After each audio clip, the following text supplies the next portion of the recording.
Shine down!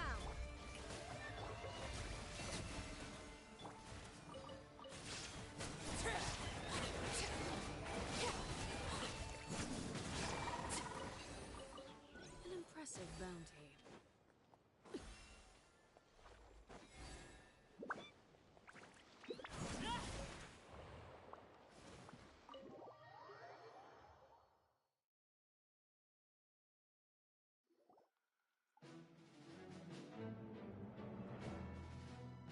It's a relief to see you all made it back in one piece. Huh? Feels like there's quite a few people missing. Where's Flint's and the others? And what about Nefer? I returned ahead of them. Flint is helping Aino and Anefa to set up the decoys and buy us some time. As for Miss Nefer... Boss is still wrapping things up on her end. She sent us back to fill you all in on the top secret intel we've been gathering. I see. Then let's get right into it. But first, who do we have here? You brought someone else in to help? Greetings. I was invited here to help as a longtime Tea Party companion of Columbina's. You may call me Arlecchino. Surely it can't be. Those eyes. Oh, where have I seen them before? Wait, of course. In those memories we just saw. The only Arlecchino I know is the fourth of the Fatui Harbingers. So either you share a pretty uncommon name, or you're more than just a Tea Party buddy. You're well informed, Grandmaster. A man from Mondstadt living all the way out here in Nodcry, and yet the people and affairs of Snezhnaya seem to hold a special place in your heart. Oh, the feeling's mutual. Sounds like you know all about who I am, too. A Fatui Harbinger. The atmosphere in here just got really tense. Guess we can't just start trusting Fatui Harbingers, even at a time like this. I must admit, though, I'm a little curious. Seeing as the Moon Goddess no longer belongs to the Fatui, what makes you so willing to put your neck on the line here? Nor does Nodcry belong to Mondstadt, Mr. Varka. Yet still, you're fighting for it all the same. Things don't always have to have a tangible payoff. Sometimes, stopping things from spiraling out of control is a higher priority than chasing the spoils of victory. Of course, I can't say there's nothing in it for me at all. But that's between Columbina and myself. Forgive me. I don't mean to doubt you.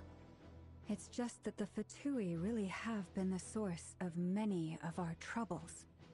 We have our own way of doing things here in Nodcry. But ever since they arrived, the Fatui have treated us with nothing but hostility. I know there's been a lot of bad blood between us in the past. I've done my utmost to avoid friction whenever I could. But sometimes fundamental conflicts of interest simply can't be settled amicably. That's why I'm here solely in a personal capacity. This has nothing to do with the Fatui. As a gesture of good faith, I'll be frank. I can help Columbina track down the iridescent moon's marrow, which will help her restore more of her power. Anyway, what else is on the agenda? Let's begin.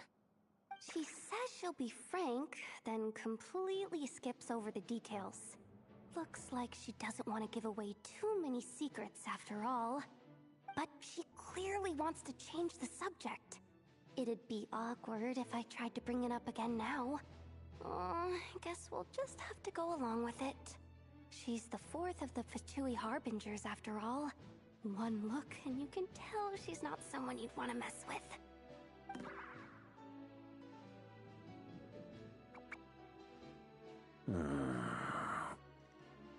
Well, since Miss Arlecchino sounds confident in her ability to handle that, we'll proceed to the next topic.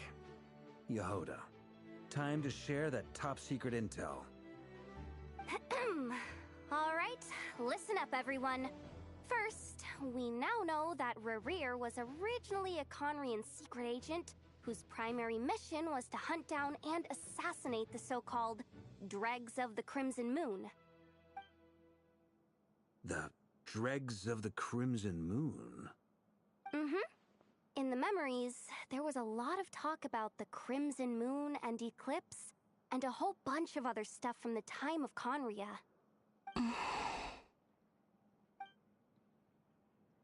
To my knowledge, those were the names of 2 different Conrian dynasties. Long, long ago, it is said that the people of Conria worshipped the Crimson Moon, drawing a mysterious power from its reflection. But one day, a coup saw the Crimson Moon eclipsed, hence the name of the new dynasty that replaced it, and how it became the new emblem of Conria. Still, long after the Crimson Moon dynasty had fallen, the last ruler of the Eclipse dynasty, the Vinster King, still coveted the secrets it left behind. So, he sent the Rehir of Solnari to secretly hunt down the Crimson Moon's few remaining followers. In those days, Rerir showed no signs of madness. In fact, he was as normal as any other person.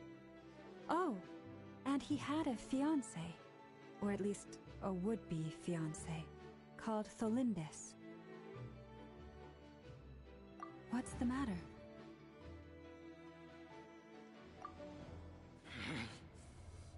Verfnir, Vrindaughter,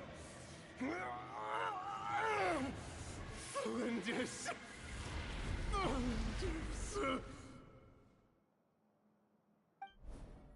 Interesting.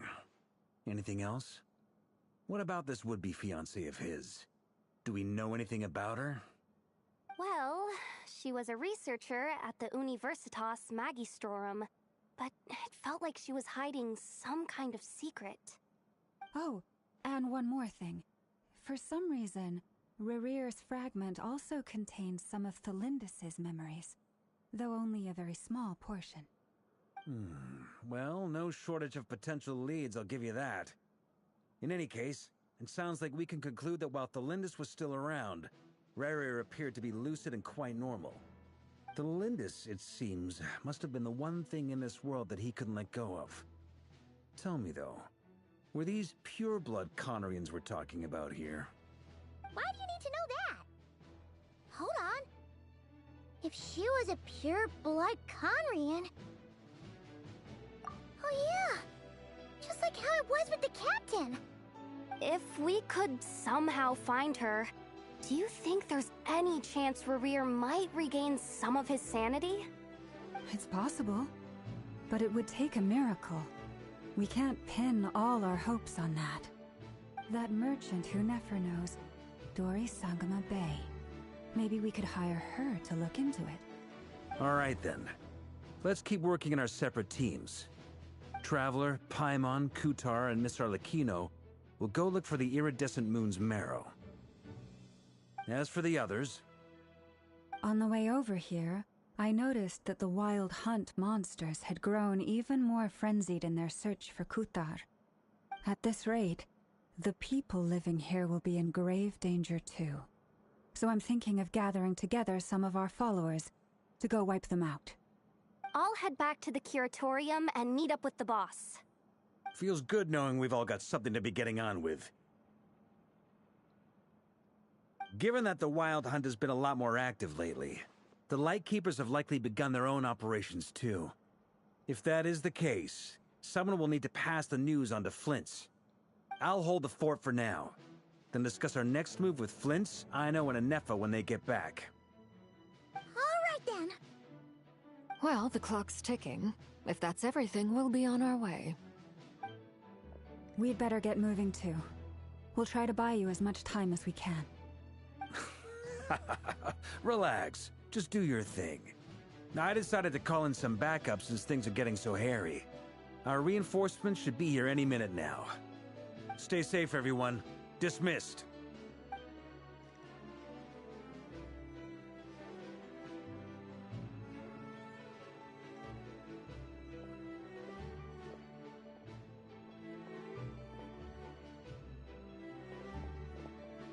We're back. Did we get here a little early? Or a little late?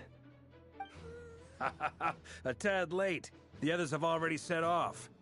To summarize, our resident moon goddess has found us a new ally, and Boss Nefer has uncovered some promising info. Everything going smoothly on your end?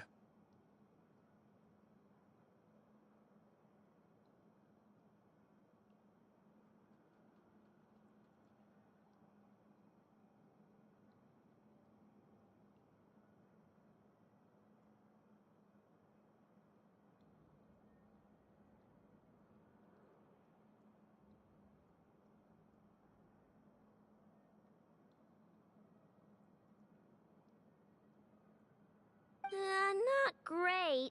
I don't know how long we can stall them for. The decoys are getting taken out way faster than we imagined. I'm gonna make some more later, but I need a timeout first. I'm so tired right now. Oh, right! Ineffa, could you fill in Uncle Varka on what we just discussed with Flints? Sure.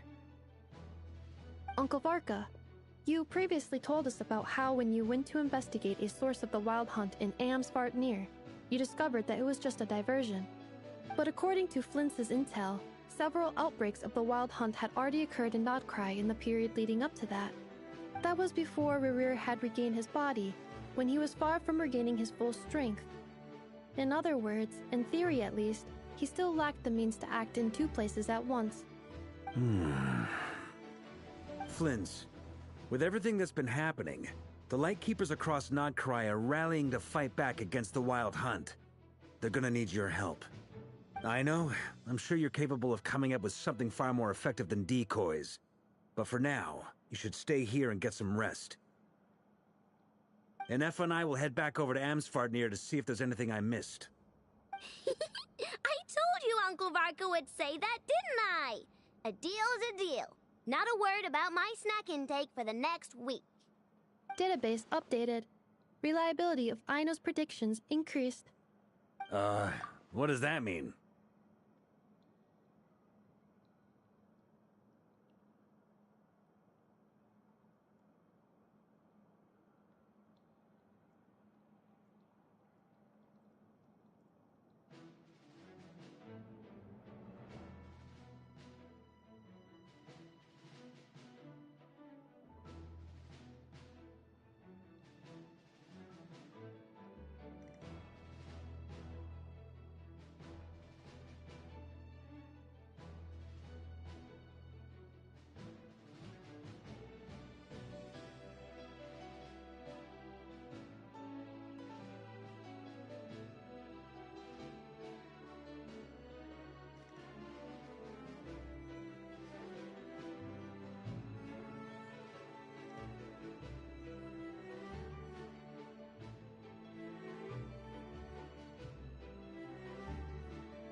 They were betting on how you'd respond after hearing their intel. It's the obvious choice, isn't it? That's hardly worth betting on. We already decided that Ineffa should go investigate the situation over at Amsvartnir on her own. You might as well stay here and keep watch. Someone needs to hang back and oversee our strategy meetings. And besides, you still haven't fully recovered from ambushing Rerir. So I've ended up with the easiest assignment. Well, I appreciate it, everyone. See you when you get back.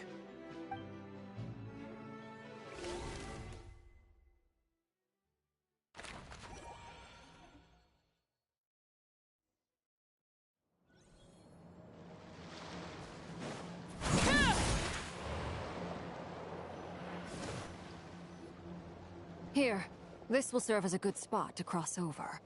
Arlecchino, hold up a second. Since you brought us all this way, would you mind telling us what you've got planned?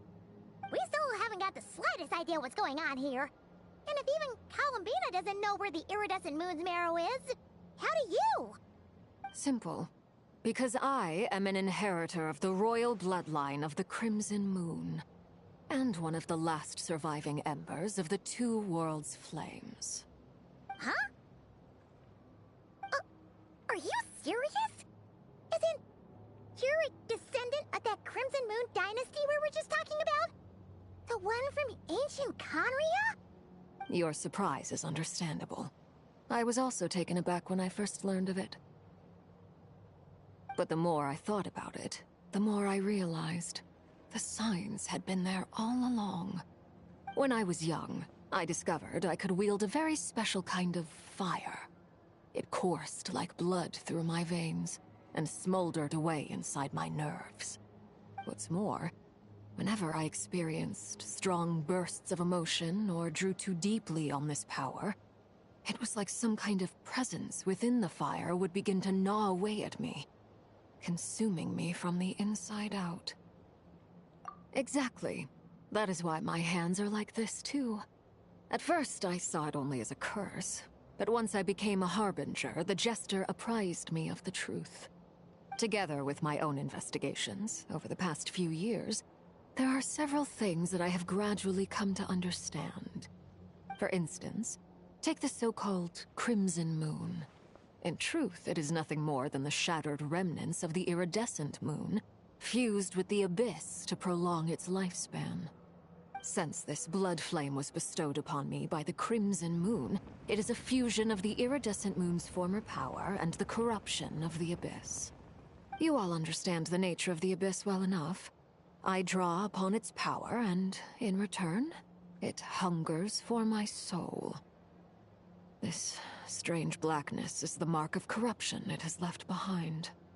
If I recall correctly, you once told me that if the corruption ever made it to your heart, you'd become a completely different person. Yes, and that's the reason I'm always careful not to push my power too far. It's essentially a never-ending tug-of-war. Oh, sounds intense. Anyway, the rest of my story can wait. Is there anything else about the Crimson Moon or the Iridescent Moon that you're unclear about? Paimon has a question. So, the Crimson Moon that the Carians used to worship was actually the Iridescent Moon, right? Which was one of the three Moon Sisters. Does that mean that the Carians were to the Crimson Moon as the Frost Moon Scions are to the Frost Moon? So much of that history has been lost. We have no way of knowing exactly what they were like. But I would suspect that the Conrians weren't as devout in their moon worship as it might appear. The iridescent moon's remains simply served as their link to the Abyss. Later on, perhaps someone discovered a way to make direct contact with the Abyss. Or maybe there was some kind of ideological divide. Either way, a dissenting faction staged a coup and drove out the royal heirs of the Crimson Moon dynasty. Still, even with the dark sun looming high overhead, the Crimson Moon's glow never truly faded. If you want living proof, it's standing right before you. The first time we met, I sensed something familiar in your presence. When I looked at you, I felt I could see that mysterious red moon in the corner of my eye.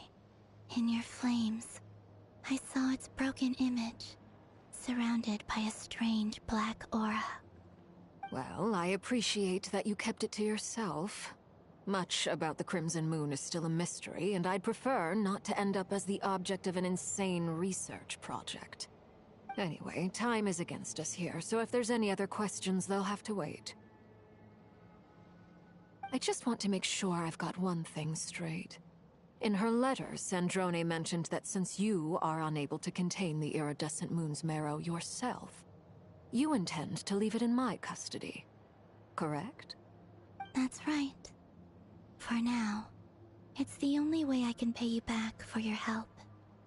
The iridescent moon is already part of who you are, So with its marrow in your possession, you'll be even more powerful than before. Deal. Then let's get started. Get what started? What does this place have to do with the Crimson Moon? When I first became a Harbinger, the Jester gave me a book called Paranhari, also known as Leobranto Innamorato. You should be able to buy a copy next time you're in Fontaine. It's a love story set in the Crimson Moon era, but setting aside the tangled romances of its characters, it also records a few interesting details. In the Crimson Moon era, or so the story goes, there was an orphanage that received children from beyond the bounds of this world, and subjected them to a peculiar induction ceremony. Beyond the bounds of this world? For real? And what kind of induction ceremony? The Crimson Moon sages looked beyond this world for beings with powers that surpassed the gods. But fearing they might lose control, they subjected these children to a process of refinement. They made these children crawl up a fireplace and kept asking them, "Have you died? Did you see it?" Until they finally admitted to having died and seen a crimson moon. The adults embraced the children who passed the ritual, telling them, "Within the fireplace, you have traversed the flames between two worlds. Here and now, you are born anew."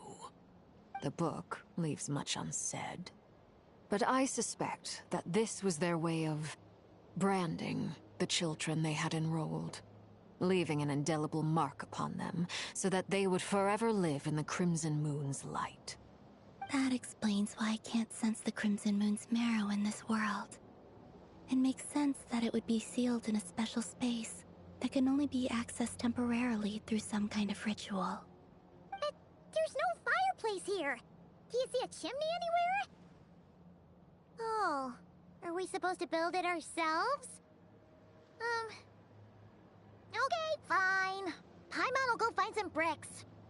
That won't be necessary. The fireplace is purely symbolic. The key to the ritual is crossing the flames between two worlds. In other words, the flames that burn within me.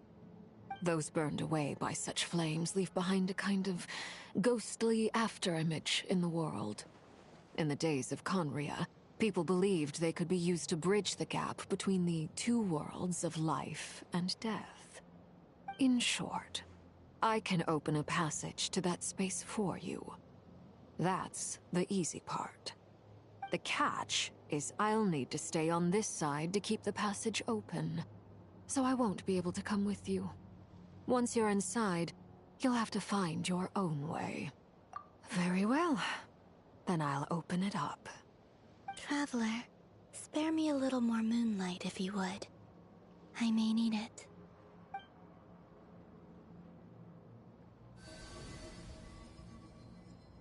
Thank you. I feel like I've recovered some of my strength now. It should be enough to move us across short distances and confront whatever dangers might await.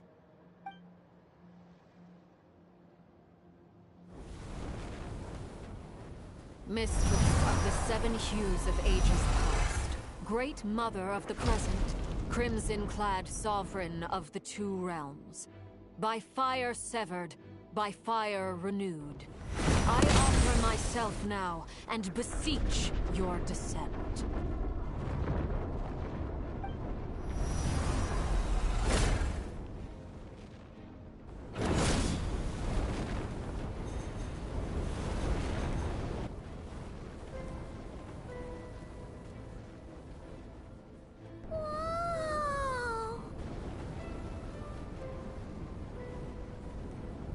One word of advice.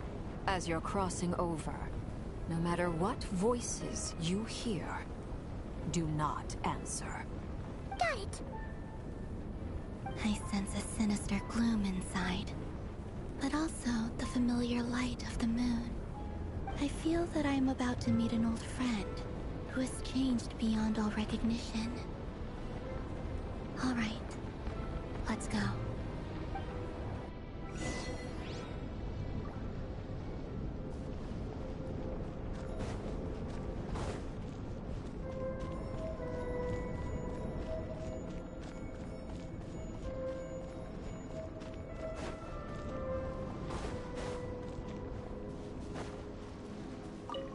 Seismic changes often begin with small windows of opportunity. This...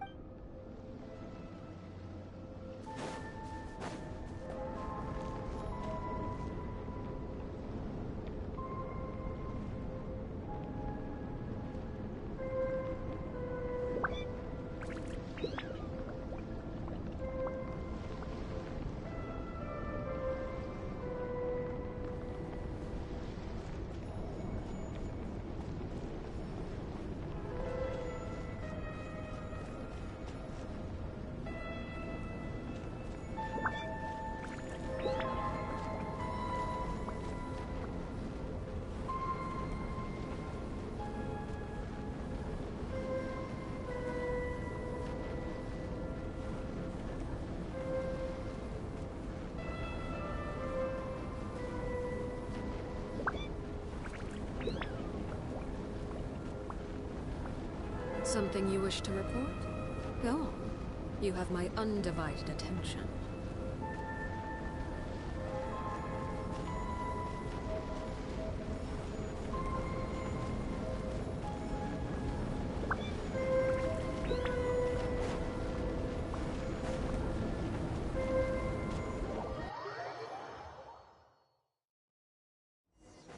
I sense your presence and craving death and rebirth. Wait, why are you? You have crossed over from another world, transcended fate itself. I have no right to.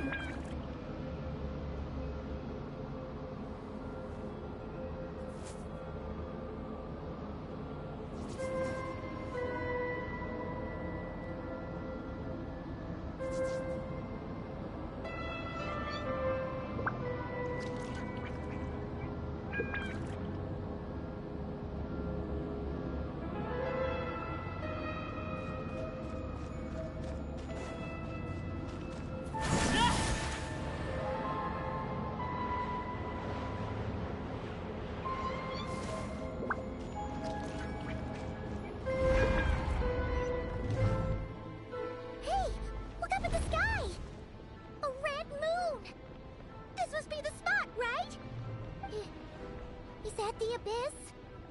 It's practically filled the entire place. What now? What a tragic sight.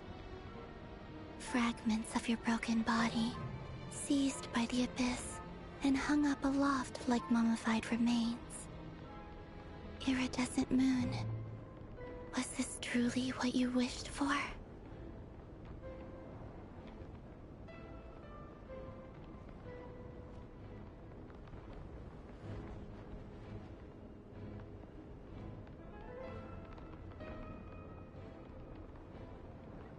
Careful!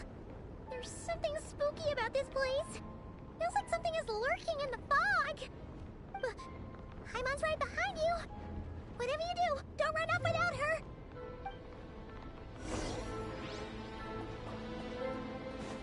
By the way, Kalambina, didn't you tell us that the iridescent moon had shattered into pieces? The moon up there looks pretty cold, Paimon. How is that possible?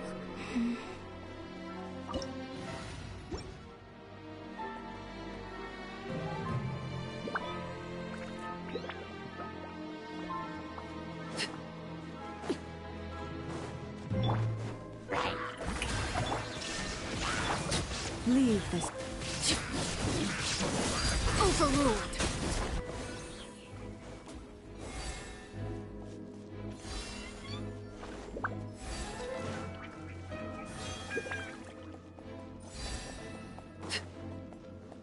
Just like I thought. It was only a facade.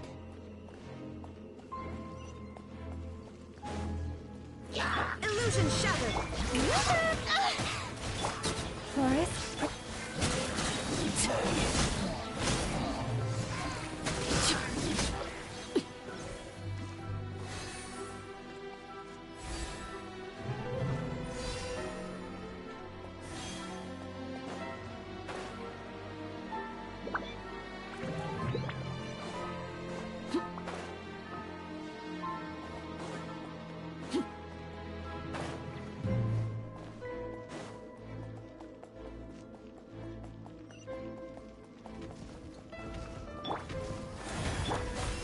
down.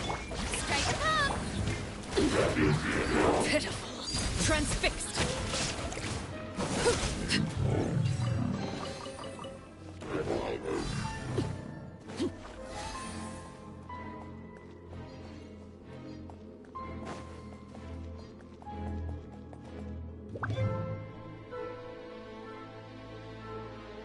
Huh?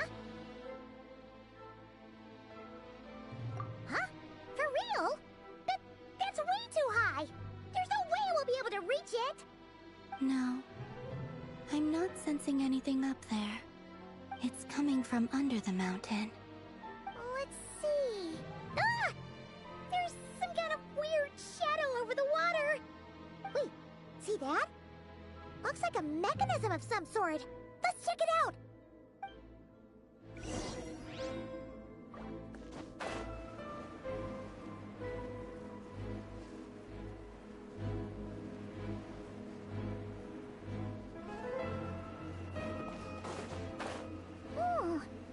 Looks like a device from the time of Kalia. Maybe people once came here to study the Crimson Moon's domain, and they left this behind. Oh, if we can activate it, we might find some clues.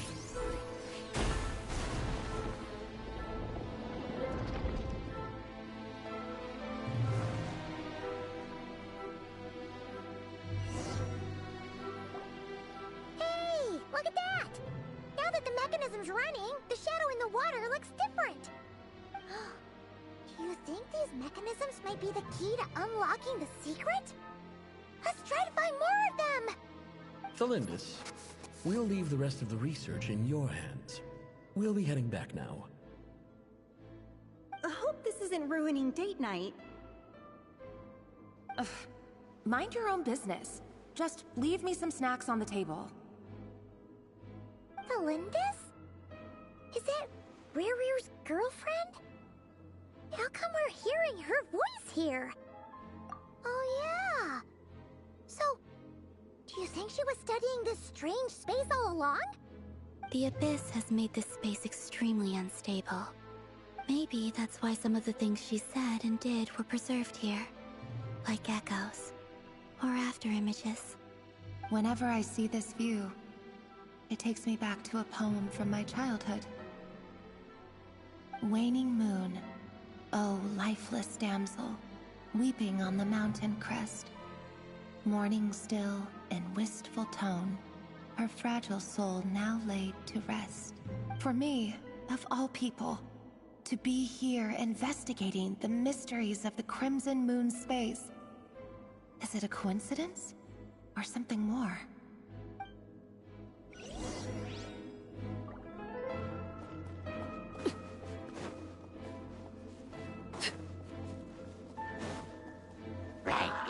Everlasting as the moon! Overruled! Yoo-hoo!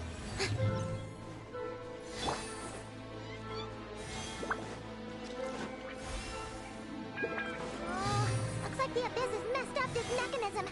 We need to find a way to get it working again. Let's see if there are any other devices nearby.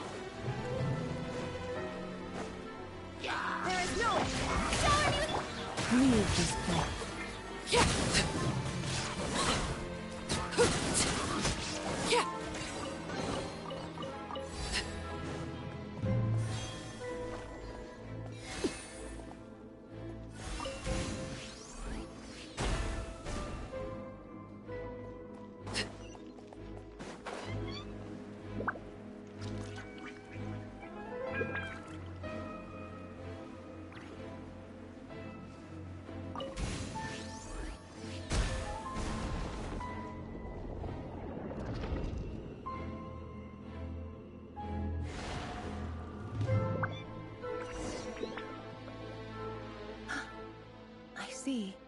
So the moon marrow, or rather the power of the three moons, is the key to unlocking... If it really does exist, then maybe this madness can finally be put to an end.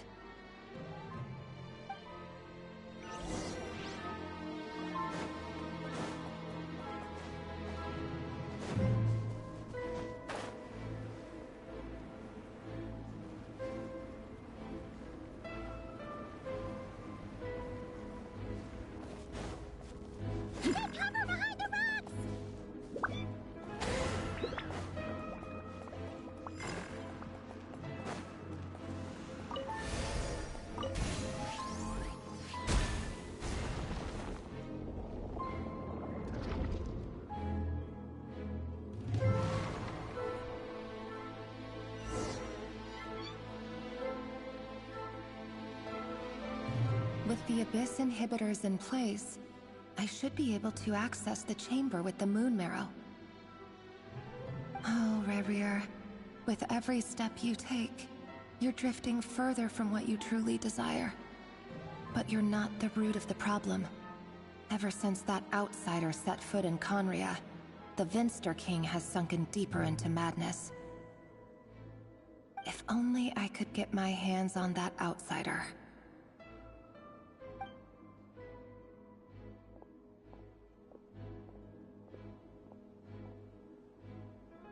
Hey look! The moon's reflection is back to normal! Elendis' voice mentioned a chamber with the Moon Marrow. Do you think maybe it's hidden in the moon's reflection? It must be. For within it, I sense the fragile aura of a dying soul. Then there's no time to lose! Let's go!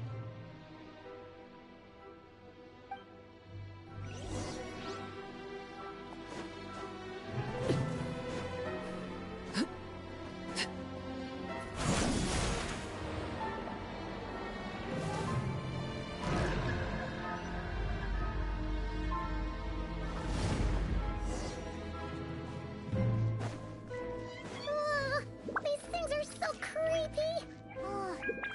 Looks like we'll have to destroy them if we want to get to the Iridescent Moon's Marrow!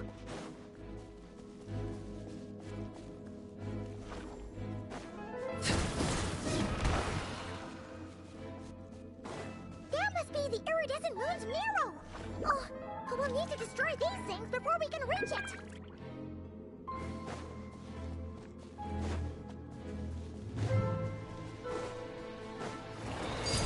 Transfix! Yoo-hoo!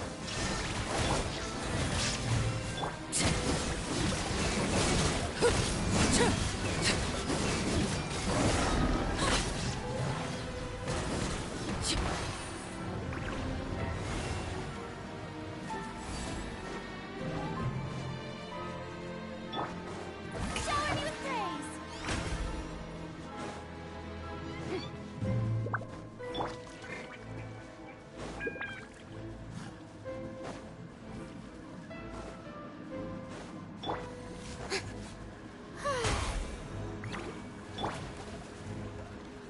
Branches assault. Hey there!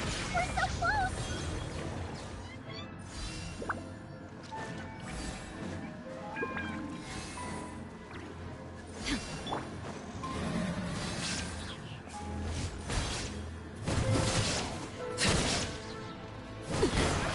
Commendable.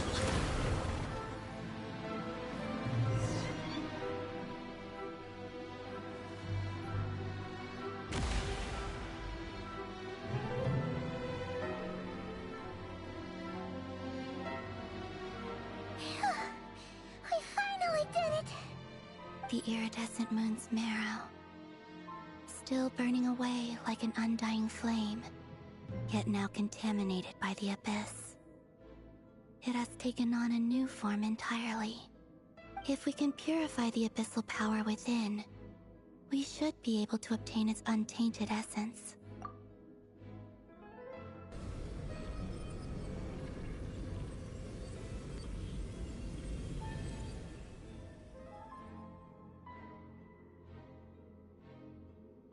It's so cold.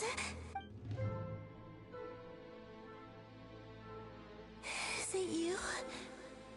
Are you here? Huh? At long last, I can see you once more. Our fates have crossed, and I am finally free. I'm sorry, I lied to you. Even knowing what was to come, I still couldn't let go of the fear in my heart as death drew near. The moment the moon shattered, my body began to split apart piece by piece. Like I was being cut into pieces by 1,000 blunt blades. My thoughts scattered as the cold crept in, but I could not bear to fade away like that. Tell me, what was it that brought you to us all that time ago? If only I had possessed your courage then I might have been spared this torment, more painful than death. You look so puzzled. That's how I felt too, when I first saw you. But trust me when I say that everything happens for a reason. Farewell, Hypo.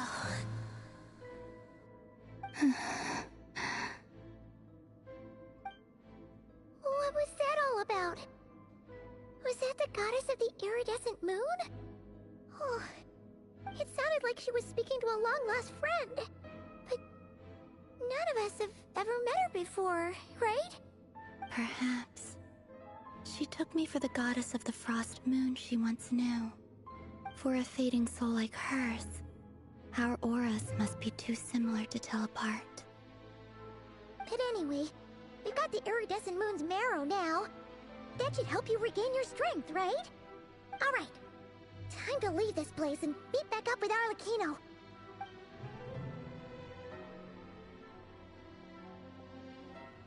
That's odd. This place looks different than when we came in. Waning moon, Huh? oh lifeless damsel. Oh.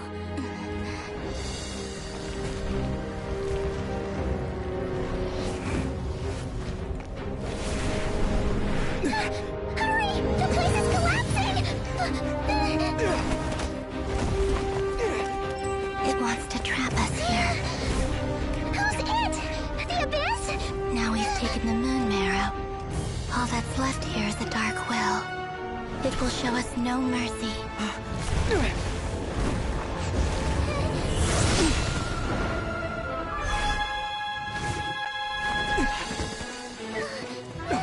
it back!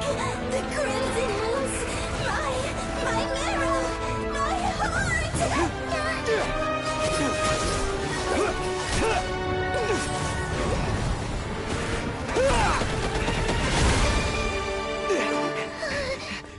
Finally! Huh? Oh no! The exit's blocked!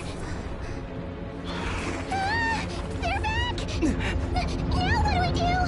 This is where you fall. Witness my rise. Hey, What are you waiting for?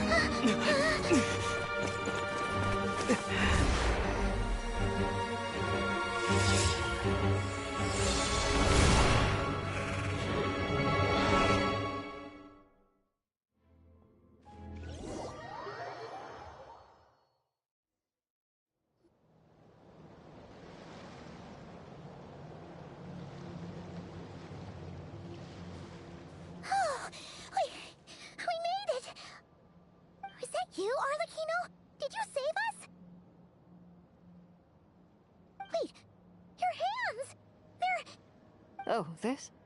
Don't worry. It's a small price to pay. The Abyss wanted to trap you inside, and I defied its will by bringing you out. No wonder it's a little angry. No. I have paid the price, albeit a small one, and it cannot be undone. My hands have already fused with the Abyss. Purification would simply destroy whatever's left of them. But surely... Oh, we're so sorry, Arlecchino. Paimon can't believe you'd make a sacrifice like this for us. As much as I'd like to call it a favor, the truth is I was simply holding up my end of the deal. Well, Columbina. Yes, you did your part. And as promised, I will leave the iridescent moon's marrow in your care. From this day forth, may the two worlds' flames burn ever more brightly.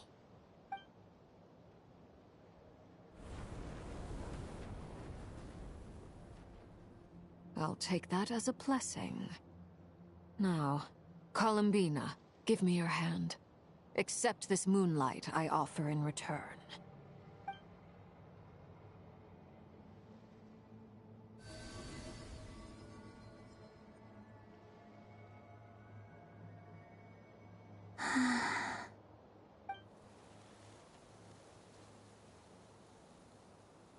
Feeling stronger?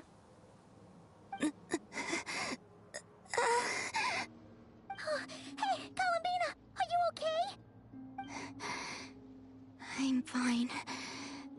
Our powers are a little at odds, that's all. By the Frost Moon's authority alone, wielding the power of the other moons was always going to be a stretch. Still, I think it's fair to say that your strength has returned, at least to the level it was at as Third Harbinger. It's still not enough. There's no way I can hope to challenge Rayrir like this. Just one more ray of moonlight, if you would. It's okay. I can take it.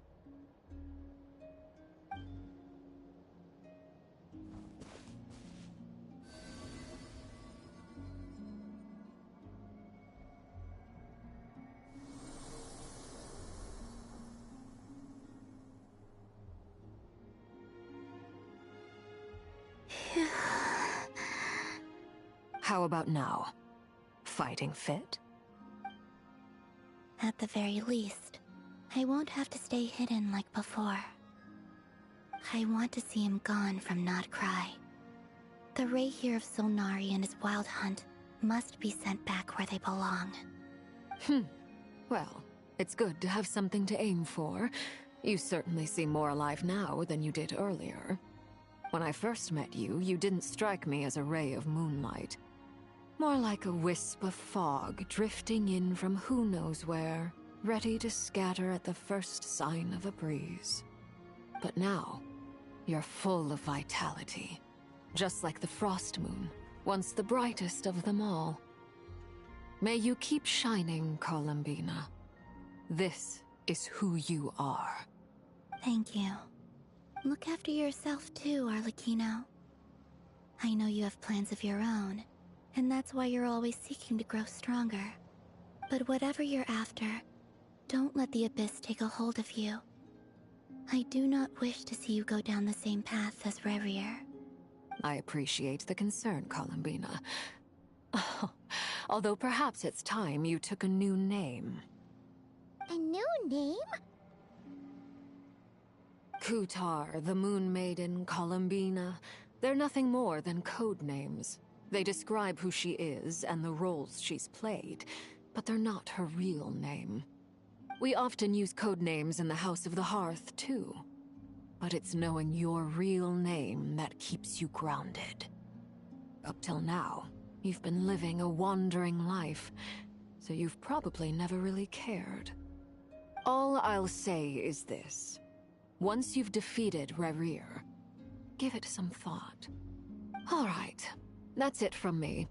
I'll get you back safely first, then go meet up with Sandrone. You're the best! I appreciate the gesture. It speaks to your good character. Anyway, let's get going. There are more urgent things to do right now than trade compliments.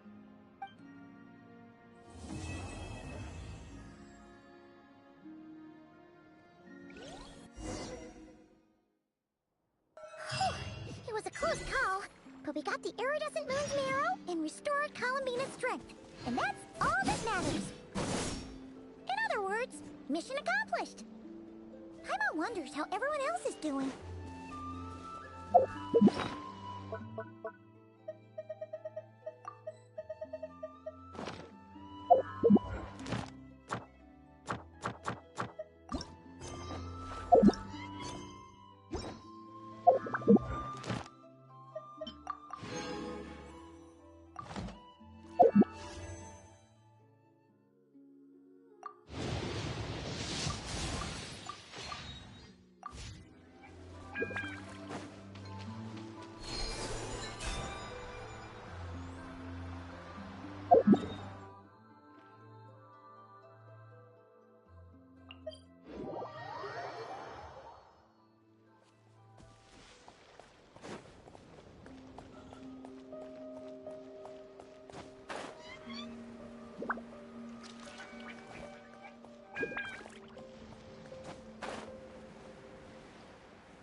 you think the others are making good progress?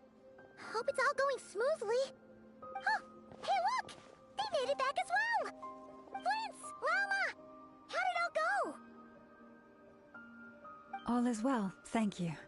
Nefer and Yehoda had to stay at the Curatorium to wrap things up, so they won't be joining us for now. I ran into Miss Anefa and Miss Aino on the way back. Their work is still in progress, so I suspect they won't be back for a while either. You seem rather cheerful today, Mr. Flintz. I certainly am. I achieved what I set out to do and came away with more than I bargained for. Fighting alone can get quite tedious, but I had the good fortune to run into a pair of brave young warriors. We meet again. Beidou! What are you doing here?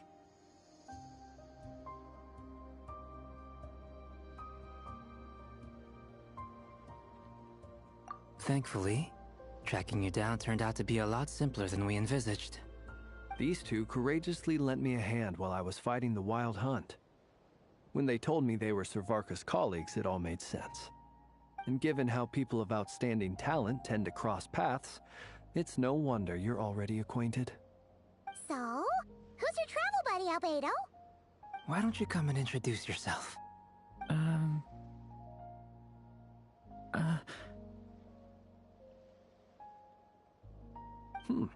A gentleman of few words, I see.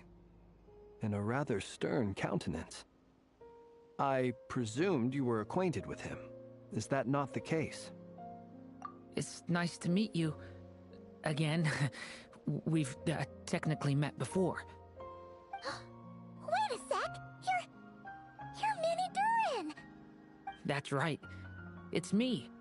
I'm glad to see you again. By the way, he says it's okay if you drop the mini. Yeah, I'm not as mini as I used to be. Interesting, isn't it? The first step towards blending into human society appears to be reflecting on whether one's name really reflects who they are. Wow! You look so different! In a good way, of course. It's great to see you looking so healthy. Thank you, Paimon. And although you're as mini as ever, I understand that diminutives don't always convey endearment. I'll be sure to simply call you Paimon, as a sign of my great respect for you. Wow! You're such a smooth talker now! Paimon could get used to this. From now on, you may refer to her as your esteemed guide, Paimon.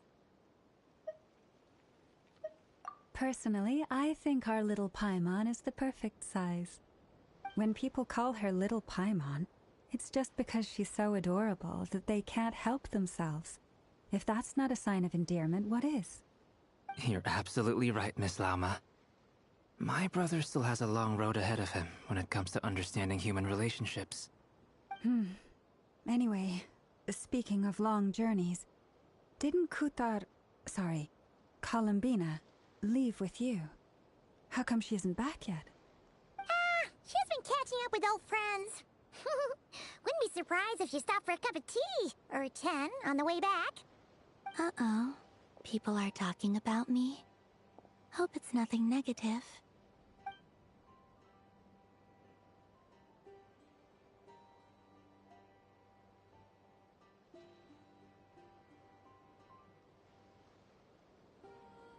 Judging from your expressions, I'm guessing it all went well? It's getting crowded here. I'll go grab some chairs. No need. This is a job for an alchemist. I'll whip some up momentarily. Thank you for your hospitality, ladies and gentlemen, but I was merely escorting my friends back. I'll be meeting Sandrone shortly, as we still have some things to discuss. It's been a pleasure, everyone. But this is where I'll say goodbye. We really appreciate your help. Oh, come on. Spare the formalities. I'm just glad I could help out some true friends. I understand. Well, bye for now, Harlequino.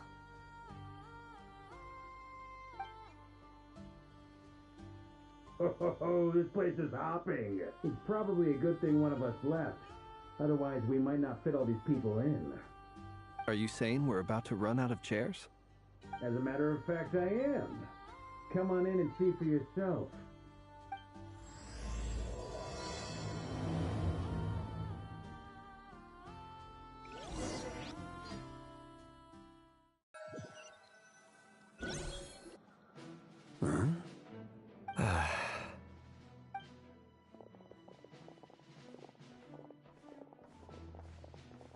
I overheard your little chit-chat outside, by the way. With Miss Columbina's colleague gone, we should be back to the original crew plus the other colleagues I brought in. Though, it looks like we have another new face. Someone else managed to rope in a colleague, too? Frankly, you and Paimon are the only people I know here. This here is Deansliff, colleague of Tibet's greatest guide, Paimon, and greatest adventurer, the Traveler. Well, not exactly colleagues, more sort of friends. When someone else jumps in to do the announcing, you know you're speaking to someone important.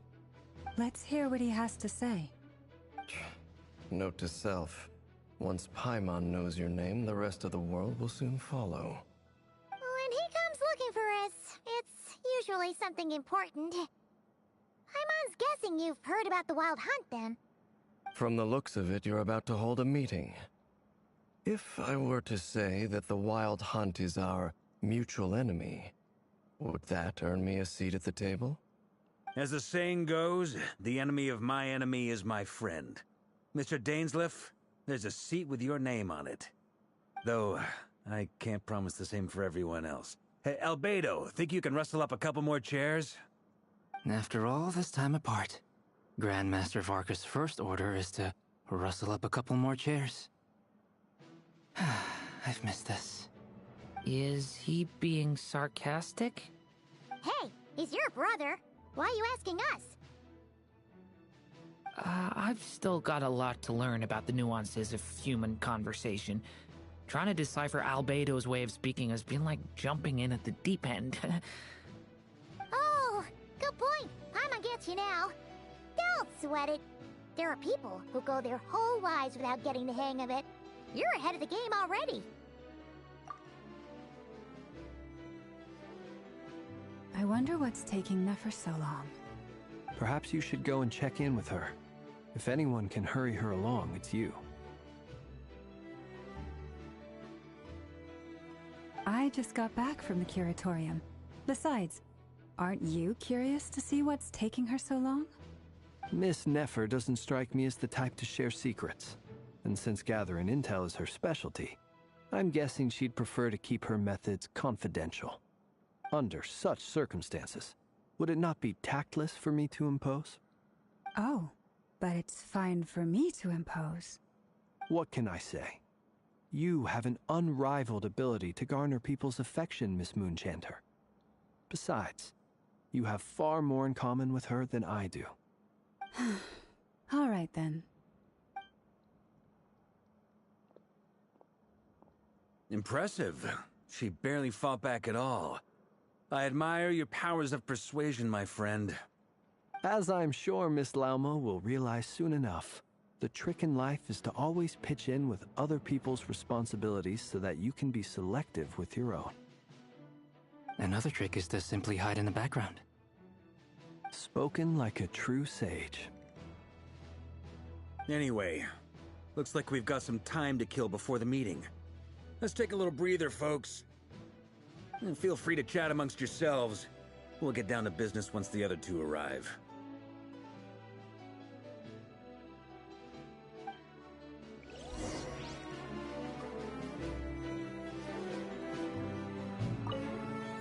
You're both awfully quiet.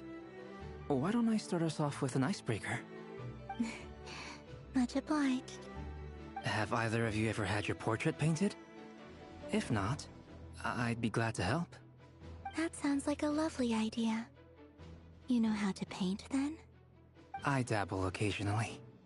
He's an excellent painter. Tables, chairs, people, dragons, you name it. He'll paint it for you. I'm flattered. If I ever get the chance, I'd like to give it a try myself. I'll bear that in mind. Anyway, how about you, Durin? What sort of portrait would you prefer? Oh, I'd be fine with anything. Whatever style feels best to you. Very well. Then I'll play it by ear. You can replicate any style I want? I can try. If you show me a sample, I'll do my best to match it. Thank you. In that case, I'll dig up some reference material for you.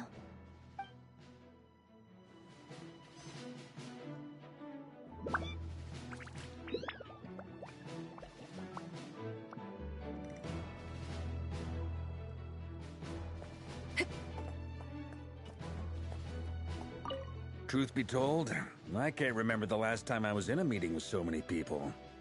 You're not alone there, my friend. The Lightkeepers also struggle to bring everyone together for a serious discussion. I don't doubt that. I've only ever met two Ratniki, one being you, and the other being that young guy, Itlua. Itlua is a good apple. I'll give him that. He's kind, honest, and regularly delivers supplies to my lighthouse. A true Ratnik to the core. In that sense, he puts me to shame. So you're what? A fake Ratnik? That's what it sounds like you're saying. But I get the feeling that's not quite what you meant.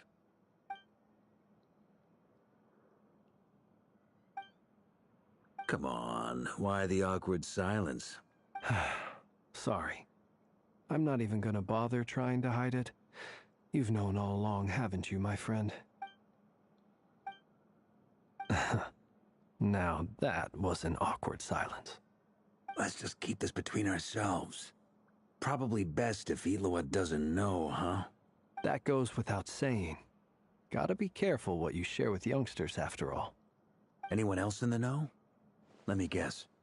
The Traveler and Paimon? It's dangerous being too sharp for one's own good, you know. Then, in the name of the Animo Archon Barbatos himself, I swear your secret's safe with me. When we went for drinks, you said that you and Barbatos were practically best buds. In the light of that claim, do you really expect me to take your oath seriously? Of course. Just as long as you don't go spreading around the fact that I'm close with Barbatos, all right? Fair enough, then. Nothing like a bit of mutual leverage to seal the bonds of friendship.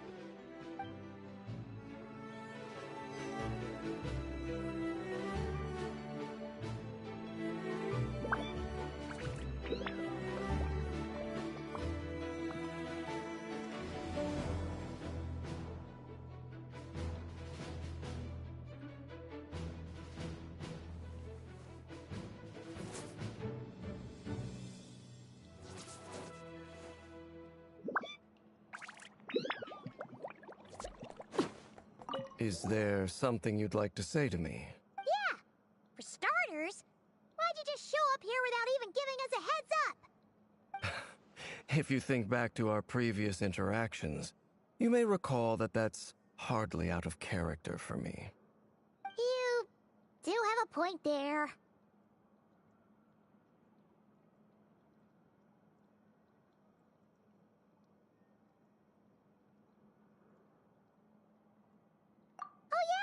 You'll need to find somewhere to stay the night too, right? Want to tag along with us? You never know. We might get a group discount. Sure. Let's do that. Great! Paimon will handle it. And in return, we can get Dainslift to be our very own personal bodyguard. If that's what you had in mind, you should have said so sooner. I'd be happy to help. Oh, okay then. Paimon was only kidding, but good to know. Anyway, since we're all here together, we might as well watch each other's backs. Indeed. Thank you.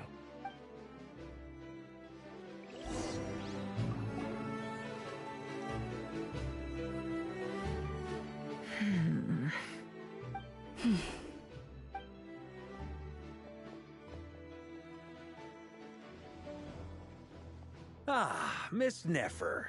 You made it after all. But what about Yehoda? I'm here to give you an update on how things are going on our end. Once this is over, I'll be heading straight back to continue my work. I left Yehoda back at the Curatorium to watch over things while I'm gone. Huh. So much for just this once.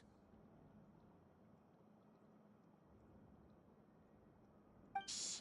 Not so loud! We're on a roll here! What if she remembers and suddenly decides to back out? Did you say something, Mr. Varka? Huh? I didn't say anything. Right, Flints? Must have been a frog. They get so noisy around here at nighttime. It's like they're putting on a concert in the background. Anyway, before we begin, there's a few introductions to make. Let me start by saying that it's an honor to be speaking before so many distinguished colleagues and collaborators. First up, we have Miss Lauma. As Moon Chanter, she's the leader of the Frost Moon Scions, a local religious community in Nodcry. Then there's Miss Nefer, boss of the Curatorium of Secrets, an intel gatherer extraordinaire.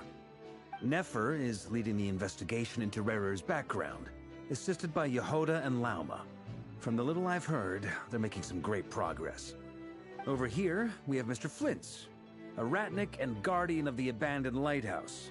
In our last operation, he courageously distracted the Wild Hunt to buy time for the rest of us. For those of you who've never met, this is Mr. Albedo, a renowned alchemist and captain of the Knights of Favonius investigation team. By his side is a new face for us all, myself included, Mr. Durin, who has come to lend his aid. Next up, we have the Moon Maiden and former Fatui Harbinger, Miss Columbina. Then we have the Traveler, who's earned more titles than I could possibly hope to list out, so I'll spare you the rundown. And Paimon, the ultimate travel companion and quite possibly the best guide in all of Teyvat. Wow! That's a lot of people! Great turnout! Miss Nefer, it looks like you might have another job coming your way, so, congratulations on the booming business, I guess. You think I haven't got enough on my hands as it is? Who's looking for me now? That would be me, Miss Nefer. I have a commission for you. And you are? Who I am doesn't matter right now. What does matter is that I'd like you to gather more intelligence about the Rehyr of Solnari.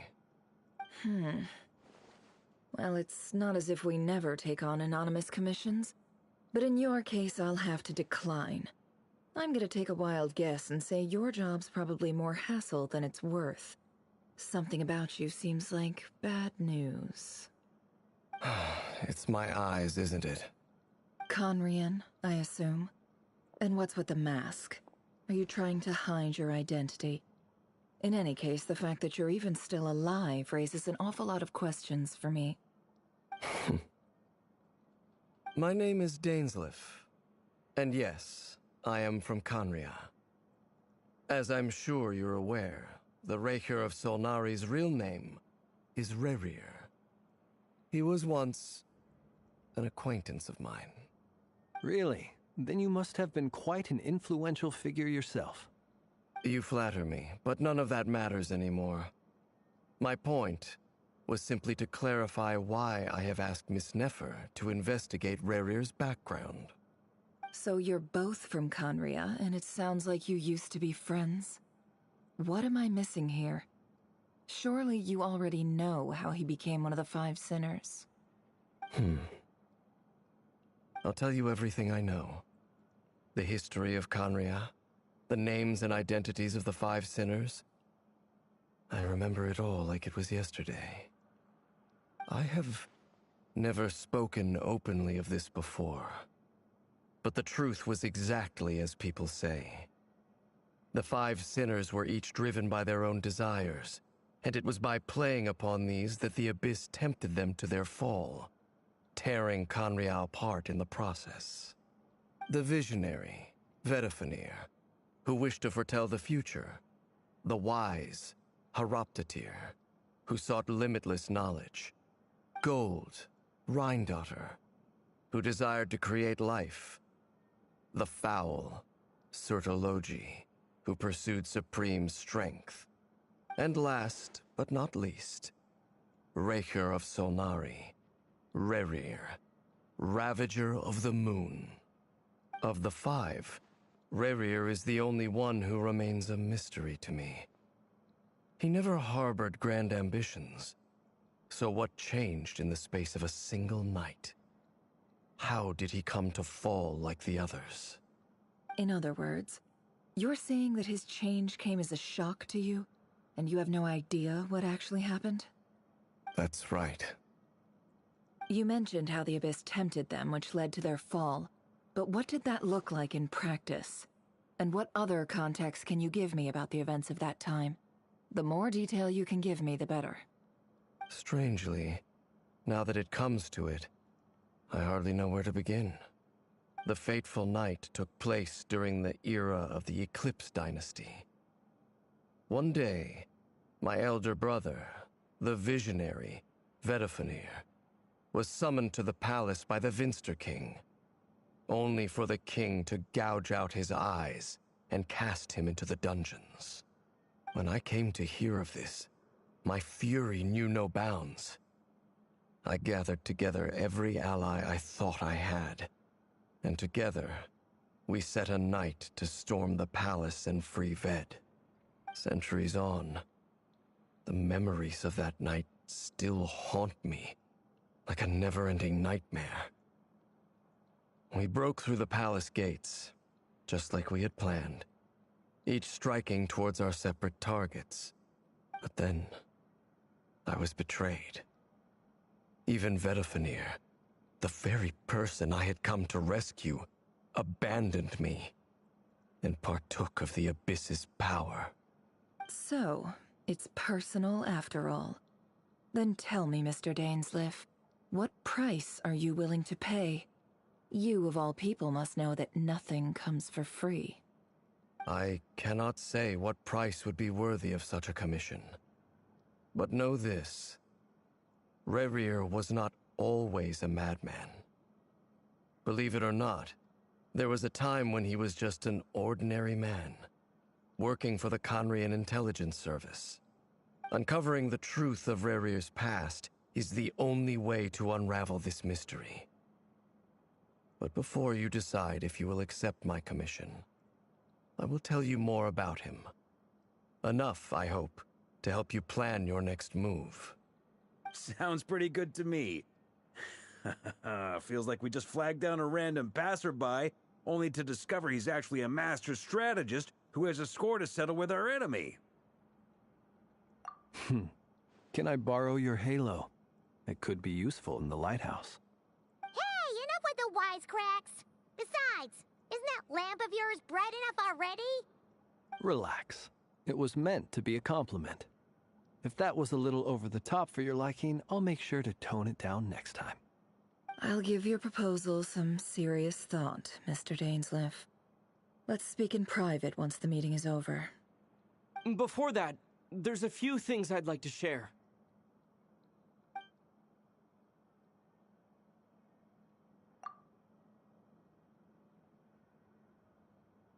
Now that we've united the hearts of the Three Moons, your power should be greatly enhanced. But it seems like that hasn't happened yet? I believe it will take a little longer. You've done so much for me, so I want to be completely honest with you all.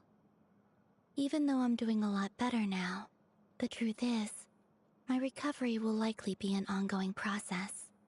From the moment I was born, my power has been slowly ebbing away. And that is because Teyvat has never accepted me. Even with the moons united as one, it seems my rejection cannot be undone. So far, I have yet to find a solution.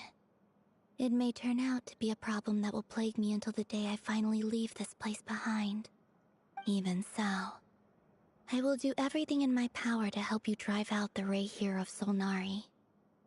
As Arlecchino put it, this is not about chasing the spoils of victory. It's just a gesture of heartfelt gratitude. Kutar.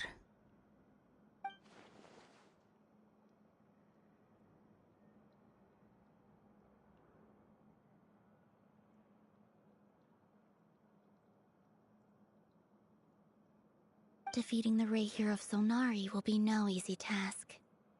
While my strength slowly recovers, We'll also need to gather more intel. Naturally. We should take all the help we can get if we hope to defeat him. We've considered several viable plans now, but our choice hinges on the answers to a few key questions. Is it even possible to kill Rerir? What experiences shaped the person or monster he became? And what's he really after? Given Albedo's expertise in alchemy, I think we should leave him to try and answer the first of these questions. Understood. As for the other two, I'm afraid we'll have to count on you again, Miss Nefer. Believe me when I say it's not my wish to burden you. But right now, relying on your skills is our only option. So you're placing all your hopes on me, huh? We can't thank you enough for agreeing to help us. Honestly, I can hardly believe how lucky we are. You sure have a talent for changing your tune, Miss Moonchanter. Timid like Yehoda one moment, then flinches insincere flattery the next. Ladies, please. I must object to your portrayal of me. That's all. Feel free to keep bickering. Just pretend I'm not here. I almost don't want to leave this room. I'm curious to see how this plays out. I have faith in you, Miss Nefer. Something tells me you'll stand by us until the very end. Oh? And what makes you so sure of that? What if I suddenly decide that my compensation is insufficient? This isn't about the money. I can sense that you've got a deep-seated distaste for Rerir. And knowing you, that alone is motive enough. Look at them getting along so well. Like two peas in a pod. And I'm the one they accuse of insincere flattery. There is no justice. Miss Lauma, you have to understand something. Unlike you, I don't actually enjoy having everyone's hopes on my shoulders. Is that right? Well, maybe the fact that I'm willing to put my hopes in other people says more about me than you. But the fact is, I also trust you. And that's because I know that you're someone we can count on. Anyway, we've got our plan, so let's get moving. Mr. Dainsleif, let's talk. And Traveler, once we're finished, if you've nothing else planned, I'd like you to come with me. This whole experience is teaching me a lot. For instance, I now know that when other issues come up in the future, I'll have far more luck getting Lauma to convince Miss Nefer than trying to do it myself. Hate to say it, friend, but that's one of the funniest things I've heard in a while. Why? You think I've got it wrong? Quite the opposite. But what makes it so hilarious is how long it's taken you to realize.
Thank you for waiting. It's okay. We actually used the time to help Dainsleif get a room at the hotel. That's very considerate of you. Now, I trust you share my curiosity about Rarier's past, and you seem fairly familiar with Mr. Dainsleif already. We spoke at some length after the meeting. He was the one who suggested I should invite you to join this operation. He feels confident that these secrets will be safe with you. Dane has a lot of faith in us, that's for sure.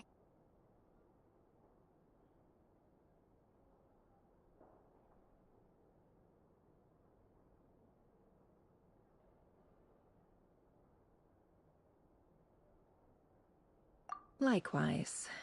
I appreciate that you got right on board without interrogating me about why I invited you.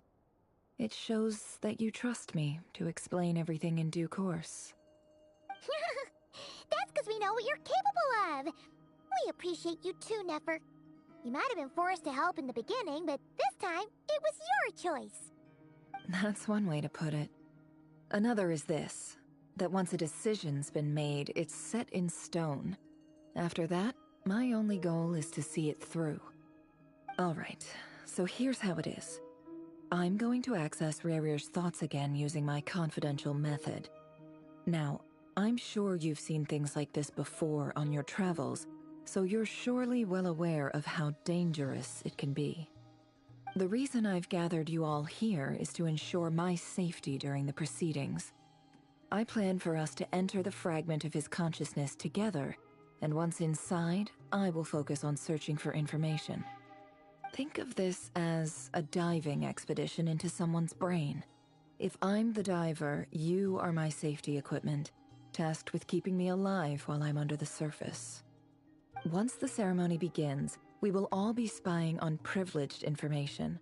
But in the interests of safety, you must remain absolutely silent at all times. We will discuss our observations after the ceremony has concluded. Lastly, any individuals of a weaker constitution are advised not to partake in the ceremony. In any case, Paimon has her own job to do, which requires staying in the room but not joining the ceremony.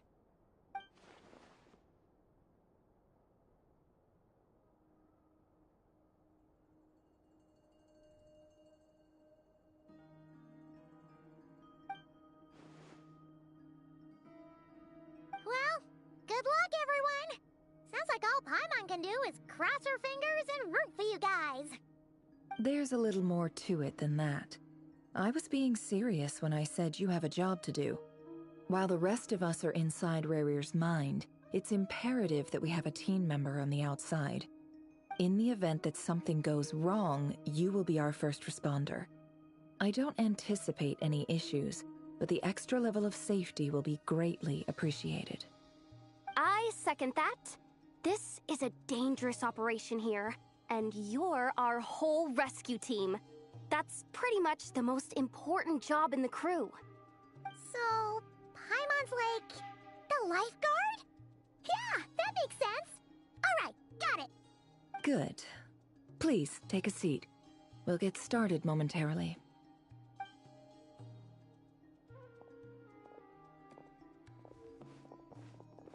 So, did Mr. Dainsleif tell you anything else? He told me that he believes Rarier kept some big secrets in his life. He's not sure that they were the cause of his eventual downfall, but he's asked me to uncover what those secrets were all the same. But surely you're not planning to go through with this, no matter the cost. If you think that, you'd be overestimating me. I'm a businesswoman, not a mercenary. But I do have my own professional reasons for taking this job. You think I'd turn down the opportunity to get a first-hand glimpse into Conrian history? No chance. Well, as long as you don't let morbid curiosity get in the way of safety concerns, we're good. We'll do whatever we can to help you. You're such a killjoy.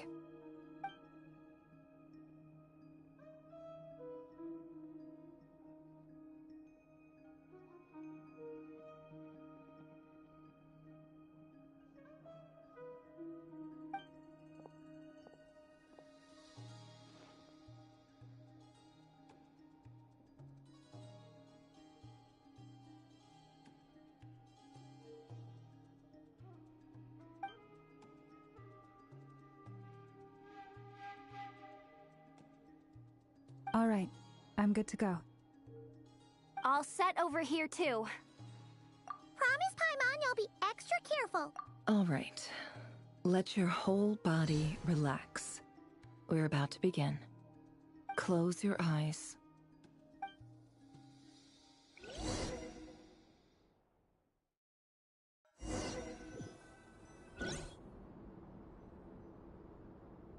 Phew. Could this be his office? Pretty standard setup. Bookshelves, paperwork, files. According to Dainsliff, Rarier used to be an intelligence operative. Chances are there's plenty of top-secret intel stashed away in this room. Is this where you keep your secrets, Rarier? Can't say I'm not looking forward to this.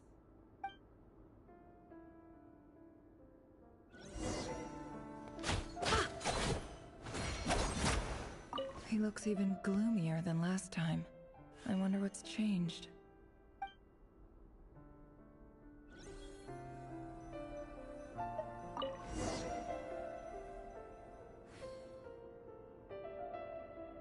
Today's files are in. Time to wade through them, just like usual. Male, 51. Occupation, cook. Confirmed Crimson Moon descendant. Has maintained frequent contact with other descendants over the past year. Poses a threat to the dynasty. Neutralized.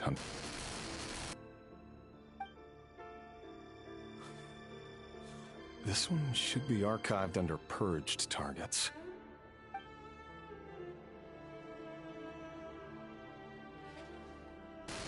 Female, 23. Occupation, office clerk. Confirmed Crimson Moon descendant.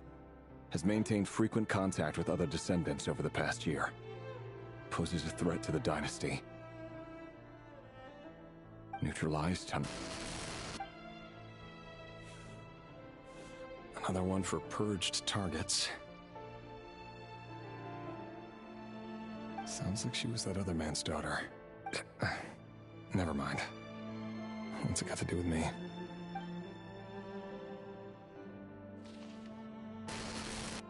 Male, 40. Occupation, teacher. Confirmed Crimson Moon descendant.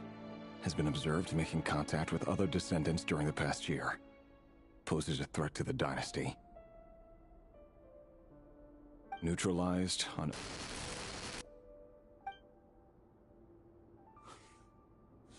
Just another nobody for the archive. Come to think of it, I remember surveilling this man.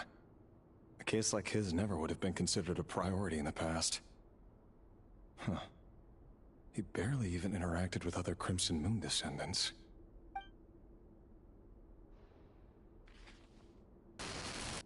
Female, 16. Occupation, none. Orphan and confirmed Crimson Moon descendant. Has been observed making contact with other descendants during the past year.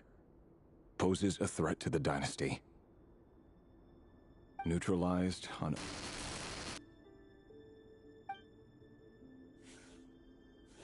Filed. I have no recollection of this girl. None whatsoever. She doesn't seem to be anyone important.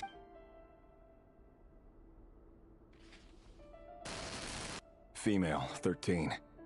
Occupation, none. Orphan and confirmed Crimson Moon descendant. Has been observed making contact with other descendants during the past year. Poses a threat to the dynasty. Neutralized on... Filed.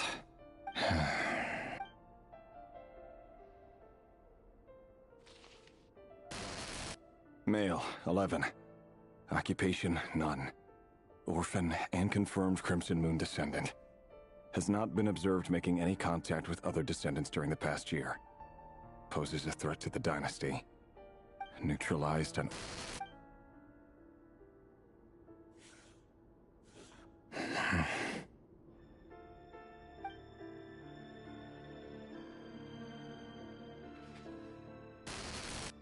Male. 6. Occupation, none. Orphan and confirmed Crimson Moon descendant. Poses a threat to the dynasty.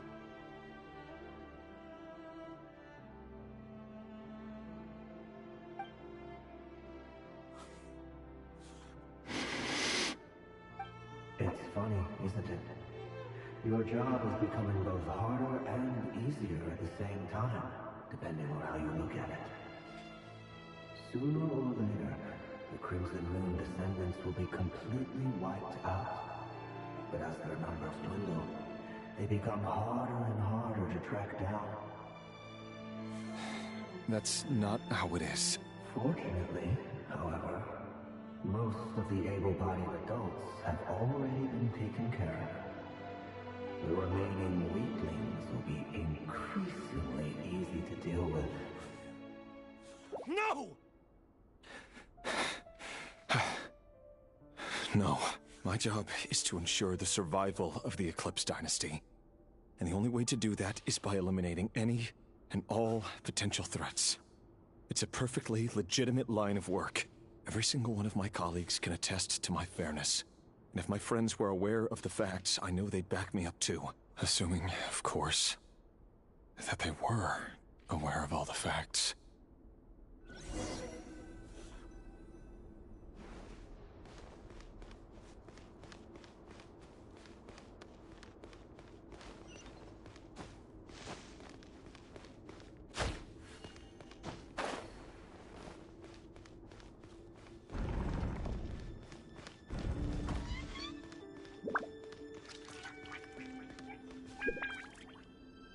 Mr. Vedifalnir, it's been quite some time since we last met.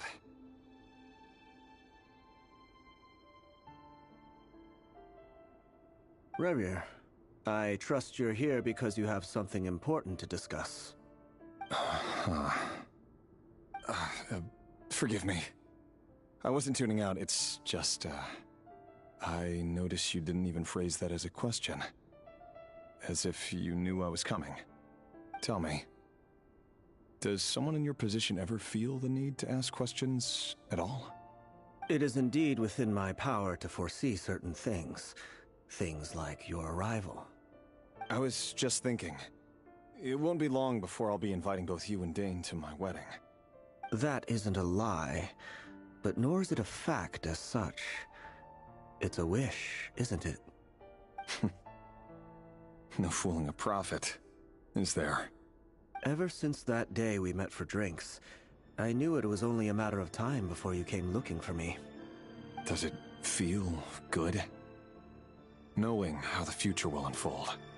I'm afraid the notions of good and bad fail to capture the complexity of what such a power entails.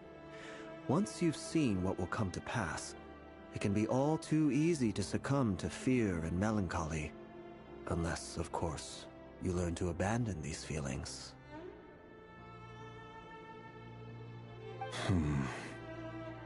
You fear my silence, and long to hear the words I left unspoken that day. That's right. You must have noticed my reluctance to broach the subject, and the reason is simple. Because the truth could never have lived up to your hopes. For both our sakes, such words are better left unsaid. The burden of prophecy was never meant for your shoulders. So who exactly do you deem worthy to hear your prophecies? None but our exalted king? Or rather, our king as he once was. You're closer to his majesty than I am. You must know better than anyone how much he's changed. You say that as though it is to my benefit. Yet precisely because of that, I dare not speak rashly. A king can turn out to be the most virtuous of rulers, or a tyrant more terrible than the most vicious of dragons. You are so wise and far-sighted, yet still you would have me live in fear of the unknown? You make a fair point.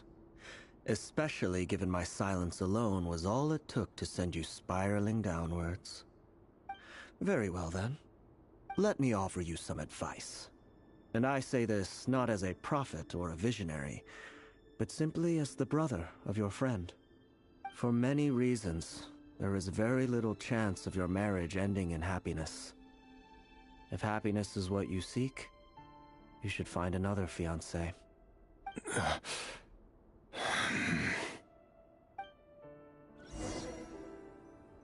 Hold on. There's that same black fog again. Could this memory belong to Thelindis? Wait. Hear me out. This time we finally got a clear look at his face and learned his true identity. His name is Rayrir, and he claims to be one of the King's guards. What did you say? A cruel irony, isn't it? The man you're set to marry leads a double life as a brutal executioner. Why are you telling me all of this now? Simple.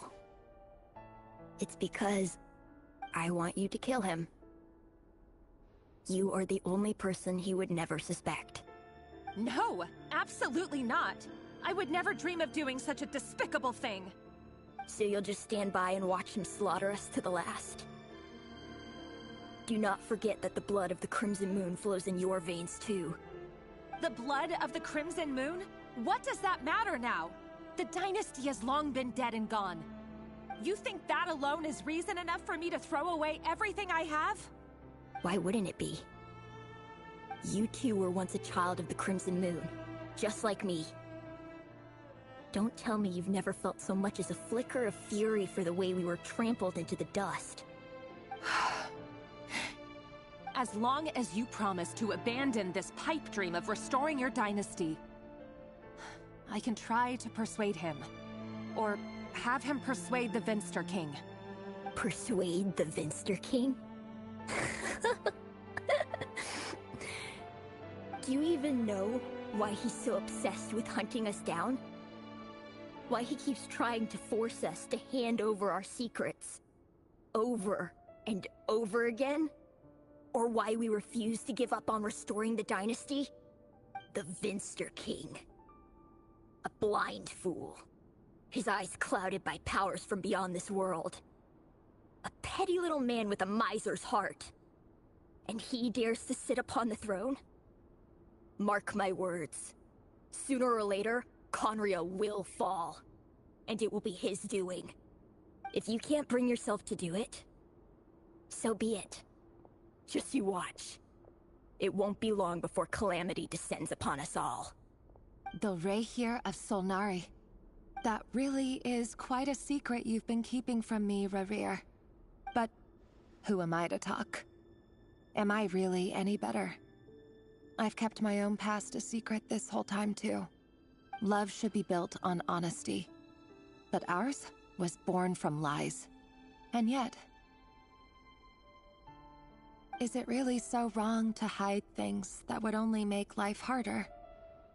If we don't cover up the parts that no one else should see, how can we go on pretending to be normal? Vedifilnir must have known all this. And that's why he made his prophecy. In the end, nothing stays hidden forever.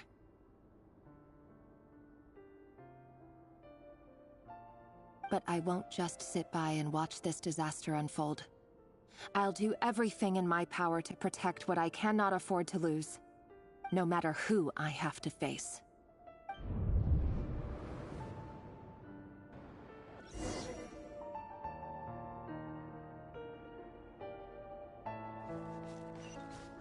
Huh? Was that Rayrir who just walked past the window?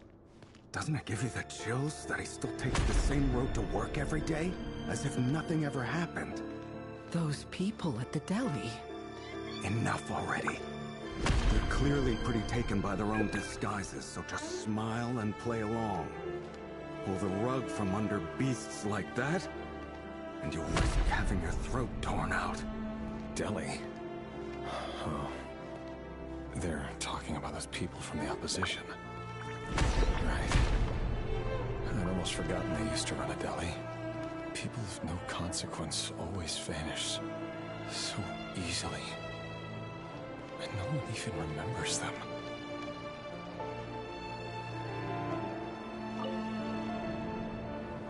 But surely you can see he's not the man he pretends to be. So many have died already, and they say that the king's madness grows with each passing day. We're not going to survive this, are we? But why does it have to be this way? Do we really deserve to die just because of the blood that runs through our veins? Felindis, are you even listening? Sorry, Freether. My mind was off wandering. I heard you, though. You're talking about what Rerir said. He's just following the king's orders. He's a secret agent, and it's his job to hunt down rebels and dissidents. By the time you first met him, he'd already taken lives. Maybe he was using you from the very beginning. No. Rerir has no idea I have anything to do with the Crimson Moon. My family are only distant relatives of the main lineage, and besides, my eyes are perfectly ordinary. Truth be told, apart from my teacher, pretty much no one knows I have any connection to any of it. It's been a long time since my family severed ties. But as Orlog said, who could possibly talk sense into that raving lunatic of a king? No one! I'll work something out. Trust me, I'm with you all. But for now, you need to keep yourselves hidden. Don't let anyone find you, anyone at all. Don't forget that Rerir is an Eclipse operative. You need to be extra careful when he's around. And when I am too.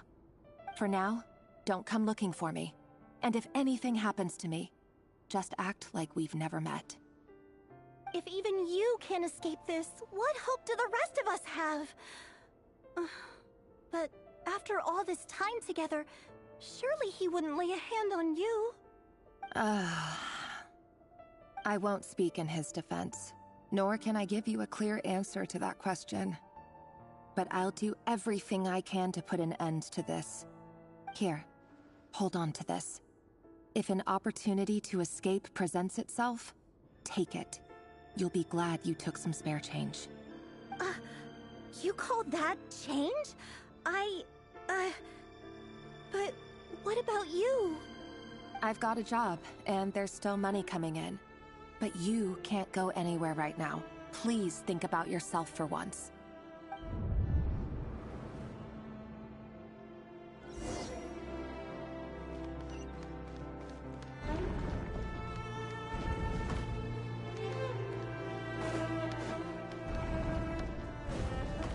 Another day, another round of assassination training. Training ground is just beyond this hidden passageway.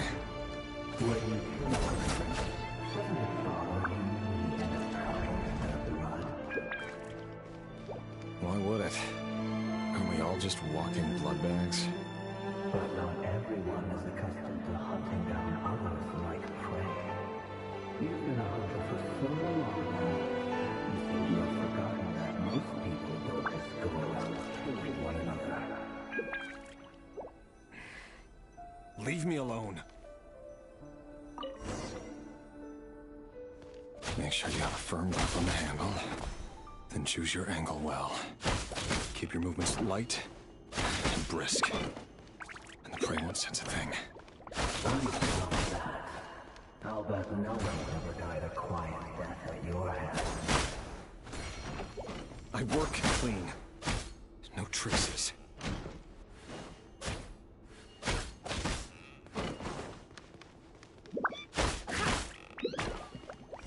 That doesn't make it open above board, though. The king just happens to need you right now.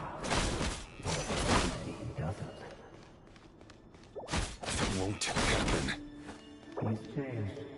Ever since you fell under the spell of that power. He only had to take up a handful of the guilty. But now... The ones I've dealt with have always been guilty. And I've carried out my work flawlessly.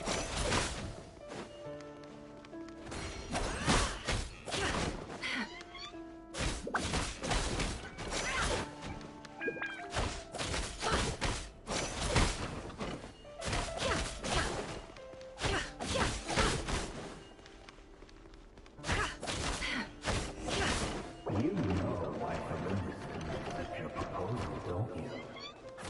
Because he didn't trust you.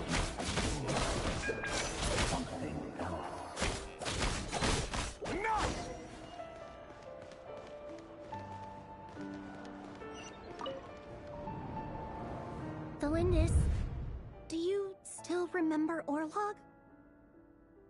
Orlog. The boy who was pretending to sell flowers. You spoke for quite a while, didn't you? Yes, we did. What about him? He was arrested 2 days ago. Chances are he's already dead. He... I just don't get it! After everything he's done, why do you still stand by him? Or does it mean nothing to you that people keep dying? No, that's not... Just hear me out. I need to go now, Thelindis. They're looking for us. You take care too. If you ever need a place to hide, come find us.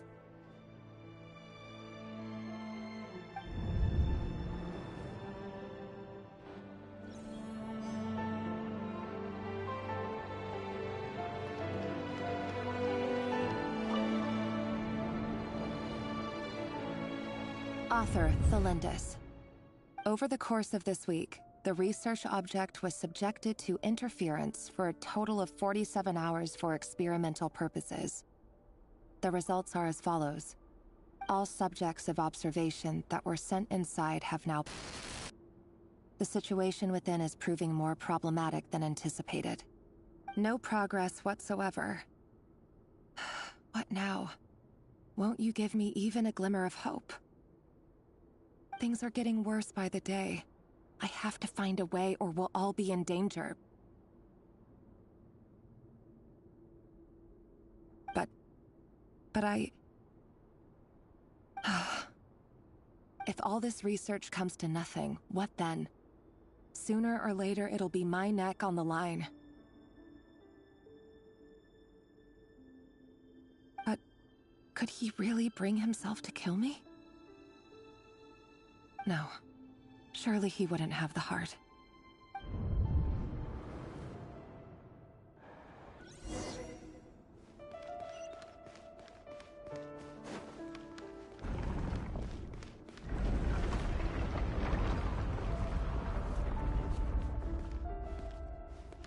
Why won't you just let us go? We don't even know each other. All we want is to live ordinary, peaceful lives. You want... to live?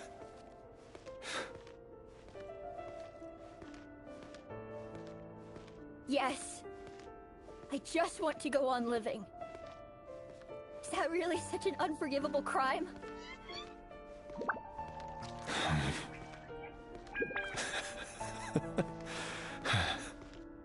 You want to go on living. I want to keep living too. To keep living forever. That's why I have no choice but to continue on the path I'm on. If only some savior would suddenly swoop down and change the way the world is. Too bad that's not going to happen.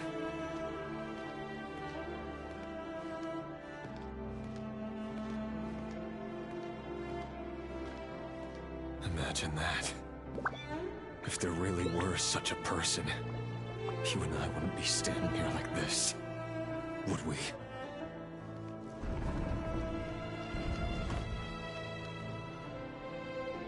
Today's files are in. Time to wade through them just like usual. No, I don't get tired of it. It's my job. And not only am I lucky to have it, I'm good at it too.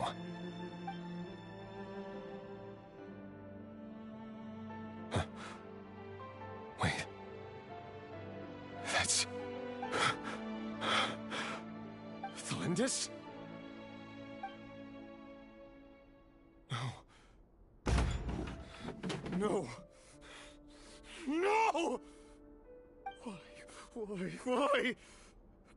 But you bear no mark of the Crimson Moon. How could you possibly have anything to do with them? It cannot be! A diluted bloodline. Carefully concealed. I see it now. You've been living in the shadows just like me. What a fool I've been. Numbing myself with talk of justice. Even imagining my friends would back me up. But in the end, Irminsul. Finster King! How far are you going to take this? From the direct bloodline to secondary offshoots? And then what? Today it's the descendants of the Crimson Moon. Who will it be tomorrow? Will you not rest until everyone down here is dead? No. This cannot go on. This is where it ends.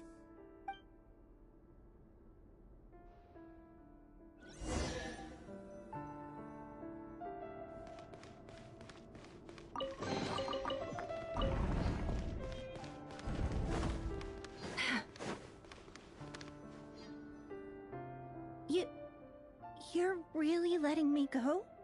I am. As long as you can guarantee that no one will find you. Don't worry, I'll be extra careful. No one will know I was here. But... what about you? Me? If you let me go, you won't be able to complete your mission, will you? Good point. In that case, maybe you should stay. No, please! I just want to see the outside world again. To... Go on living? Yes. I know you're a man of your word. So please, just let me go. If I let you leave, what will become of me? Just kidding. Go, now. But remember, don't let anyone know you were caught. We'll be seeing each other again very soon if you do.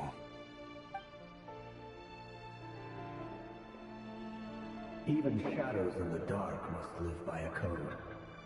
But you can't save everyone. You've been whispering in my ear for days now, Vedifilnir. What are you trying to do? Break me down? I only say this because you long for an answer to your problems. Let her go, Rerir, or you risk losing everything. I will not abandon Thelindis. Then you'll need a little more vigilance and a lot more power. The world is changing, Rerir.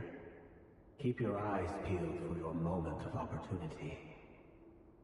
That voice used to be so unclear. But now I know exactly whose it is. It's Vedifilnir. He won't tell me how to actually resolve any of this, but he keeps trying to manipulate me like a puppet.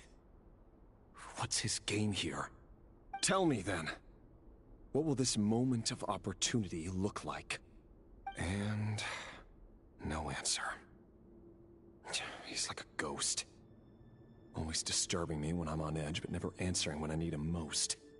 So, the Eclipse Dynasty was purging, well, massacring the descendants of the Crimson Moon. And it seems like it was all connected to the Finster King's research. The King's obsession with abyssal power left the future of Khaenri'ah hanging in the balance. No wonder every aspect of Rerir's life was so unstable. And it looks like this Thelindis, Rerir's would-be fiancée, herself belonged to a sub-branch of the Crimson Moon Dynasty's descendants. It almost defies belief that a couple like them could hide the truth from each other for so long. If the Finster King hadn't intervened in such a drastic way, they might have gone on deceiving each other for the rest of their lives. And why does Vedifilnir, Dainslif's older brother, keep talking in Rerir's head?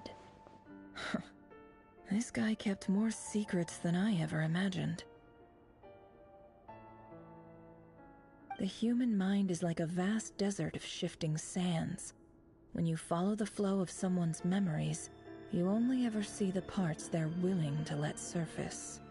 Time for something a bit more creative. We've been inside Rerir's mind this whole time, building up a picture of his psyche. There's already enough clues on the board to start reading between the lines and mapping out the rest. Now, we can finally begin to put the pieces together. Sure, it'll only be a reconstruction, part simulation, part reasoning, but it's usually pretty accurate. Once we've built up a cognitive profile, we just need to cross-check the logic behind his actions. And then we'll be able to take a sneak peek at whatever it is that Rerir has really been hiding.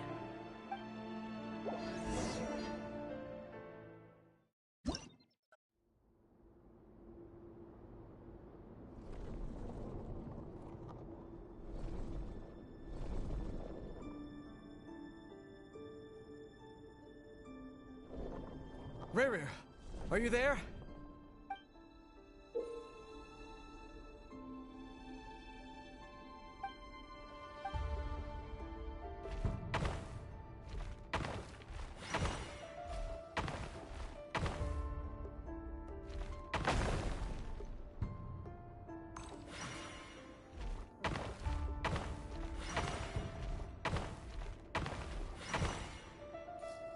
Hey, Rerir! Come out, it's urgent! Dane? What's wrong? Quick, come with me. I'll explain everything once we've met up with the others. Okay. I'll come. But the Lindis is still over at the Universitas. I'll need to leave her a note. All right then, but make it quick. I've never seen Dane so worked up before. Whatever this is, it must be big trouble.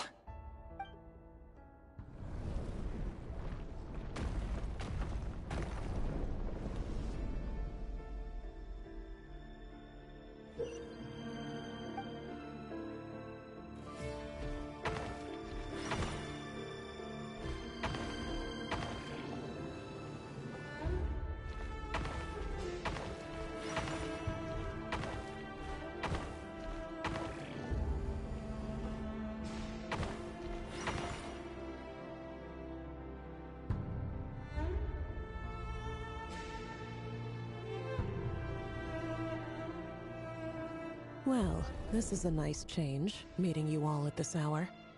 When men and women of ambition can speak face to face in broad daylight, I say that's a big step forward for our dear Conria. Don't be ridiculous. We do not fear the day. Why would we seek refuge in the night? You might ask your blade that same question.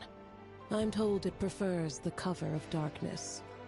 The word on the street is that Sertologi only strikes when he has an unfair advantage.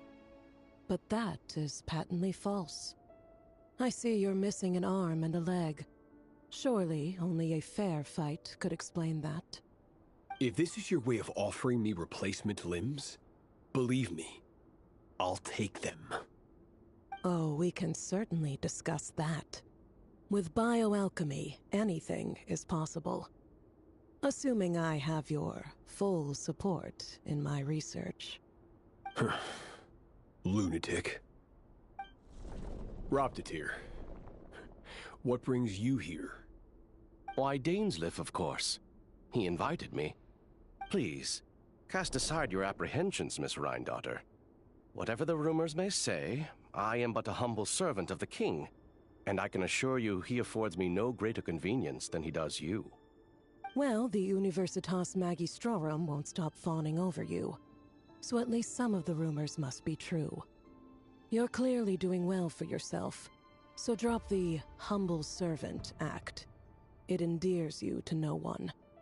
You're president of the Universitas Magistrorum, the chief royal mage known as the Wise by royal appointment, and by far the most favored among the 4 pillars of Conria. Vice President Veidt doesn't even try to hide his envy when he sees you. My success is the product of hard work and good luck. It's as simple as that. Were the king not such an extremist, I hardly think I would have received a senior post at my age. Of course, no job is without its gripes. Serving a king like ours can be a challenging task, as I'm sure you can imagine. And as for Efterveit, in missing out on the presidency, he's dodged a mountain of stress. Like everything else in life, it comes with pros and cons. You're all here. I apologize for the short notice, but it was an emergency.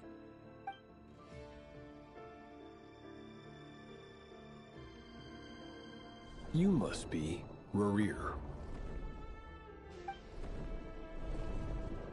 Mr. Sertologi, Yes, I handled your case file during your sentencing. Nothing personal, of course. I'm pleasantly surprised that you remember me. You're clearly a person of substance if you've been invited here. But Dainsleif, you'd better have a very good reason for convening this little gathering. It's my brother, Vedalfenir. After he spoke at the court this morning, the king was so infuriated by his words that he had him blinded in both eyes and thrown in prison. Vedalfenir in prison? Strange. I thought the king trusted him and Horoptatyr more than anyone else in the world. Does this mean the king's circle of trust just got even smaller? It has nothing to do with trust. It's about what the king wants, which is as clear as day to anyone paying attention. I simply appease him, because it's in the best interests of the Universitas Magistrorum. And also because you're slimy. Vedalfenir, perhaps less so. But still, a visionless visionary? It rather inclines me to think that qualifications are not what get you ahead in Khaenri'ah. Do you honestly think this is an important discussion to be having right now? Dane, what are you planning to do? Rescue Vedalfenir, I assume. Correct. It will mean storming the palace by force. Tonight. I need all of you on my side. That's far too dangerous. And don't forget, Dainsleif, you're captain of the Royal Guard. You swore an oath to the throne. Hmm? You've been planning this for a while, haven't you? I have no desire to commit treason. But whatever critique the king may have of Vedalfenir, disfiguring your most loyal subject for putting the best interests of his court and nation first, this is not the conduct of a wise ruler. My blade will force the king to see the error of his ways. So, Vedalfenir's prophecy enraged the king. I'm sure it wasn't what he wanted to hear, but if he won't take counsel even from the visionary, that is deeply troubling news.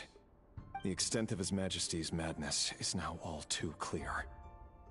The question is, how does a man like me get out of this situation unscathed?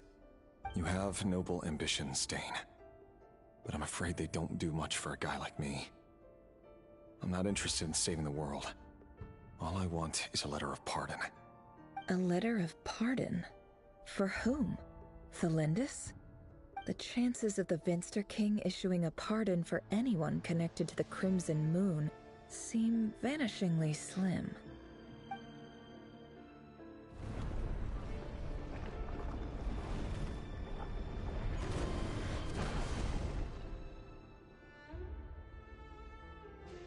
This black fog over the board must have some connection to Thelindis. But why is it taking this form? Does it have something to do with Rarir's past? Another mystery I'll need to unravel.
Author Thelindis. Over the course of this week, The research object was subjected to interference for a total of 60 hours for experimental purposes. The results are as follows. Research dating back to the Crimson Moon Dynasty has established 2 points regarding moon marrow. Firstly, its origins have something to do with a god's power. Secondly, it serves as a portal to an as-yet indeterminate location. Moon marrow can thus be defined as a spatial gateway. However, there are a number of hurdles to overcome before we can answer the question of where it leads to. To start with, opening the gateway requires a specific power source, which the relevant literature indicates. An enormous amount of power is then required to keep the gate open. Currently, the total power output of our instruments remains in the single digits. To make matters worse, I am now the only staff member remaining in the Moon Marrow lab. The Universitas Magistrorum recently decided to move most of its personnel into abyssal energy research, which has stymied all Crimson Moon-related projects. This is not a wise move. I have always maintained that placing all our hopes in a single source of power is risky, especially one as poorly understood as this. As well as making ourselves overly reliant on a single resource, we are neglecting other promising technologies. I apologize if this comes across as disrespectful. But as a Moon Marrow researcher, I desperately want to see the world beyond the gateway. If we really made it there one day, what would we find? And how would we go about taming the unknown? My imagination is endlessly fueled by questions such as these.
This is for you.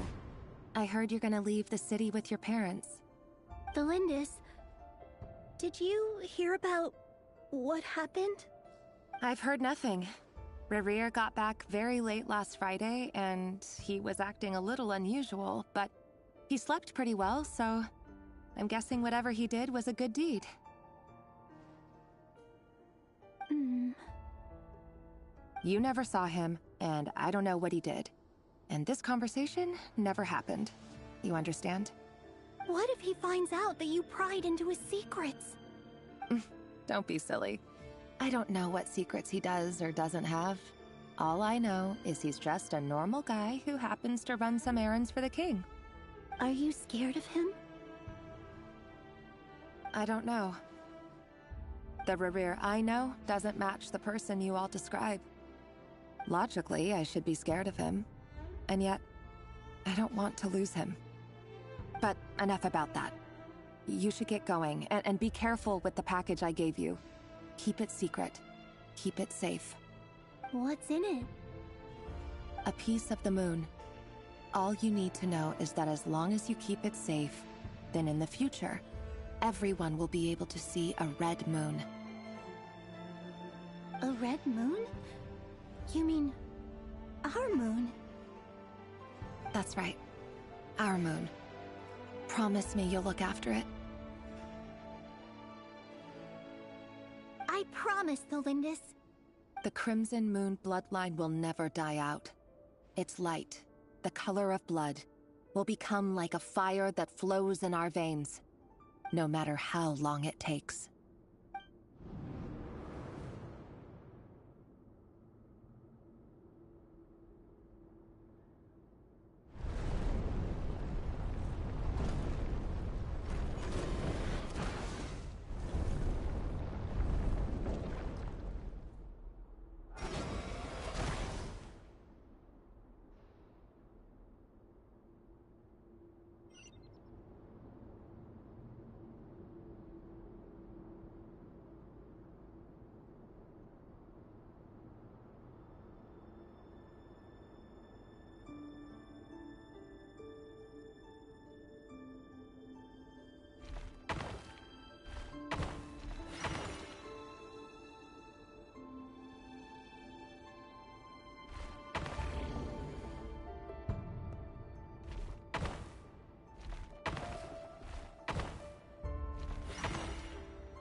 Hurry, everyone, and stick to the plan.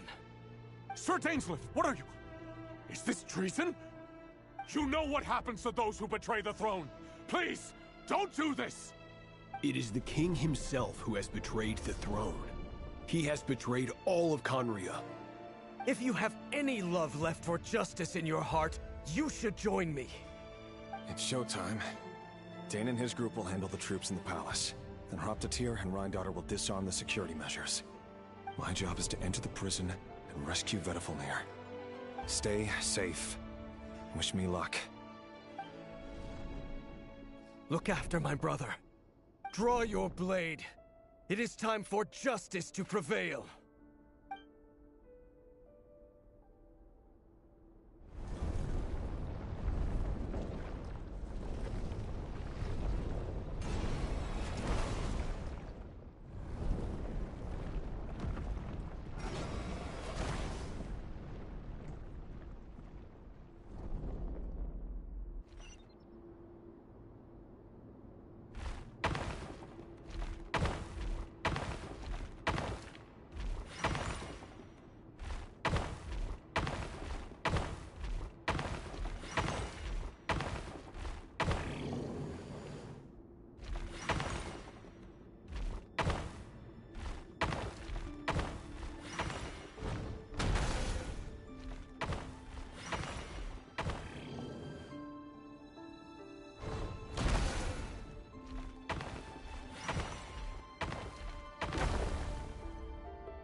This place is filthy.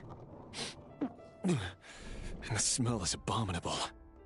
Clearly, the king doesn't allow his prisoners a single shred of dignity. Found you. Hello, Mr. Vedifilnir. Ah, it's you. Surprised? Oh, wait. I guess surprise isn't an emotion that prophets feel very often. I certainly felt some surprise in the moment when I was blinded. Surprise at the king's sheer ignorance. Surprise at just how unfairly this world responds to words of earnest remonstration. I'm curious. What did you prophesize this time? It wasn't a prophecy. It was a word of warning. Someone had to say it. The king has forsaken all reason in pursuit of his obsessions. I simply told him that if he continues on this path, Khaenri'ah will surely fall. But he didn't listen. Worse still, he stabbed you in both eyes and locked you away. Dane asked for my help. The court is in complete chaos now, but I'm sure you predicted that. Everything is transpiring as I foresaw, yet I am powerless to change it.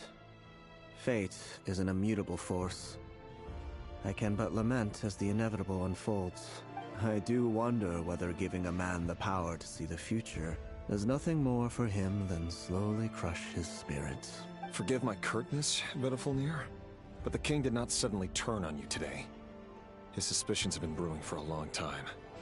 You can't have wisdom beyond the reach of your fellow man without attracting his fear and suspicion. There are things the king does not want to see. So, he doesn't want you having visions of them either. He blinded you because he thought this would make the visions stop. He wasn't entirely wrong. I did indeed lose my power to see the future. Right up until... Until what? Just now. I believe I saw something new. Well, tonight could go a lot of different ways. 5 of us banded together to storm the palace, also we could rescue you. This will go down as the most tumultuous day in Khaenri'ah history. I sense hatred in you. But also hope. A desperate hope that with the tyrant deposed, that will be the end of the story. But this is not the end. It is the beginning of a new chapter, in a whole new story. There are many men of honor and courage in this world, Rerir. But you are not one of them. You're not here for justice, are you? You're here for yourself. Is that a dagger? Interesting. Why not the polearm? It was always your weapon of choice. With your abilities, I don't doubt that you were able to recover some of your sight. But I also doubt that you want to make an enemy of me right now. Of course not. We're on the same side, aren't we? We could be. But I need you to be honest with me, Vedifilnir. At this point, you're my only hope for the future. You mean your future? With your beloved, Felindis? Yes. And I know there are bigger things at stake here. A dynasty, a nation, maybe the entire world. But forgive me, I care first and foremost about myself. I can't abandon the one I love to save myself. I just can't do it. But you see a broader picture of the future than I. You see the solutions to the biggest problems of our age. So tell me, what is my solution? What's the answer?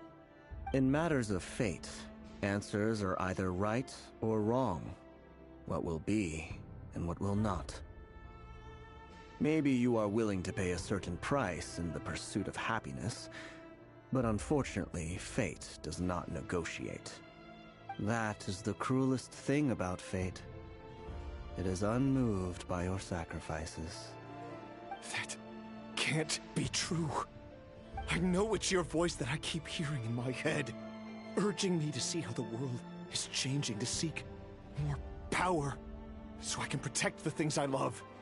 You show me disaster, but you won't show me how to avoid it? Why? Why are you doing all this? My voice. In your head.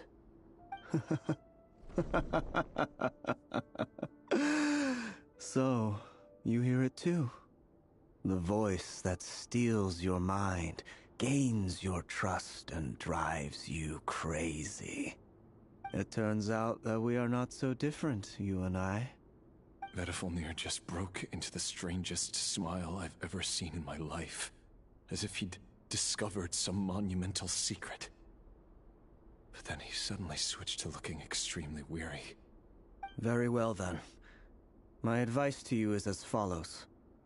You must persevere. Whatever trials and tribulations you may face, be steadfast in the belief that they are your path to the future. For as long as you live, your story with Thelindis shall not come to an end. That is the only chance you have of fighting back against fate. It is up to you whether you believe my words. Regardless, that is all I will say on the matter. I have no right to intervene any further. I will hold you to your word. Thank you for setting me free. In return, I will tell you one more thing that you cannot afford to ignore. Just then, a strange wave of energy rippled through the city. We had no idea what it could mean. If I were you, I would head to the Universitas Magistrorum. The Universitas? Oh no! I'm sure we'll be seeing each other again very soon, Rerir. Whatever Vedifalnir said, I didn't catch it. I didn't even help him out of the prison. There was no time to lose.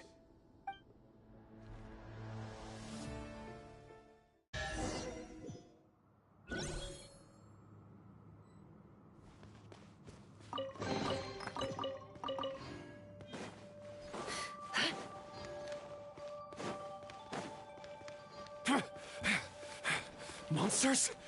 Is this Rheindar's doing? The Universitas Magistrorum. Out of my way!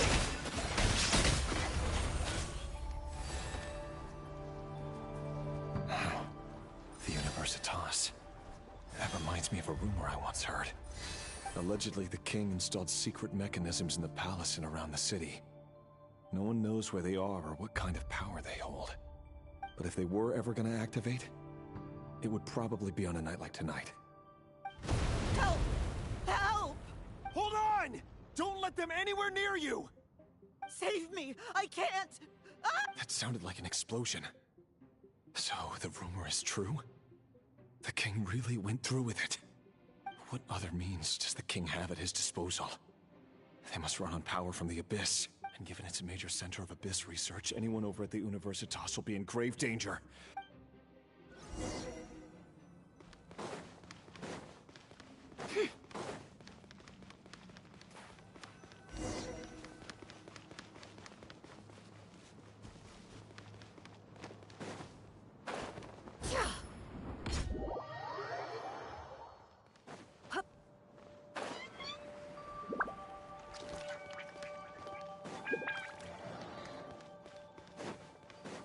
Illusion shattered!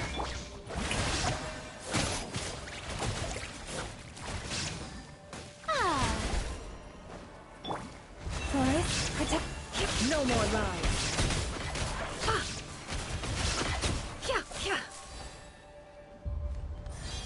Can't hide the truth. The deception ends here. It all adds up.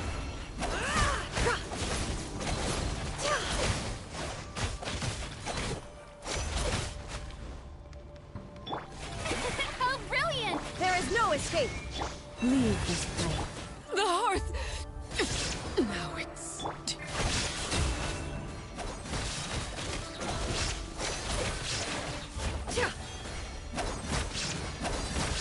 Can't hide the truth. The mystery unravels.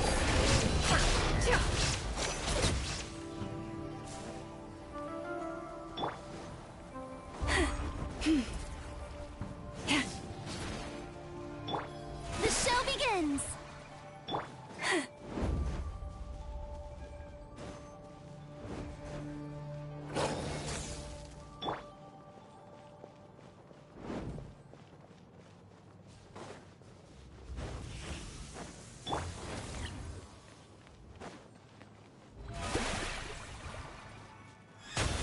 Illusion shattered!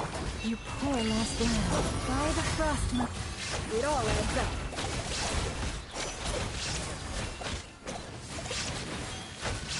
things are made of.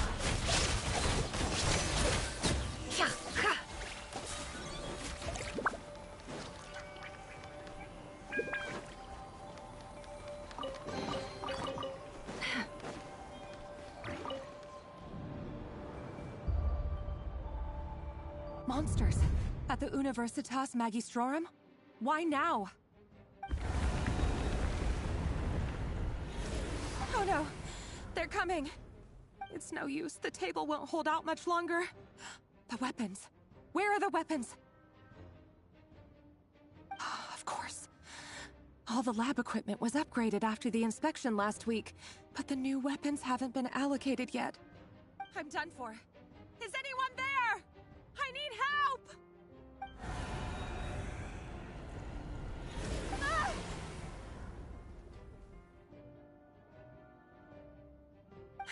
Stay back!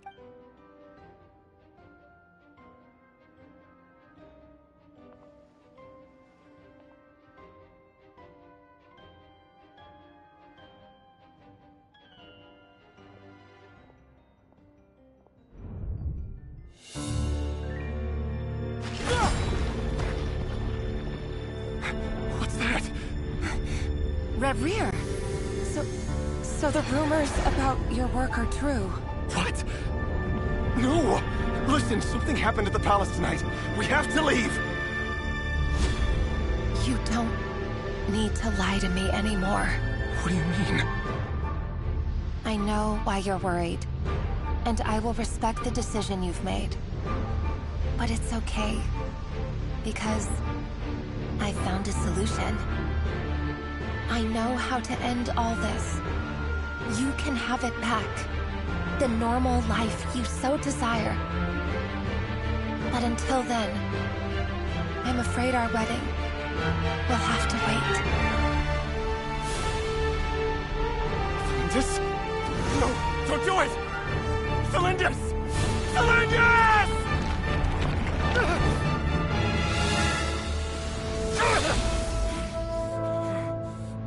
I told you, Reverie. Let her go. You will find someone better. No! No, I won't do it! I have to save her! By what means exactly? A lowly pawn. You lack the power and the strength of will. Do you know a way? Tell me! Come to the palace. Join us.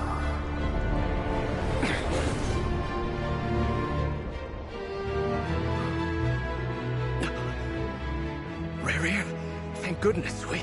Step forth and take your share.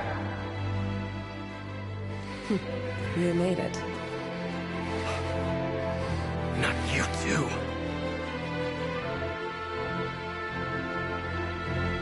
Hatred or grief, despair, desire. We all have our own.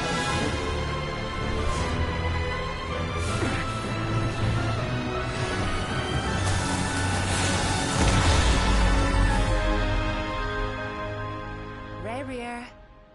Reverie. Felindus? Were you daydreaming?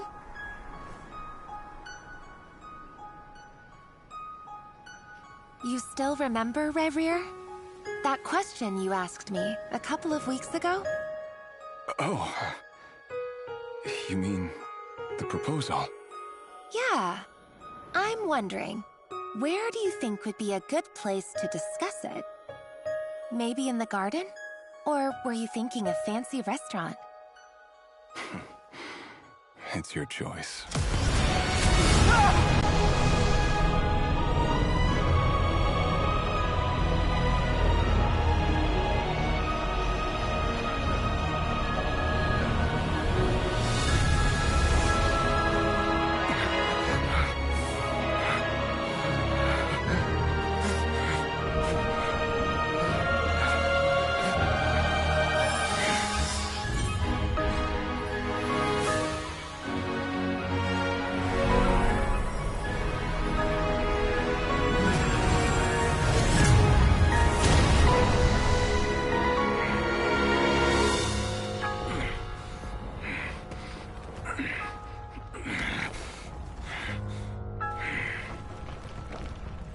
will find you. And then... you can give me your answer.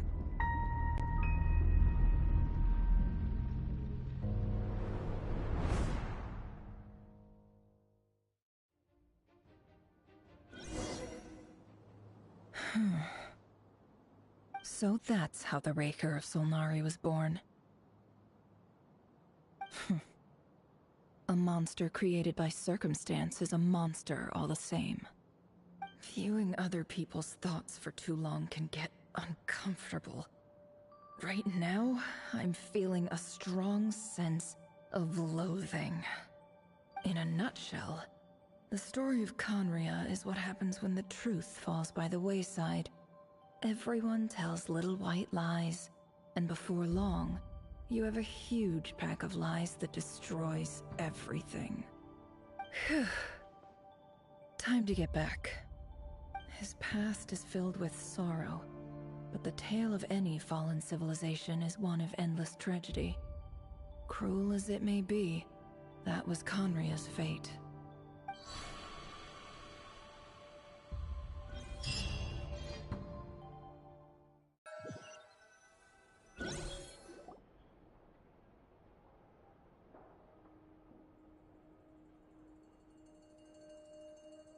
Everyone, I'm back.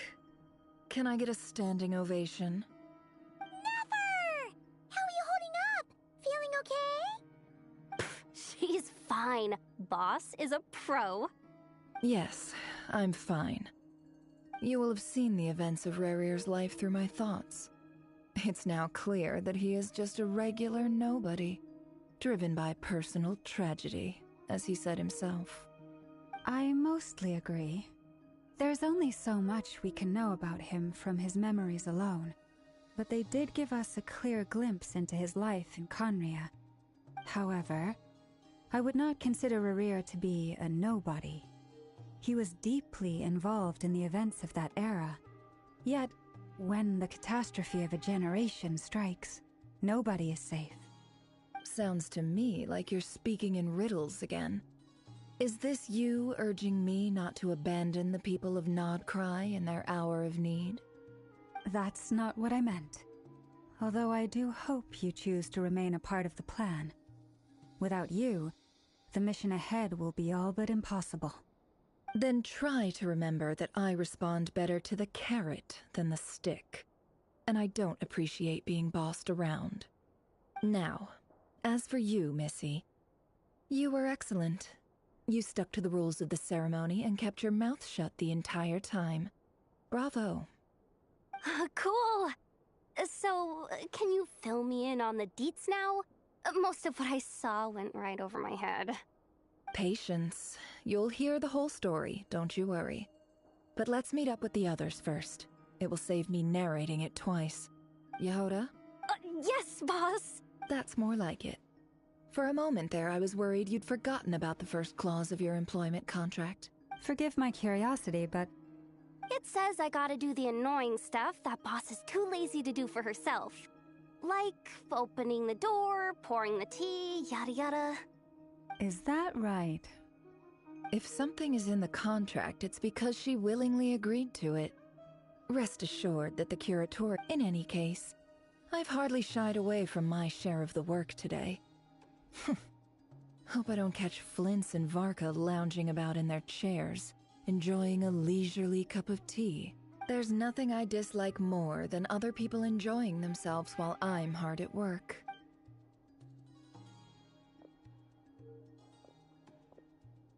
Oh no.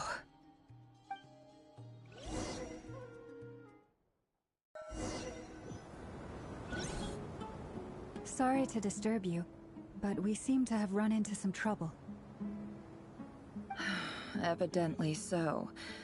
Don't worry, I'm not about to leave you to fend for yourselves. I'm not that kind of boss. And it would go against the Curatorium's labor policy. I'm sorry? What did you hear me say? I wasn't talking about labor policy. Wait, how long have I been standing here? Not long. You just appeared by the door a moment ago.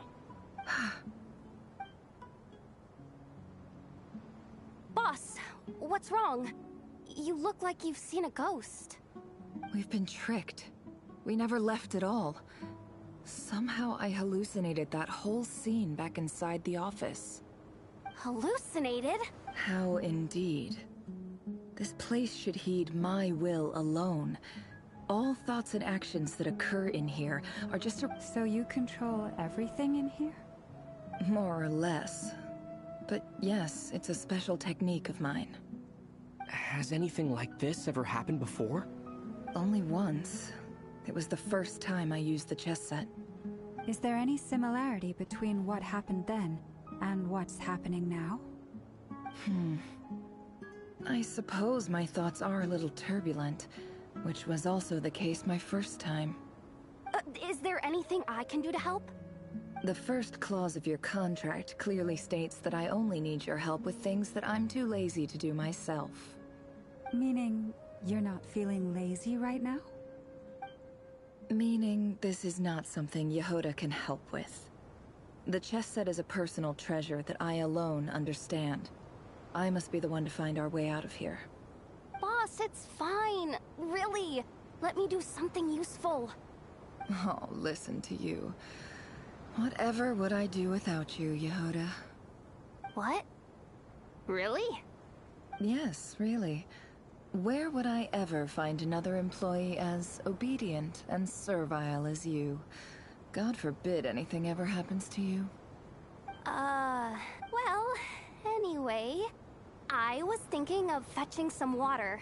There's gotta be a source where I suggest everyone finds someplace comfortable to take a rest. Even though all this chess malarkey doesn't exist in a physical sense, mentally speaking, it's all real. And so is our tiredness and fatigue. You don't want to dismiss mental fatigue. Just because it isn't physical doesn't mean it's any less serious. But anyway, I got your backs, so don't worry about a thing. Don't I have the best employees? Jealous much? If we can find a suitable time, I'd love to borrow Yehoda for a day to help out at the Frostmoon Scions. Would you be amenable to that, Boss Nefer? Oh, Lauma. Have I ever told you just how pretty you are? Beauty runs from the tips of your antlers to the depths of your imagination. Time to rally, everyone. Follow me. As we continue our journey, the same rules will apply. That means stay focused and no talking no matter what we encounter. And don't disturb the chess pieces. You have my word that I will get us all out of here.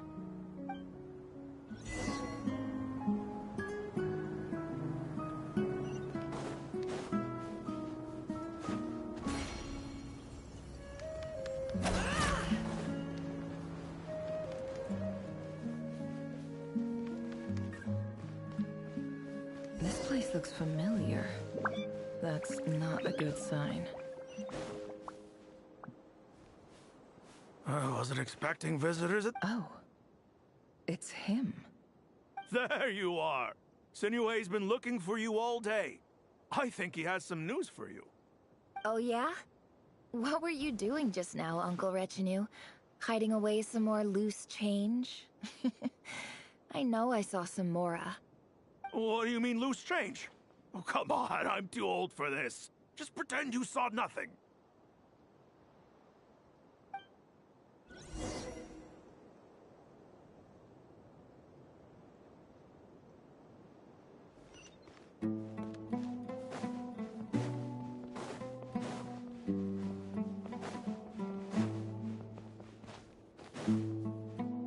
Hey, kid.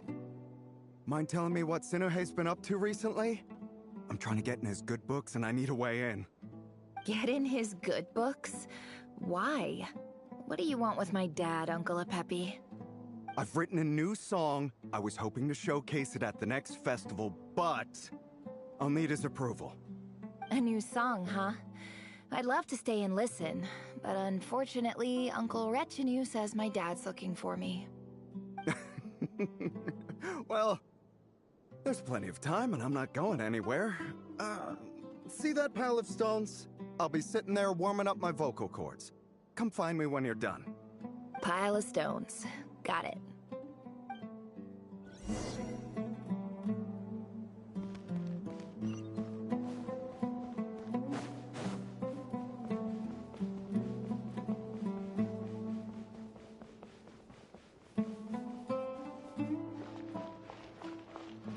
Hi, Dad. Uncle Retinue said you were looking for me. Ah, there's my little princess. If you'd gotten back just a little sooner, you could have shared the spoils of war with me. Spoils of war? Who were you fighting against, Dad? It was just a figure of speech. The aftermath of a sandstorm is no time to be waging war. I was talking about our war against thirst.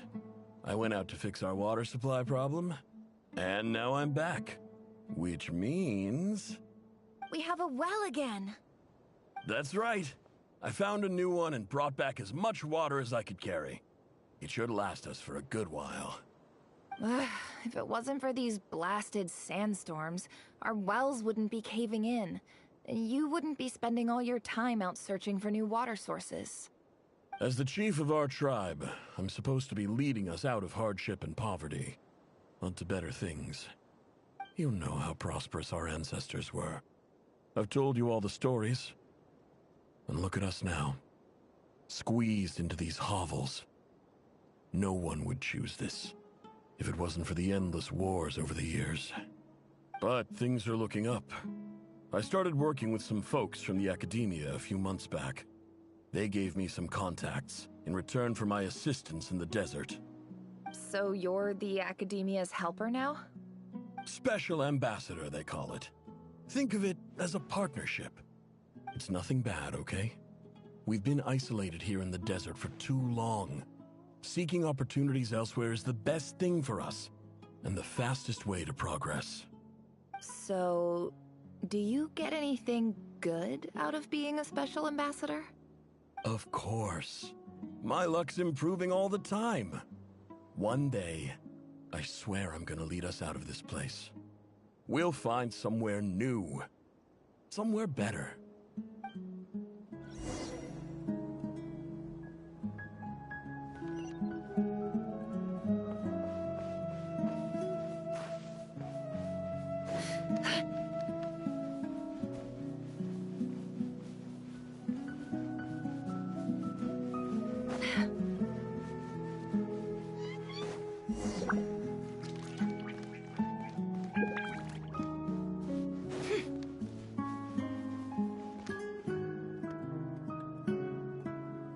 That's our well, and you know it.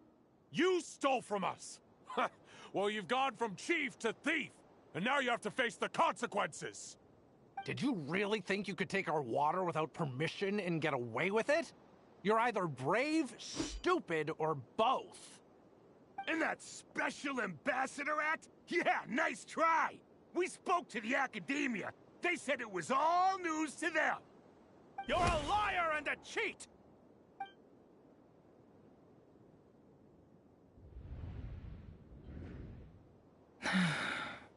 I heard Yehuda gasp, but I don't blame her.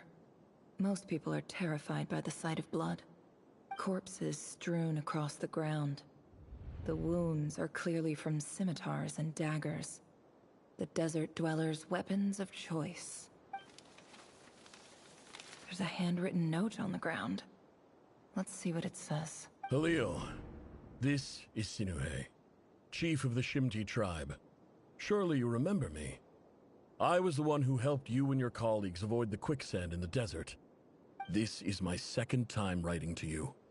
I assume my last letter must have gotten lost in the mail, as I didn't receive a reply. I hope this one makes it to you safely. I'm writing to you because I need some help. That sandstorm the other day completely blocked up our well, forcing me to look for another water source in Iab and Unut territory. It was a matter of survival. Praise the gods. The well of the Iab tribe was intact. It was my last resort. I drew what water I could and left, but not without being spotted. I fear they will retaliate.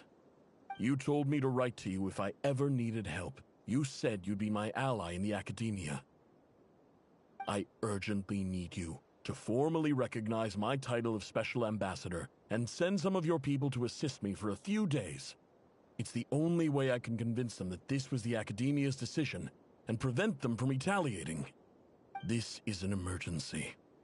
Please send help as soon as possible. Looks like this letter never got sent. The writer died a grisly death, and the letter was trampled into the ground. It's badly defaced. Some parts are barely legible. What a ridiculous lie the surviving Shimti tell. Their whole village was butchered over a sip of water.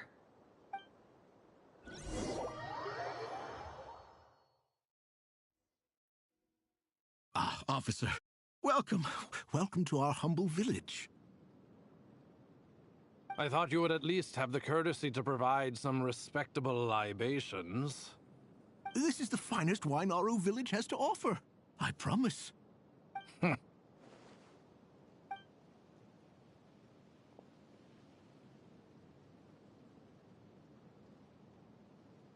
The Academia has agreed to reserve a single space for a candidate from your village. But I remain skeptical of this entire endeavor. I highly doubt anyone in this desert possesses serious academic potential. Please, have faith. If not in us, then in our god. The child we found shows great promise. I beg you, take her away from this place. Give her a chance. Don't let her talent go to waste. I don't recognize her. New arrival? She showed up here a few days ago and we took her in. She's a really bright kid. Please help. I'm begging you. So, where are you from? Nowhere special. Just a sand dune. What about the rest of your family? How many of you are there? Just the one.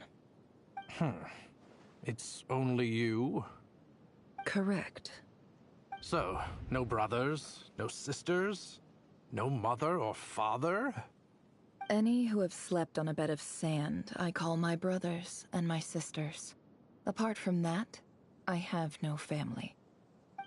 All right. Get over here. Sign your name on the form.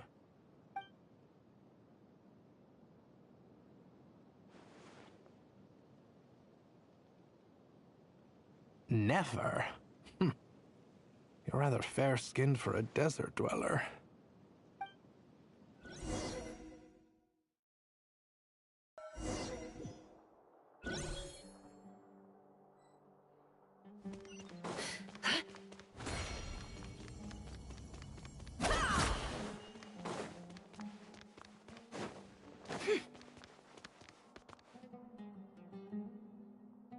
Nefer, this term's assignments have been issued already.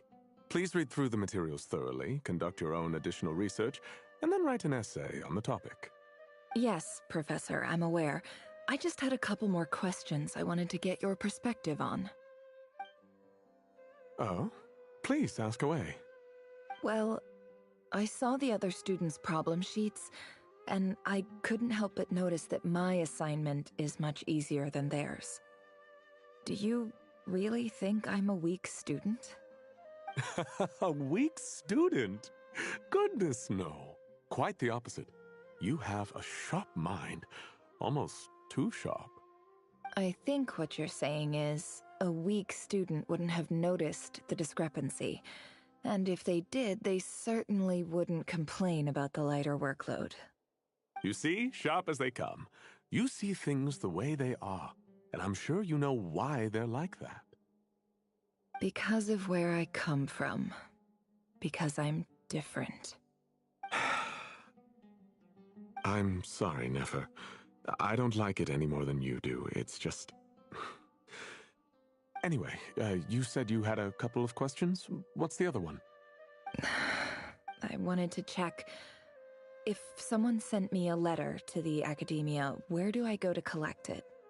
Ah, your family wrote to you.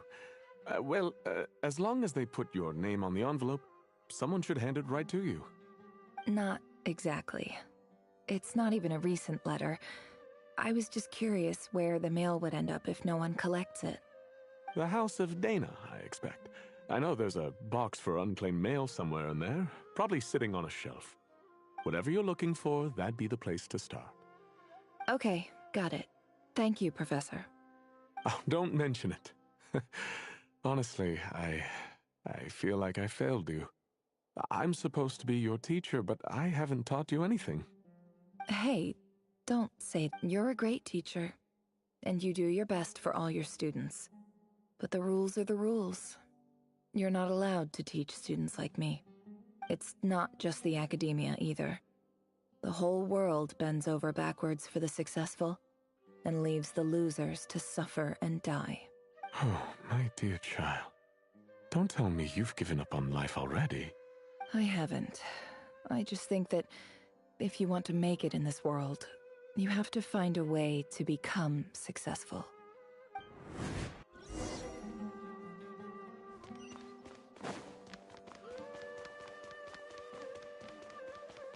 No more lies.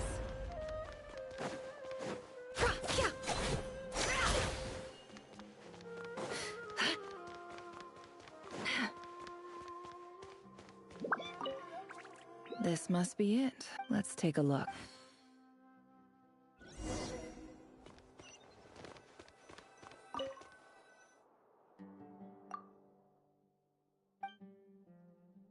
A dilapidation survey from Port Ormos. Looks like it's from a Core of 30 representative. What a strange thought. A bunch of mercs losing sleep over rundown buildings.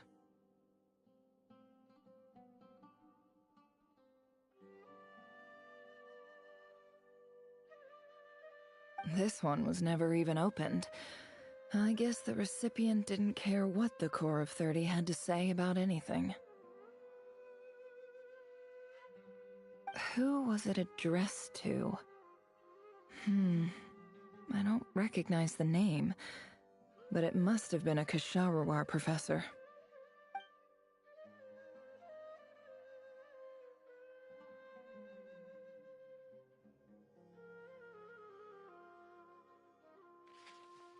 This one is addressed to the Immorta Sage. The title is Changes Observed in Satyavada Life Symptoms. Why do all these letters read like full-blown dissertations? Guided by the incense, we became lost somewhere in the forest. All the barriers between levels of consciousness disappeared as our minds soared around in circles, looking for a branch to seek refuge on.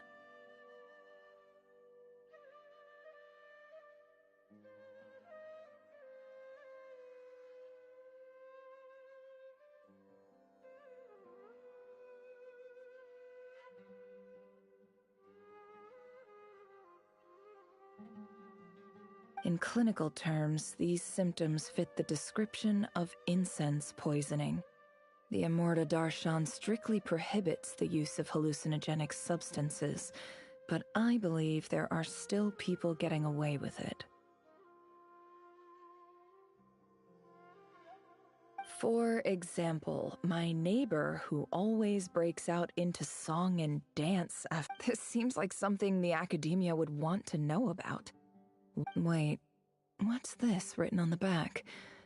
It's so small. The note says, "The sender authored this letter while under the influence of mushrooms. I would send it back, but no return." This next one is addressed to a few words of protest regarding recent changes in Sumeru's educational policy. In recent years, the academia has taken on a small number of students from the desert region. However, it appears to me that these students have not, in fact, been provided with educational opportunities that are, in any meaningful sense, equal to those enjoyed by their peers.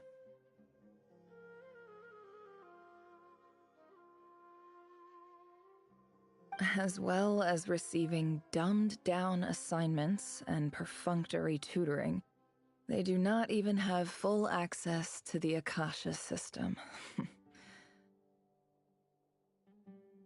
Education is the fundamental purpose of this institution, which should go without saying in a nation whose founding virtues are knowledge and wisdom. I ask you, is the lip service we pay to the policy of education for desert students truly the standard of pedagogy to which the academia aspires? As Grand Sage, policy decisions are your prerogative, but do not forget your roots. You and I were once students too, as was everyone else in this institution. I do hope you will give some serious attention to this matter. I encourage you to discuss issues. Great letter. Shame it didn't get to where it needed to go. And the sender is... Huh? Sage Cyrus of Spantamad. I didn't realize anyone else even knew how bad students like me have it in this place. So this is where letters from the Sage of Spantamad end up? Nice one, Grand Sage. Really enlightened leadership. Whatever. This isn't what I came here for. Moving on. I'm not exactly holding out hope that a letter sent from the desert would even make it here. I can't believe how much discarded mail there is. Must have been years since someone last went through it all. And this is just one box. I don't believe for 1 second that any human being has sat down and read through all the documents in this place. Wait.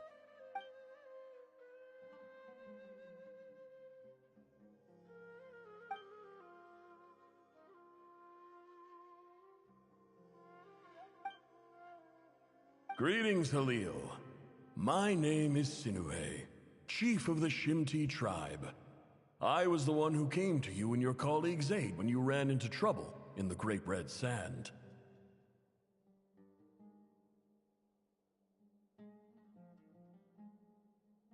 I don't know how well you remember it now, but I brought you to safety and gave you some water and other supplies. You seemed very pleased and told me your name. In my tribe, learning a person's true name is serious business, and I therefore see you all as friends. You were kind enough to leave your contact details so we could stay in touch. The Shimti tribe lives a harsh, nomadic existence in the desert. You were sympathetic towards my plight, promising to make me a special ambassador of the academia and help us find a way to make a better living.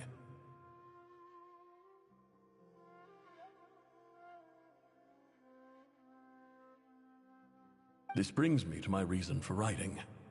Our tribe has fallen on particularly hard times, and I would like to ask for your assistance.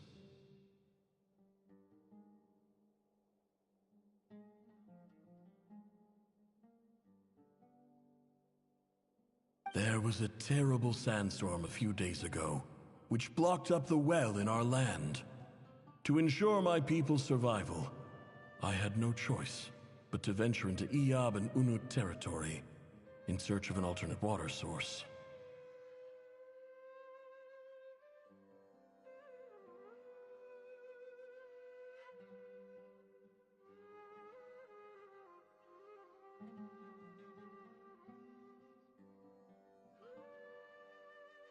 The Iyab and Unut are descended from the Thamudians, while we trace our ancestry to Tulatala.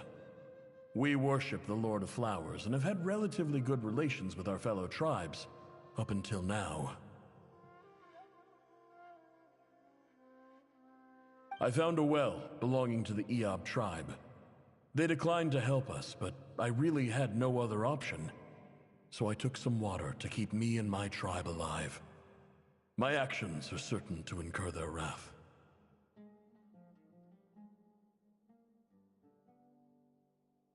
When we met, you assured me that you would be my ally in the academia.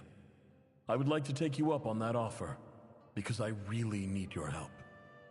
I wonder if you could send an Academia representative to meet with me.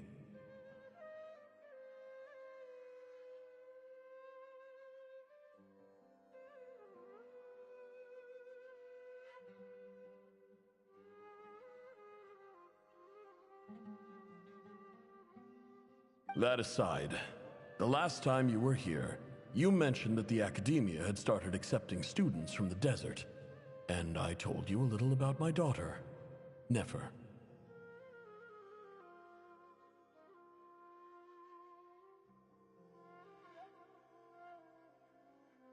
We have next to no resources here in the desert, and my power and influence are limited. Would you consider enrolling my daughter at the Academia? She is a smart girl. I know she won't disappoint you.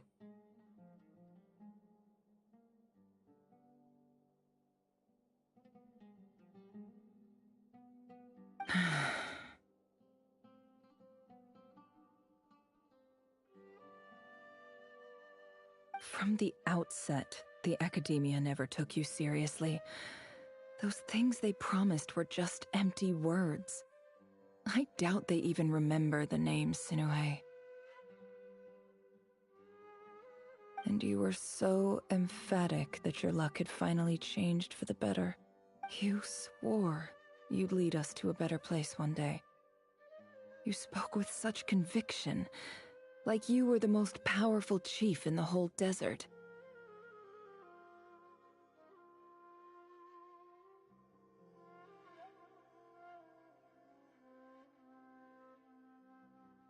You liar.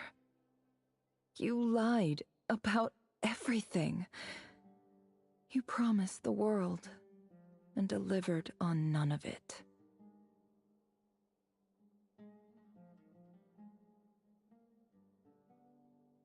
And who fell for it? Just me, by the looks of it. Despite your best efforts. Which makes you a pathetic liar. You weren't even any good at it. I think I'll take over from here. Let me show you how.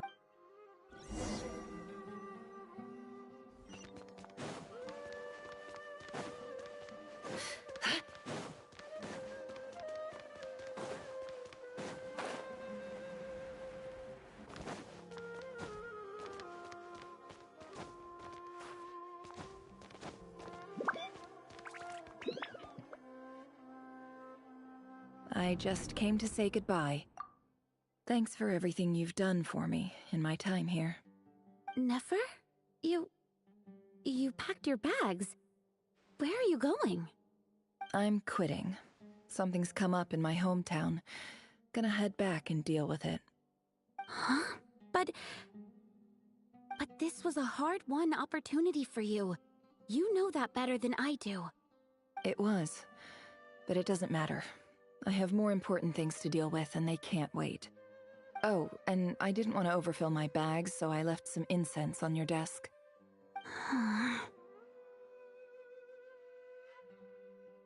What's wrong? I thought you liked incense. Although, I did read somewhere in the House of Dana that it has hallucinogenic effects. Don't use it all at once, all right? Isn't this the stuff you brought from your hometown?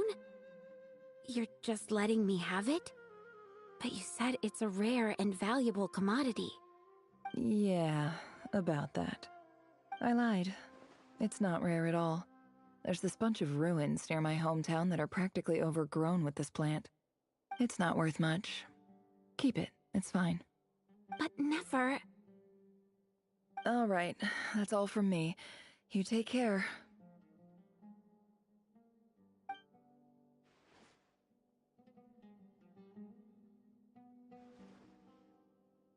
Don't forget me, okay? I mean, we're more than just classmates, right? We're friends. Yeah, I'll remember you. I lied again. That incense is worth a fortune, and it's a rare find even in those ruins. And as for remembering her, I have far too much to do when I get back. No time to reminisce. I'll be lucky if I even make it through this alive. But either way, I expect I'll forget you pretty quickly.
It's a pleasure to meet you, Mr. Arif.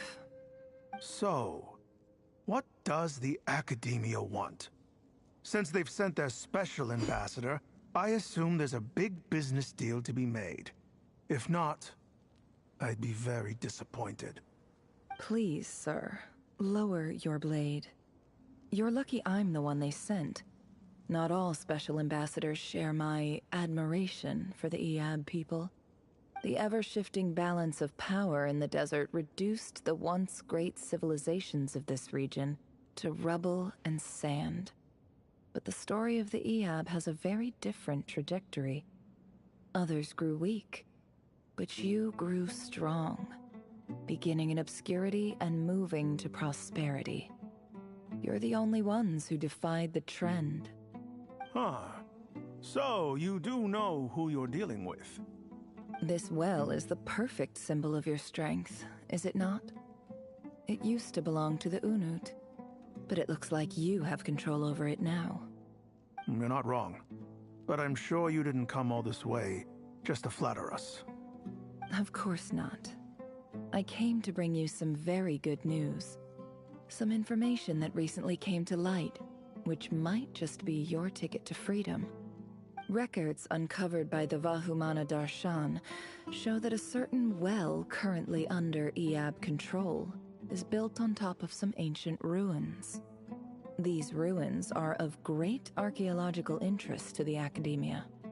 I checked the map carefully on my way over here, and I'm confident that this is the well in question. The Academia is offering 50 million mora in return for excavation rights. 50 million? No, wait. If these ruins are as important as you say, 50 million's a little low, don't you think? Don't get greedy, Iyab. We know far more than you think. We know that you seized this well by force. Wasn't that the first step in your rise to power? To drive away the Unut and steal their water supply? So what if it was?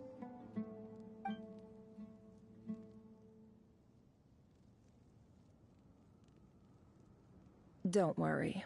As unscrupulous as it was, it's something we're willing to overlook. The Academia is only interested in dealing with the de facto power holders in the region. I hope I am making myself clear. And I hope your words are the truth.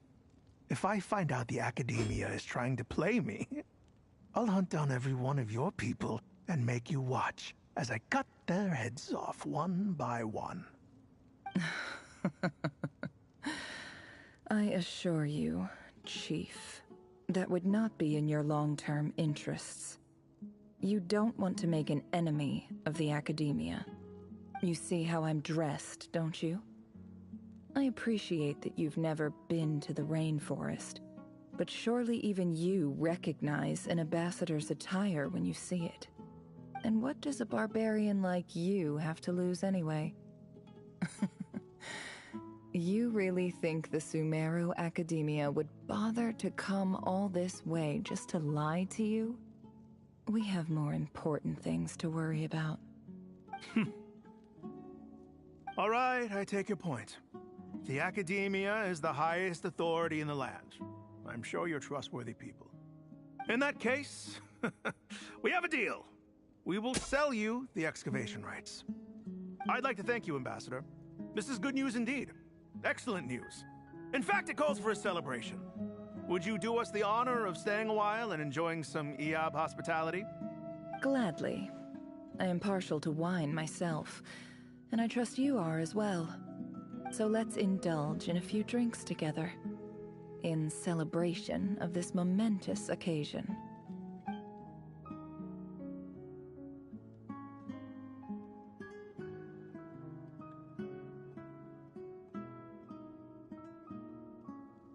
Chief!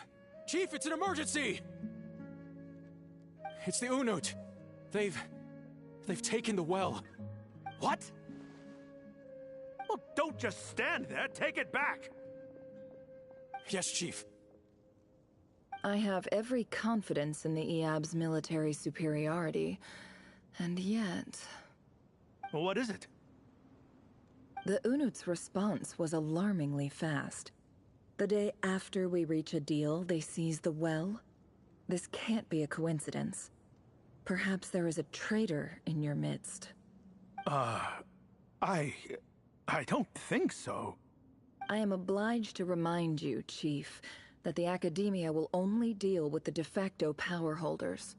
If you cannot regain control over the well, I'm afraid you won't see a single mora of that 50 million. No! Please, Ambassador, just give me some time.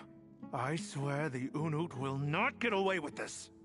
That well is ours, and so is the Mora. Glad to hear it. I will wait here for an update.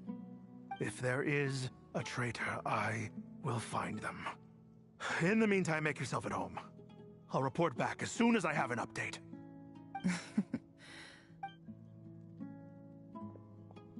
Wow. All it took was a few words and I've got him wrapped around my finger. What an amazing feeling.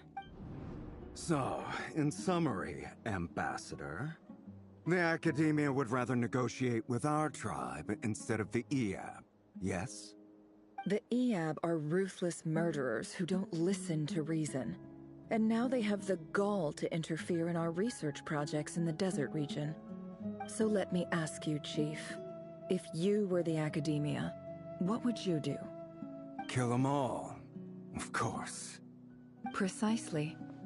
The Academia does not tolerate those who stand in our way. The Iyab have held back our academic pursuits for too long, and our patience is wearing thin. At the same time, there is simply no way that the Academia can be seen to be intervening in desert affairs. I'm sure you understand where I'm coming from. We have our own rules out here. If the rainforest dwellers raised arms against a desert tribe, it'd start a bloody war. Right. We can't confront them ourselves, but we can support their enemies. The Unut have always had strained relations with the Iyab, which makes you our natural allies. Natural allies. Weren't the Iyab your allies once? You were quick to send them after us to protect your interests back when we stole that water. And now look at you. You're at each other's throats. Let me be clear. The Academia wishes to collaborate with the legally recognized rulers of the desert in this matter. We are asking for excavation rights to that well, and our offer is 50 million mora. Say no more. I believe we have an understanding. Good. Then I suggest you get to work. Get us access to that well, and the more is yours. You see, Dad? Lying is easy when you know how. People will believe anything.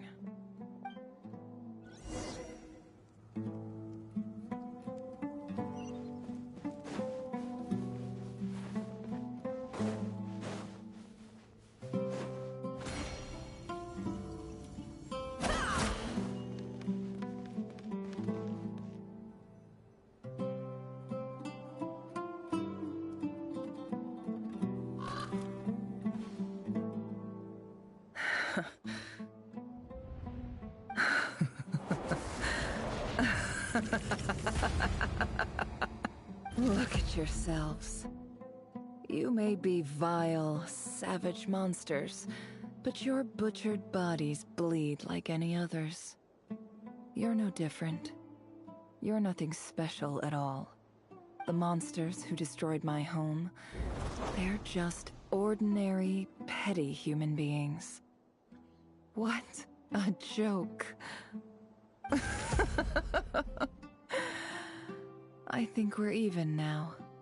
Maybe I've even done the desert a favor. It's a better place without all these people around. Oh, Sinuhe, my gullible fool of a father.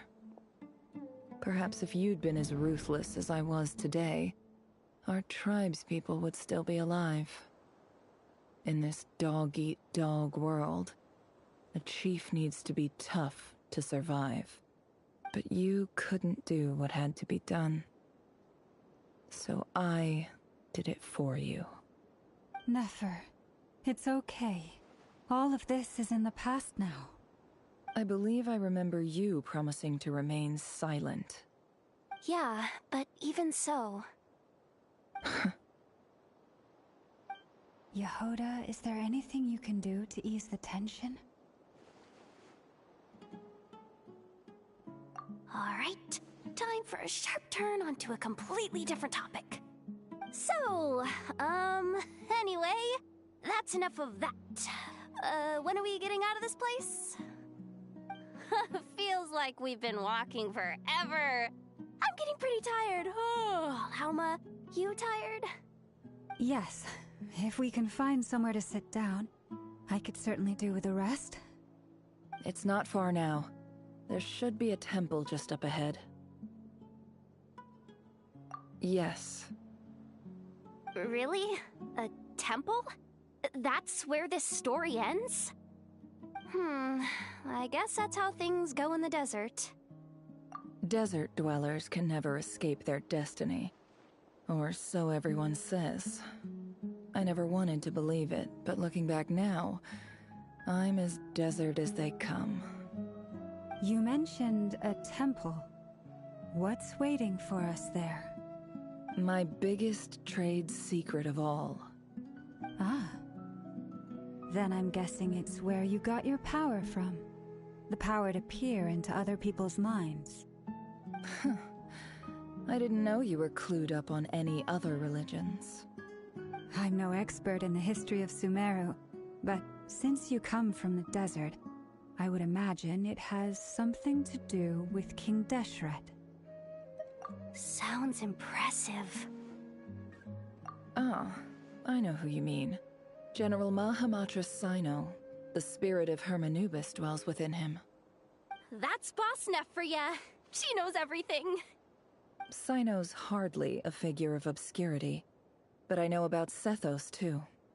What about him? Is he a big deal or something? Well, he's not a small deal, let's put it that way.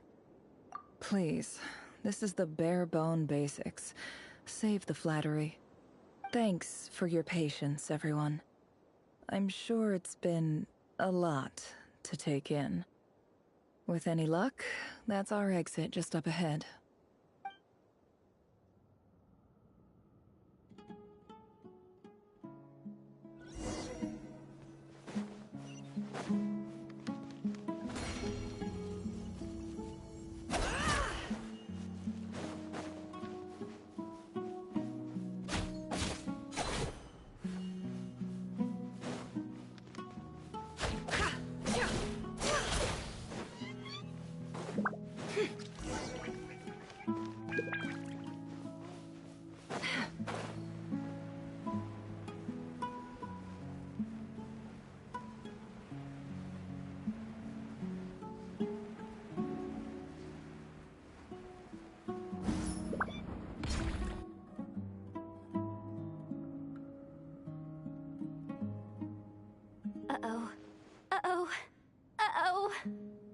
I'm totally out of my depth here. I don't have anything to add about any of this stuff. Like, look at that statue, for instance. I want to do the whole name-dropping, this girl knows her stuff thing too, but I've never seen anything like it before. A statue with the head of a bird. That's Thoth, the Ibis King, one of the 7 pillars of King Deshret. The legends say that he, the Crocodile King, and the Goat King were the 3 retainers of King Deshret. Let's take a look.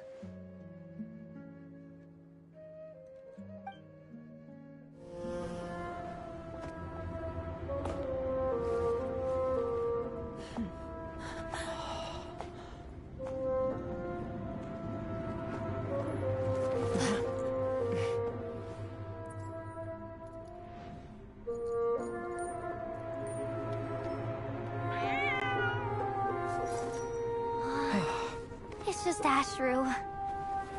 So, all is well?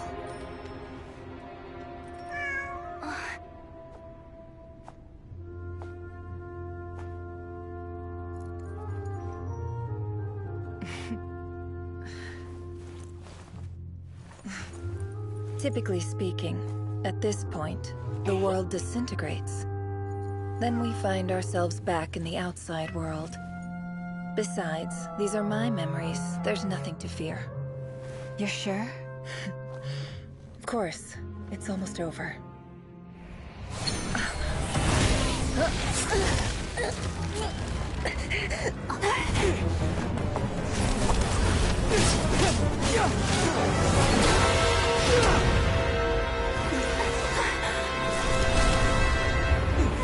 Never! Hold on!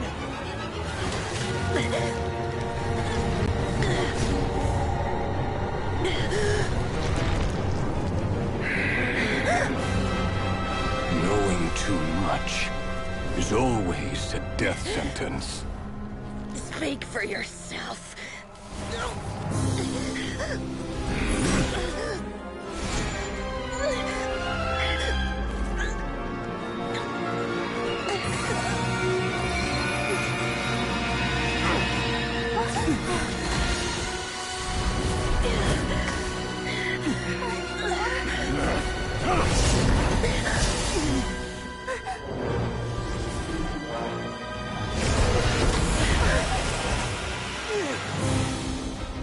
How repulsive.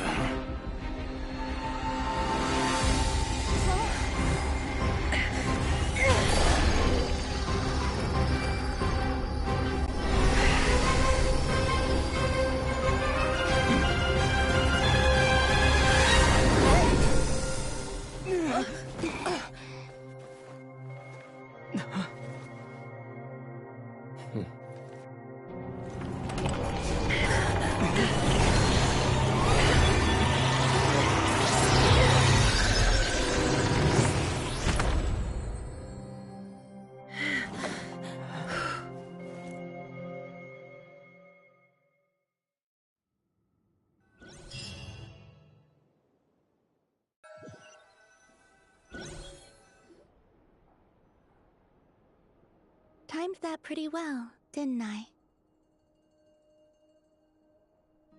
It's okay. I'm just glad no one was hurt. Paimon noticed you doing something too, Dainsleif. Were you helping get them out? Of course. When I asked Nefer to conduct this investigation, I was not naive to the dangers involved. I had a duty to ensure your safety. Good to know your sense of justice is still intact after all these years. I take that to mean that you saw the truth. That comes as a great relief. I certainly did. And thanks to your help, I also managed to trap Rerir inside the chess set. Whoa, really? How'd you manage that? Well, to be honest, I sensed that something was wrong long before we made it to the temple. By using this fragment to probe into Rerir's past, well, the monster formerly known as Rerir, it seems I alerted him.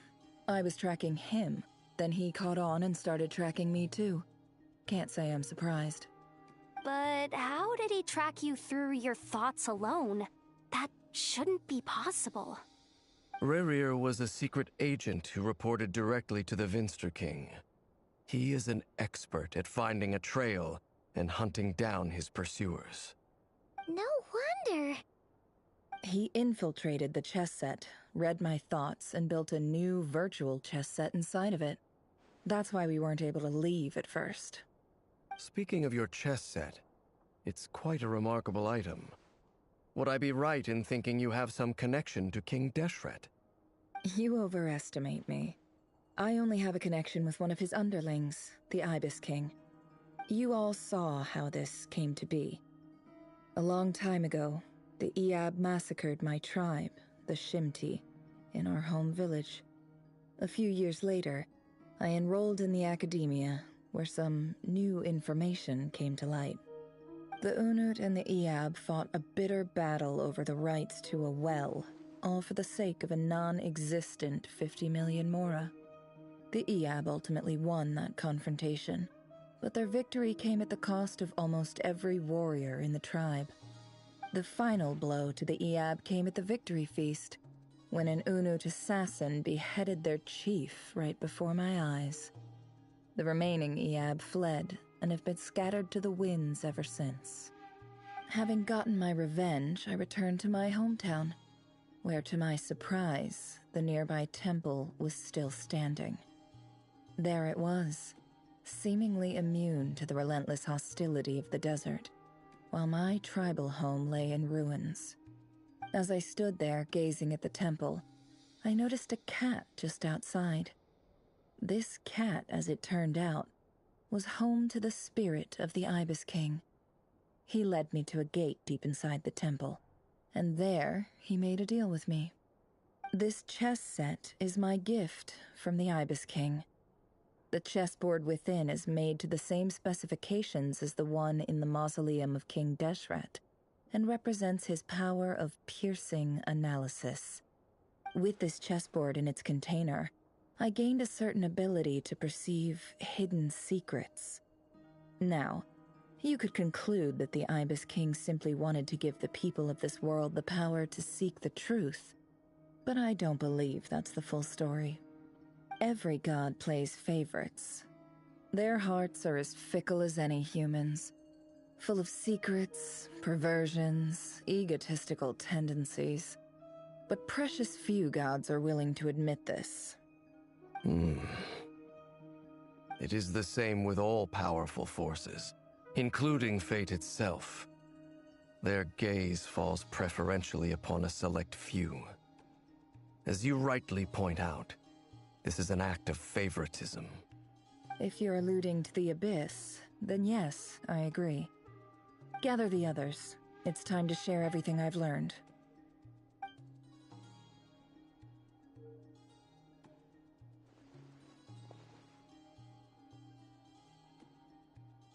Thank you all for being here. As promised, I did some further investigating into the Raker of Solnari's background. I am pleased to report that the investigation has been most fruitful indeed. The Raker of Solnari, real name Rerir, was once a Khanrian subject who served the Vinster King. I will now share the important details of his story. Please save any questions or comments for the end.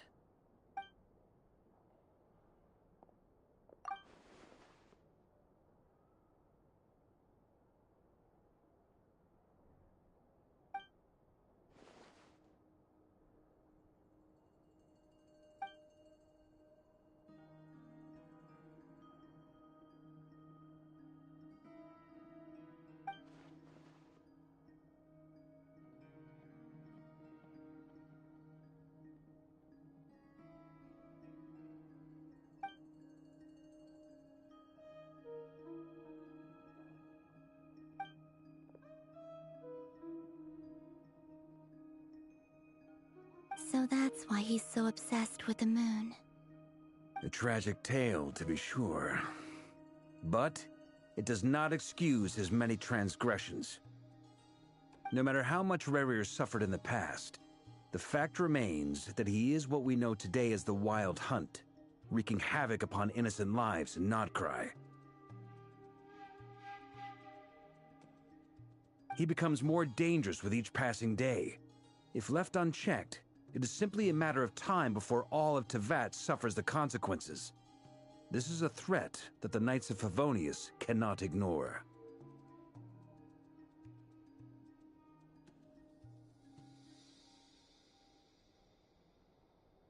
A question for Miss Columbina.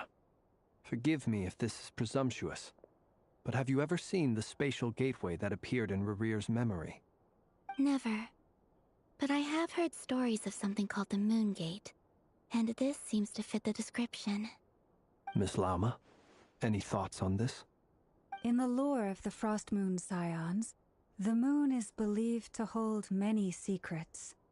Some sources speak of ancient knowledge, others of a gateway to the unknown.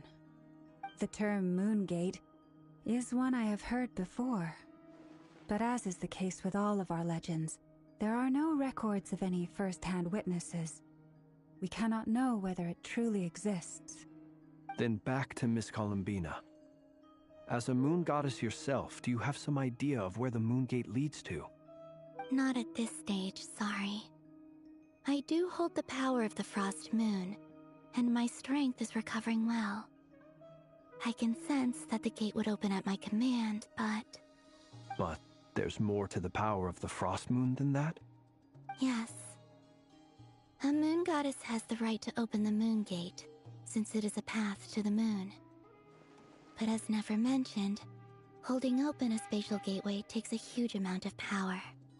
And right now, I need to conserve my energy to fight the Rayhir of Solnari. I'm afraid this is one mystery we may have to leave unsolved for now. I agree. Better to save your strength. But if you'll humor me for a moment, I have a bold conjecture of my own regarding the world beyond the gateway. I highly suspect that neither Tholindis nor Rarir made it through unscathed. The evidence pointing to this is the fact that the Rayhir of Solnari exists in the form of countless fragments. With the abyssal power he wields, no ordinary foe can touch him, let alone tear him to shreds. And yet, the Wild Hunt proliferates wherever his scattered fragments lie, drawing hordes of monsters to many different locations across the land. So your theory is that Rarir was physically torn to shreds by some powerful force? Hence, why the Wild Hunt is a distributed phenomenon, rather than a unified one? Makes sense to me. Explains why the Wild Hunt is so pervasive, and why he's been trying to piece himself back together.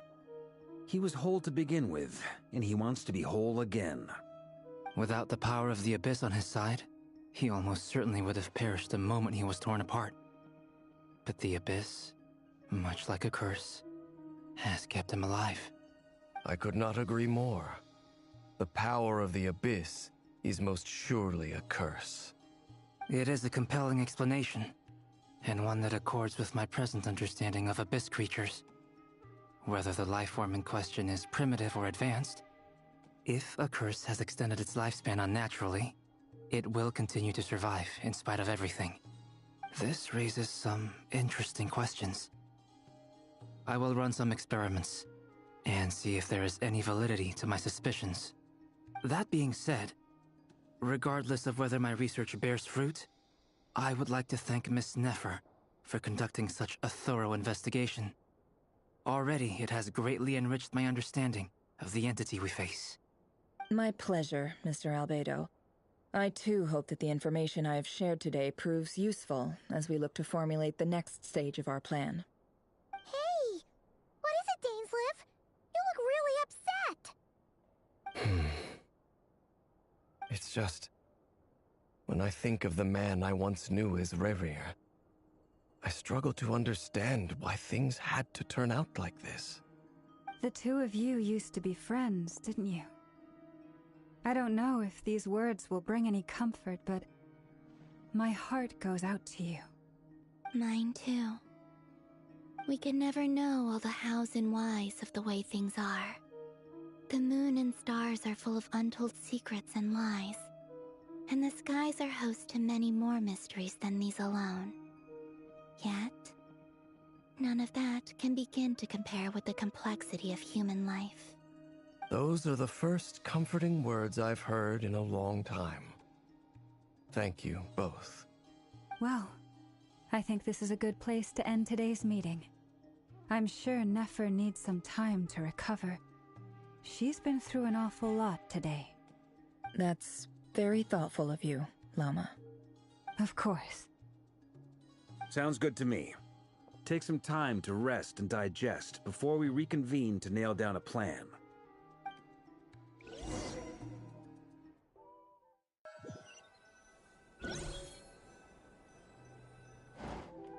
Hey, is this a bad time? Hope I didn't kill the conversation.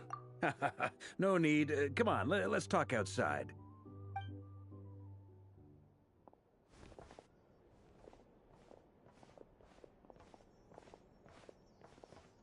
Anyway, Nefer went back to the curatorium to get some rest. But before she left, she shared some things with me that I thought you should be aware of. Firstly, although she managed to trap the Raker of Solnari inside her chess set, there's no guarantee that the power of the Ibis King is any match for one of the 5 sinners. Their powers are beyond our comprehension. It's only a matter of time before he finds a way to break out. We have to come up with a plan and take care of him before that happens. Honestly, my mom figured that might be the case. So, how long have we got? Well, I asked her that same question. She talked for a long time, but for the most part, it seemed like she was trying to convince me how precious her chess set is. What a long and storied history it has. It felt like some kind of sales pitch, you know? The kind where you end up handing over Mora against your will? Anyway, after all that, she finally answered the question. 2 days, at most. 2 days? Holy moly! Can we even recruit enough help in that time? That remains to be seen. Which brings me to the second issue. Dainsleif is obviously conflicted about this whole thing. But given how little time we have, there's no way we can pull this off without his help. You have some history with him, right? Do you think maybe you could talk to him for us? Great. All right, on to item 3. So, Albedo, Duran, and I put our heads together and came up with a plan. Can't promise it's gonna work yet, but at least it's a start. We figured we'd bounce the idea off you first. We'll explore it further once everyone... Oh, Paimon's dying to hear this. All right, so here's what we're thinking.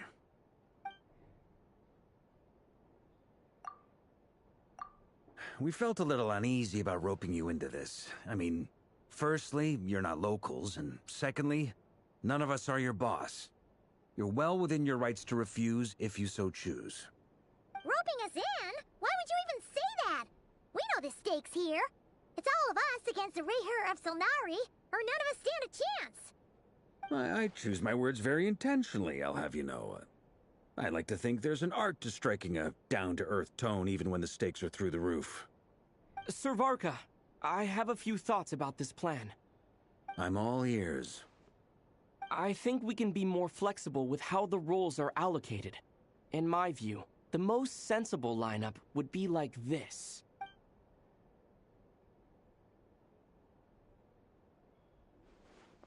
I see your point, yeah. But if that's how we're going to approach this, you'd better make sure you're ready. To be clear, I don't doubt your abilities. Far from it. I just want to make sure. Are you really willing to take all this on? I want to do everything within my power. The Rayher of Solnari is a truly fearsome opponent, and if I do my part, it'll greatly reduce the risk for everyone else involved. Well, that tracks with what I've heard. Jean's mentioned in her letters that you're so diligent it's almost abnormal. As in, most people weigh up the risks and rewards in situations like this. But you seem to just march towards danger without a moment's hesitation. Of course, everyone appreciates a fearless pioneer. But all that aside, I'm the Grand Master of the Knights of Favonius, and you're our honorary knight. I want to make sure your courage doesn't come at the expense of your safety. Thank you, Sir Varka. I should be the one thanking you. It means a lot to have you on board. I'll give some serious thought to your suggestions.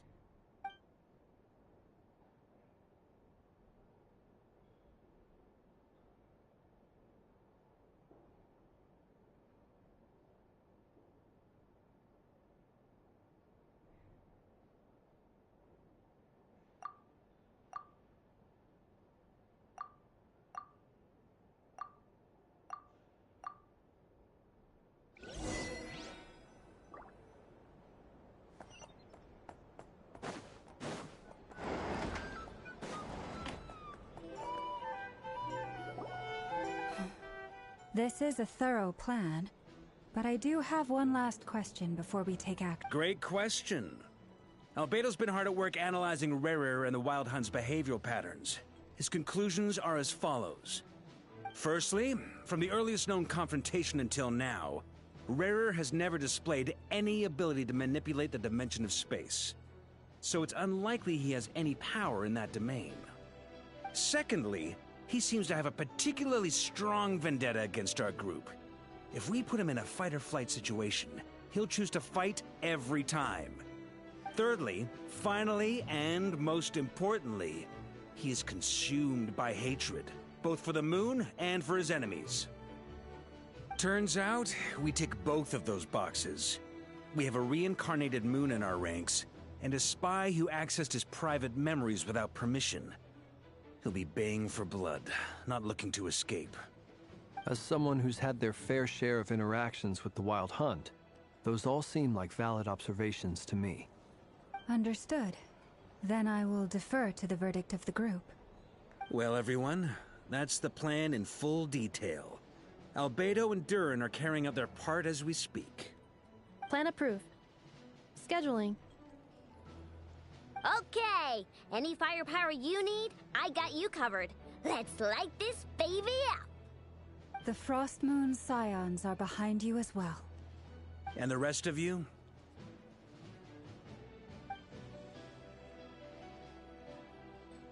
No objections?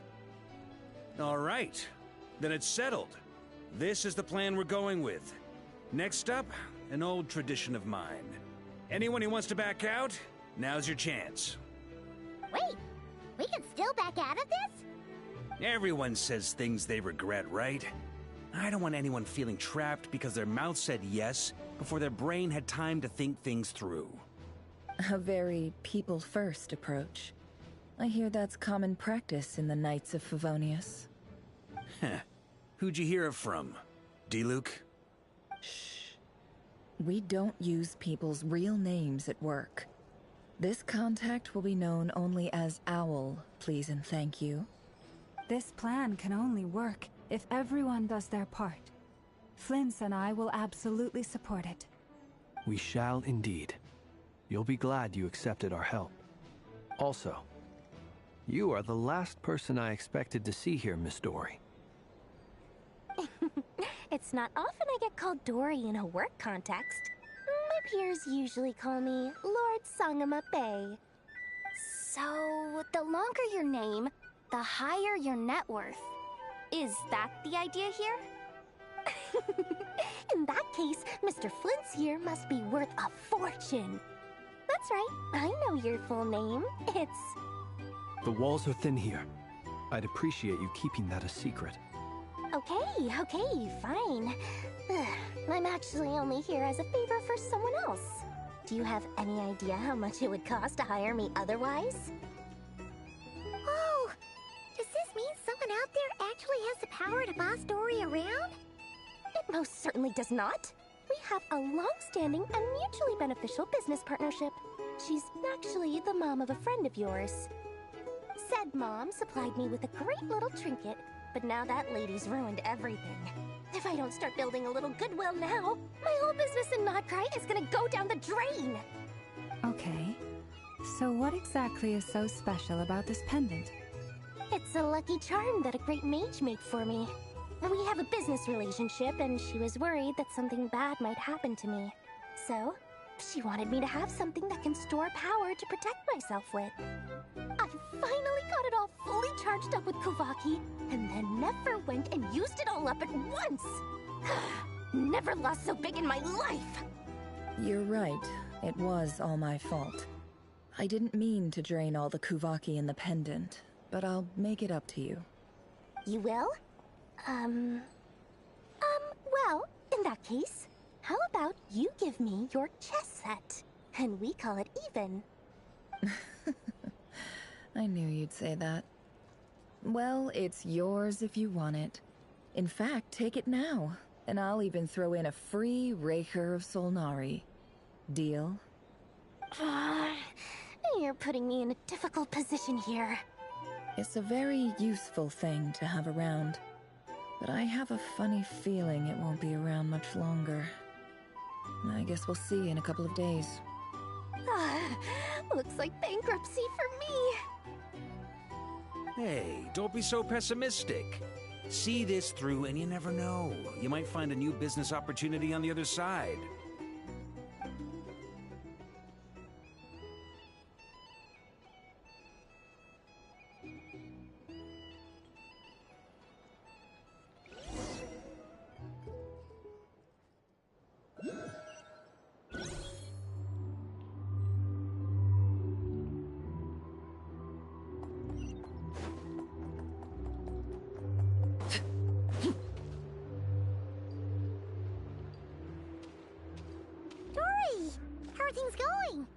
Ready?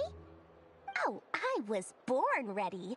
We only have 2 days. You think Lord Sangama Bay would let an opportunity like this slip by? Don't forget, when something's in high demand, the people with the goods on hand get to charge the highest price of all. Even higher than the sellers taking advance orders. Ta-da! See? It's right here! Ah, it's so pretty! Did you make it? No, I have a supplier. We go way back, so he made me a very attractive offer. Aha! No wonder you were talking about Lucky Charms at the meeting. You've been getting Kaveh to make them for you. That's not the full story. It actually started a while back as a project between me and the Dendro Archon. Mage Alice once warned me that this world won't stay safe forever. There may come a day when everyone faces a great crisis. I passed this on to the Dendro Archon, and she secretly brought together a research team made up of Sumeru's top scholars to invent a technology that could keep people safe. I won't go into the details because it's all very complicated, but if you want to know more, you can ask the Dendro Archon about it sometime.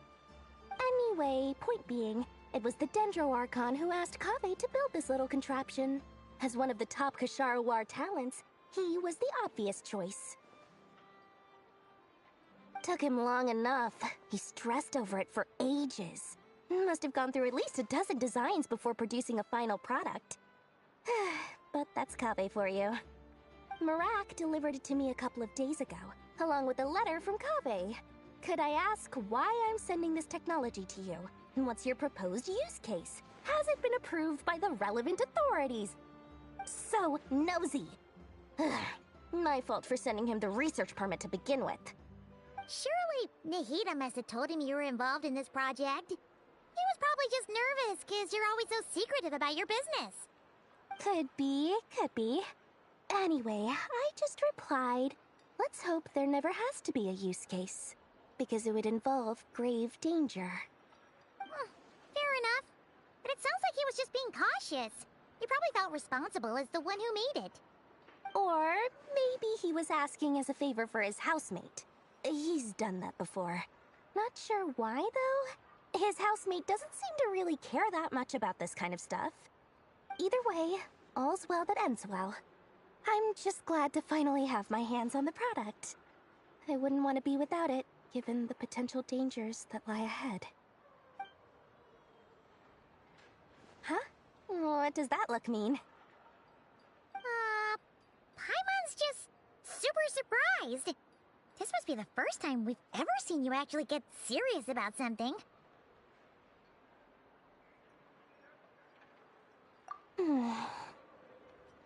Well, a long time ago, I made a promise to myself. I promised that I was gonna live every day of my life with a big beaming smile. Obviously, Mora plays a big part in that. But there are always gonna be times in life when you have to give something back. That could mean paying back a debt, returning a favor, or showing some kindness. Alice has been a huge help to me over the years. She was the first investor I ever had. And I want my investors to know that Lord Sangama Bay is the best in the business. And more than that, no one knows what the future will bring. Whatever happens, I want to make sure the Dendro Archon and all of Sumeru is prepared to face whatever comes.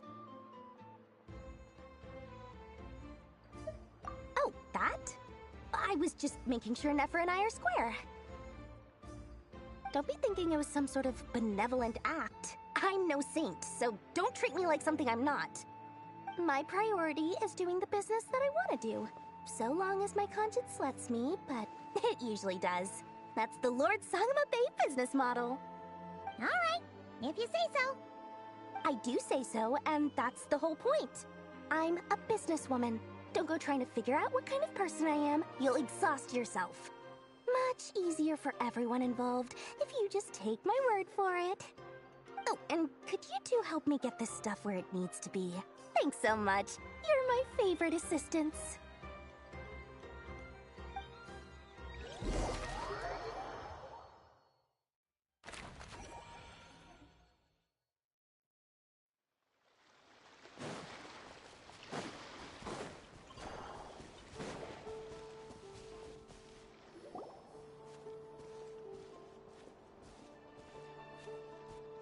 Traveler, Paimon, it's good to see you. Everything going smoothly over here? Sort of. As you're probably aware, Varka, Durin, and I captured some abyssal creatures from the Wild Hunt. Per the plan, we dissected and analyzed some samples of these creatures. The process went very smoothly. The findings, however, come with some troubling implications. What? You can actually dissect the Wild Hunt? That depends on your definition of Wild Hunt and dissection. Harmless, lifeless. These words are accurate descriptions. The Wild Hunt is an interesting phenomenon. In and of itself, it doesn't seem to possess anything akin to a human personality. But taken as a collective, the medium through which the Wild Hunt is summoned does appear to have a soul. Master griped a lot about the wise Horoptotire, and seemed somewhat fascinated with the foul Certology. But she barely mentioned Rerir at all. I don't think that was because of his lower social standing, though. Anyway, it's a pity. I should like to hear her thoughts on the nature of the lifeform he has become today. It's a strange mix. The furious energy of an abyssal being channeled through a fractured physical existence. A consequence of being torn apart by an unknown power.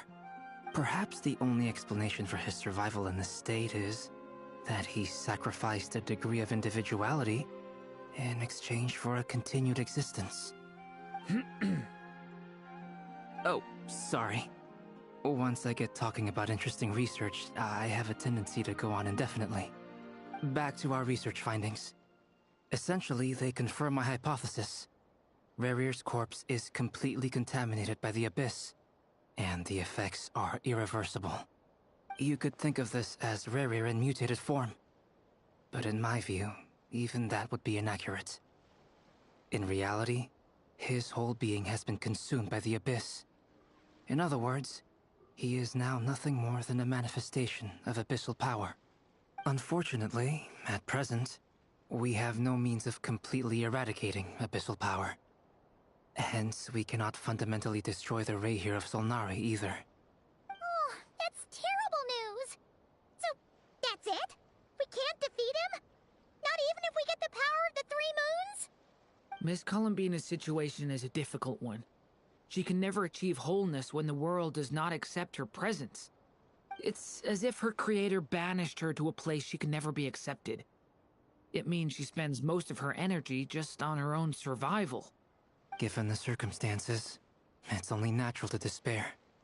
But we must see this plan through to the end. Time to kick off the backup plan. Oh, Paimon almost forgot! This is for you. Dory asked us to bring it. Ah, how wonderful. Well, thank you for making the trip. Durin and I will be heading off shortly. I'm sorry I won't be there to protect you in person this time. Please be careful.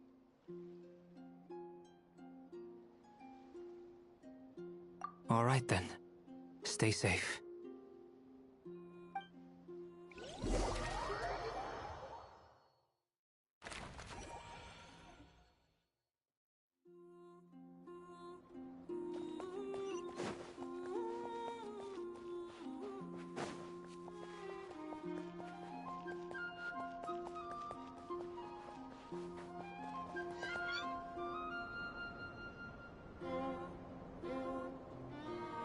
Miss Lauma, is everyone here? Yes. The fate of my flock is in your hands, Grandmaster Varka. Please keep them safe. My lady, what are you saying? Within the next 24 hours, we will face the biggest crisis the world has ever seen. This is not a burden that we deserve to bear, but I believe that we reap what we sow in this life. So I intend to act. I must do what I think is right. For me, that means fighting for the future of Nodcry. This gentleman is the Grand Master of the Knights of Favonius, Varka, Knight of Boreas. In my absence, please follow his lead. Hey, everyone. Guess I should introduce myself. Well, to start with, I know my way around a battlefield. Biggest strengths are honesty and hard workingness. Anyway, point is, I don't intend to let Lauma down. I'm gonna do everything in my power to keep every last one of you safe and sound.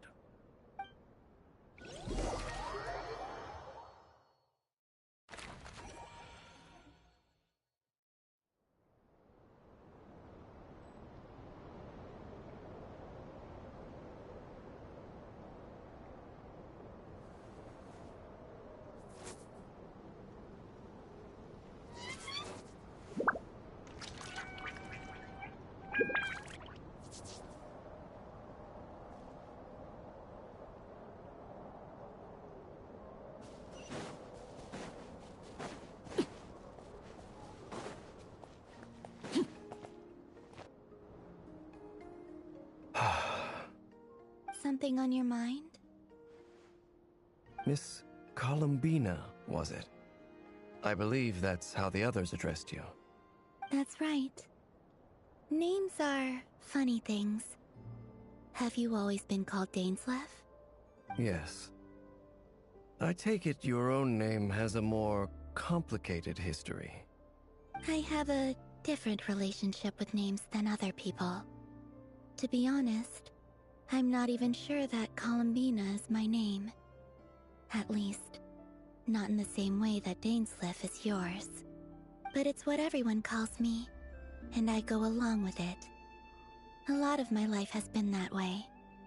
I get so used to things that I forget to question why they are so. I never used to think much about where names come from, or what they mean to people. Maybe something's wrong with me. You're different from other people. I sensed it the first time we met.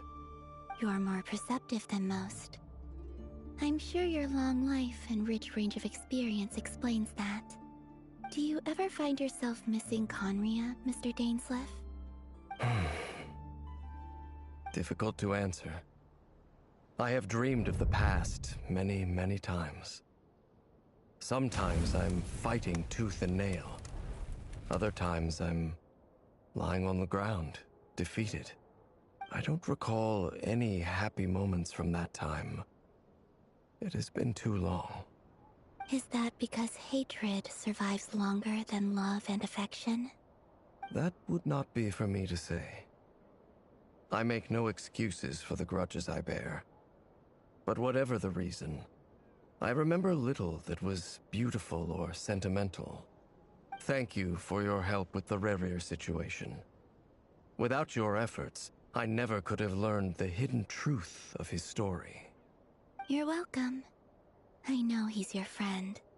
Friend? He betrayed me. And I never really understood what he was going through in life. Some friendship, that is. Okay. So, do you plan to fight him with us?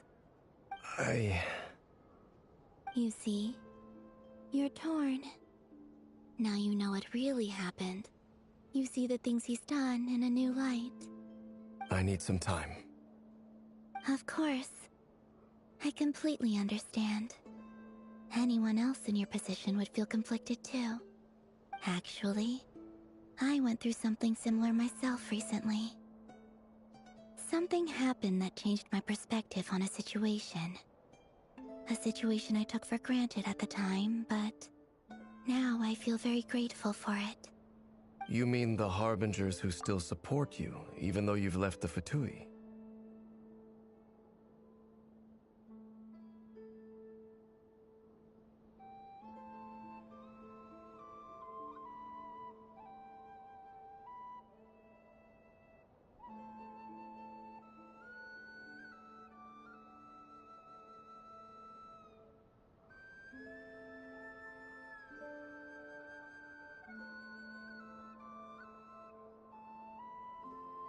Yes.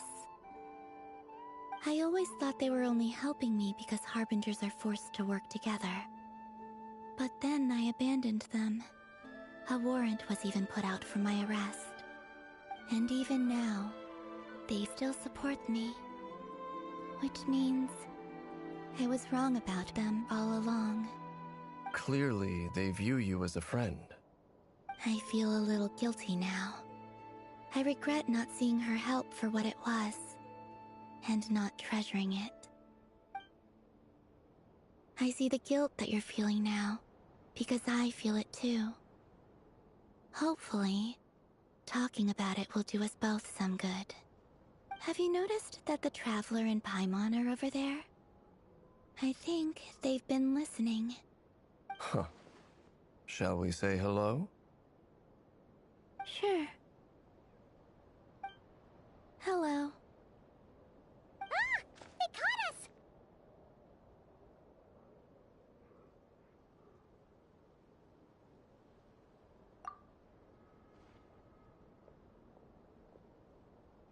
I apologize for making you worry. No doubt you wish to know where I stand on the plan to take down the Rehir of Solnari. I'm afraid I need a little time, but I will seriously consider joining you. You will? Oh, thank you so much! Everyone will be so grateful to hear that! They needn't be. This was something that I was going to have to face up to eventually. That doesn't matter to them. They're grateful to you regardless. You can't control their gratitude, so just accept it. And then, have a think about whether you're willing to join us.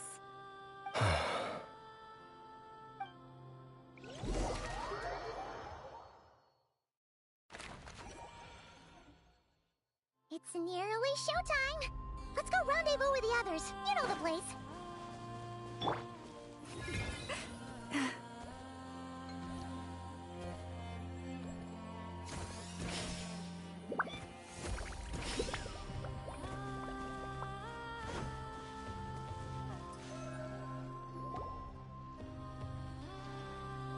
Ah, you're earlier than I expected. Hey, Flint's! Been waiting here long? Not too long. I came a little early so I'd have some time to think. Are you nervous about the battle? Quite the opposite. I'm reminiscing on my past battles. When I was awakened by the Radniki, I had not touched a weapon in many years. I felt like the battlefield was not where I belonged. But after waging war against the Wild Hunt for so long, I came to realize something. A life of absolute peace is simply not a possibility for me. My restless flame indicates that somewhere inside of me, there is a deep yearning to root out the evil in this world. Oh, that doesn't sound like such a bad thing. Well, in the past, when I was a Fae whose primary concern was hibernation, it was hardly ideal. But it certainly serves me well here in the present. And I am delighted to be able to join forces with you in this endeavor. Looks like I'm not the first to arrive. Ah, Miss Lauma. Did you sleep okay last night? I struggled to settle down at first, because of the nerves.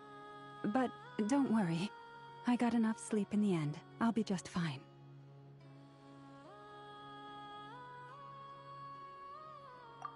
Please, I'm just doing my part. Never! Over here! Aino asked me to relay a message. She said Anefa will be on high alert and keep a close watch over all secondary districts where defense is required, providing support as necessary. Meanwhile, Ino herself will provide range support to us directly, using her latest invention. Excellent. My thanks to all involved. The chess set's looking a little unstable. It won't hold him much longer. We should be prepared to engage at a moment's notice. No sense sitting around waiting. Let's make the first move while we still have the option. I agree. Paimon, find a safe hiding place. Got it! Be careful, Traveler! I will.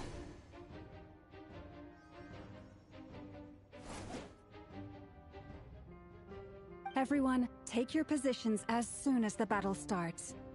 Every ounce of strength we have in our bones, let us bring to this fight. Ready? Let's go. I've seen all your futile ploys before. You have become the authors of your own demise. I wouldn't be so sure about that. You are merely a moment of sport before I tear down the moon.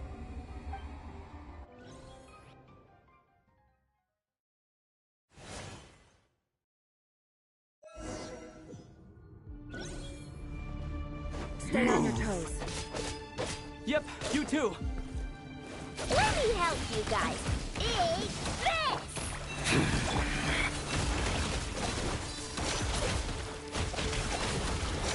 The moonlight. Tricky. Pathetic. Move. Close your eyes. Move. Futile. A grave receive my book. Hunt them down!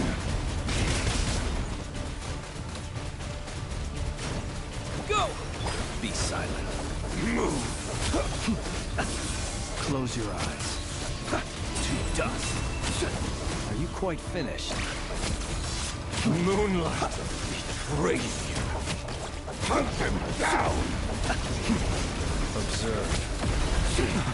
Pathetic! The night comes. Can't hide the truth.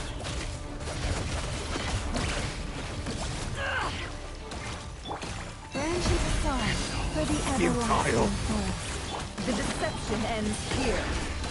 It all adds up. Hunt them down! It all falls into place. It began with the moon, and so shall it end. The moon will protect you.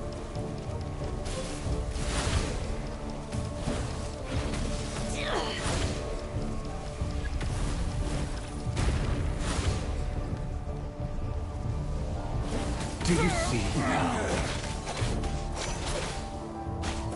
Be silent. Avalir, when will it be as you foretold? The moonlight betrays you. Steady now. Your foul spirit is not welcome here.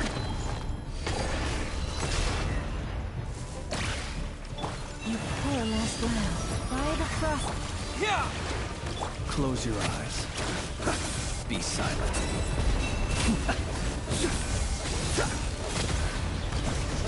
Observe.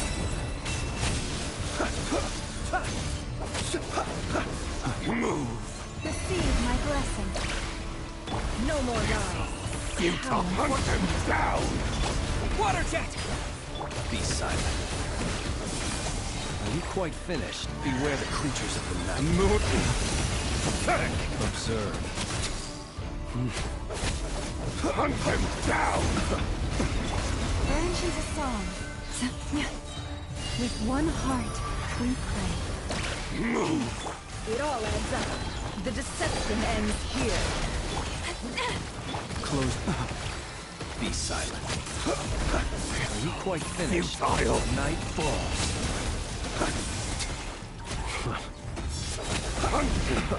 Pathetic! Receive my blessing. Moonlight! Breaking no game of heroics is over. Who wants to go first? Moonlight. Wraith you. Now, get out of my sight! No! We've been separated! Will it take? You okay? Never! Where are the others? Stuck outside the barrier. I guess he really doesn't like us. I told you before. Knowing too much is always a death sentence. Be careful what you wish for.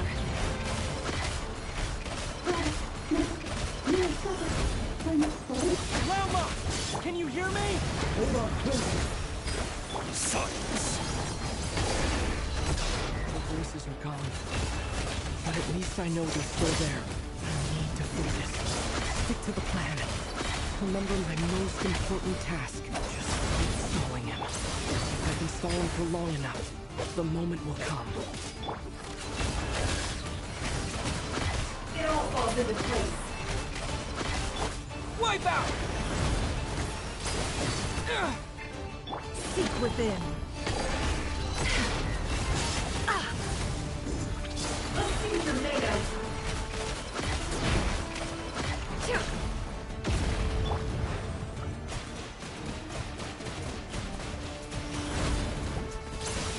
Water jet! Yeah! The deception ends here. Can't hide the truth. It all falls into place. Let's see what you're made of. No more lies.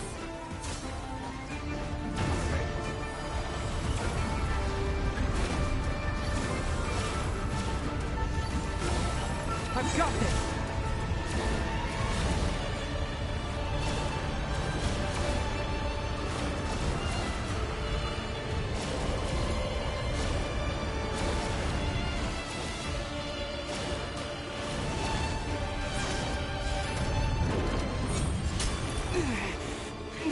Broken my grasp. I can't keep this up!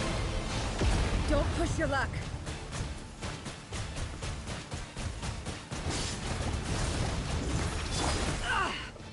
Can't hide the truth.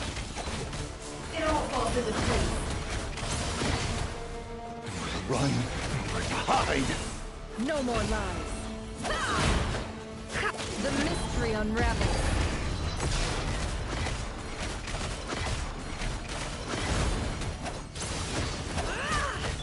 Go! Wipe out! Can't hide the truth. Time to come clean.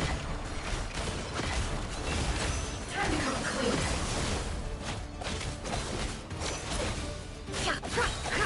The deception ends here.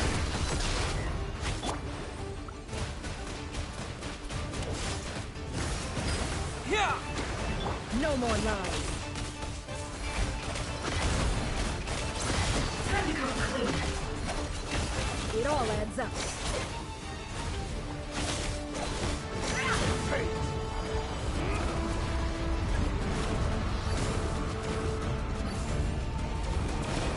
Curses. There's no other way.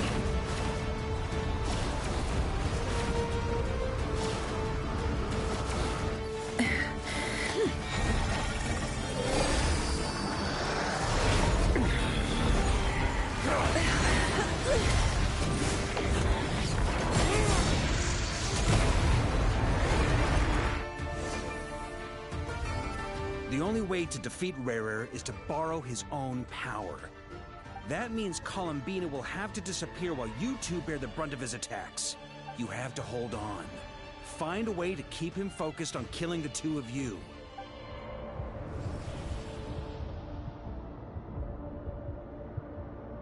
Nefer, your eyes are bleeding. Soon you will be powerless to resist. And then, I will reduce you to dust. But that dust will plague your memories.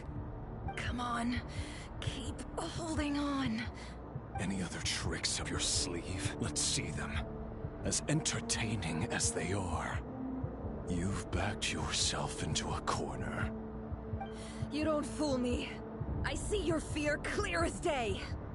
I have to stoke his rage. Make him unleash everything. You fear what you could never defeat. You fear the thought of never being able to save your beloved.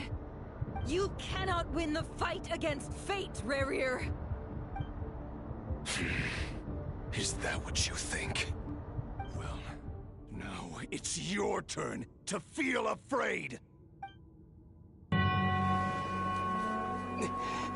You fear the sound of your own name? Is it us you hate? Or is it what you've become? Let's see what becomes of you!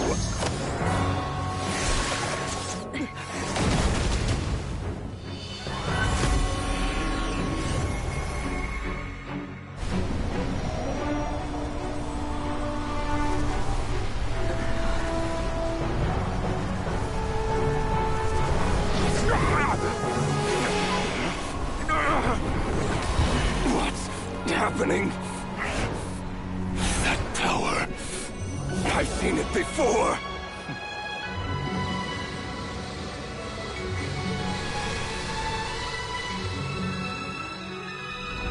His power is on another level. We'll need to use an alchemical array to convert his power into a usable form. Then quickly channel it into Columbina, rendering her powerful enough to compete with him. I'll join you. I can help. If I release enough abyssal energy into a confined space, it'll create a potential difference, allowing us to extract a huge amount of elemental energy. Next, I'll synchronize with everyone's minds using Pyro, then give you temporary access to their abilities and fields of view. But it won't last long. Can you see? Well enough. So, we have a student of Gold Rheindotter in our midst! How about that?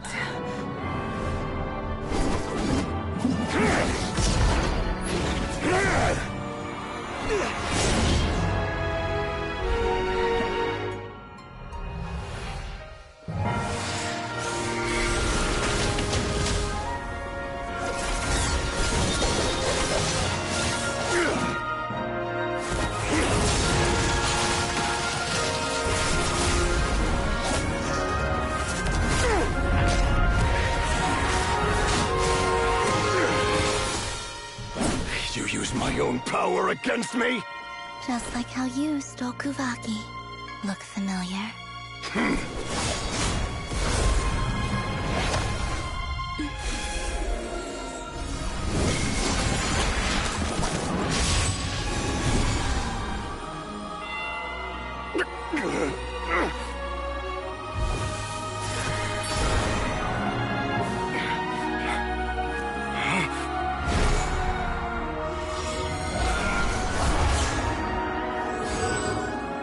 Don't you realize?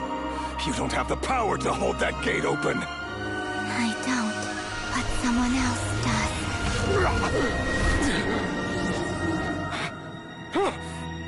Goodbye, Rerir.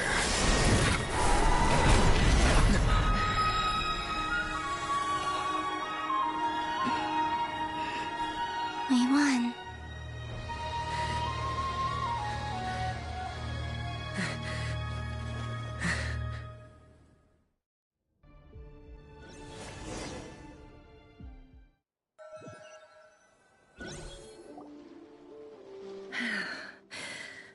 Nefer, how are your eyes?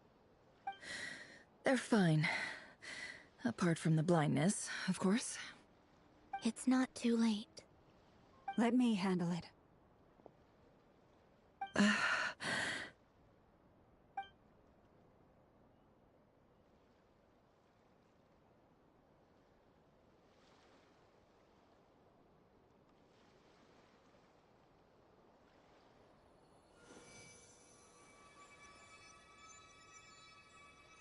Miss Nefer, it's not like you to lose your composure. That was the most reckless thing I've ever seen you do. Reckless how? The situation was critical. Our lives were at stake. We had to do something. Even so. Okay. I guess you're right. Under the circumstances, it was a wise decision. You traded your eyes for an incredible victory. In business terms, I suppose that's a huge return on investment. I'd be hard-pressed to argue otherwise. Still, I don't like this outcome, and I don't want you to lose your sight for good. People suffer when they make sacrifices they shouldn't have to make, whether that means faith, strength, or in this case, your ability to even see. I had hoped you could win without sacrificing so much as a single hair on your head. Thank you. Really. All done. Don't try and open your eyes just yet. We'll see how you're doing in a couple of days. Until then, please follow your recovery plan to the letter. I'll send full details through Yehoda. For now, just get yourself home, relax, and rest. My dear friends, we have fought bravely and achieved a spectacular victory. A dark cloud has been lifted from the skies of Nodcry. All in this land will be grateful for what you have done. The moon will remember this day. Thank you both.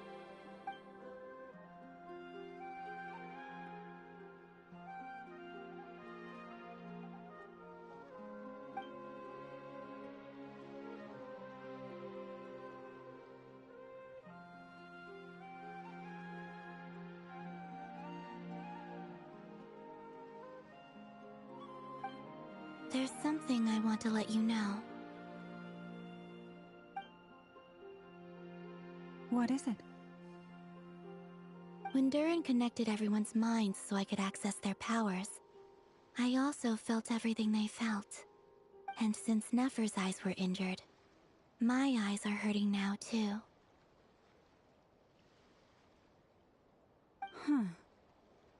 Hold on. Let me try. I only feel the pain. There's no actual damage. I just thought I should tell you. You're right. There's no damage. That's a relief. But I must say, I'm surprised to hear the Kuthar share something like this with me. In the past, you never used to open up about yourself. Things are a little different now from how they were. I'm learning to share how I truly feel with my friends.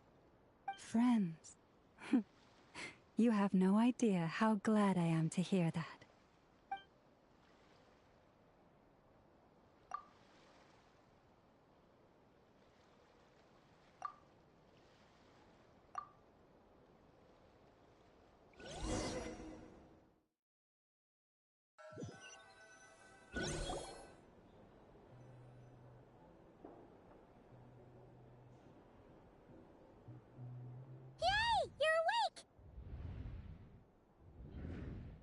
How are you feeling? Any aches and pains? Did you sleep well? I'm doing all right, Paimon. No need to worry about me. Phew! Well, that's good. Paimon's been sitting on the edge of the bed worrying about you for ages. You slept a whole day and night. Poor Paimon had to eat all by her lonesome. Glad to hear you didn't starve. How was the food? Well, it wasn't the same without you there to share it. Honestly, Paimon just can't relax when you're not your usual self. She couldn't enjoy the food and settle down to sleep. Well, I'm back to normal now. Oh yeah, and Albedo swung by earlier. He said to tell you to head to the tavern when you woke up. Varker and the others are organizing a victory feast and they want to celebrate with you. He also dropped off some medical supplies, but you seem fit as a fiddle, so guess you won't be needing those. If you're feeling up to it, let's head over now. Wouldn't want to keep them waiting.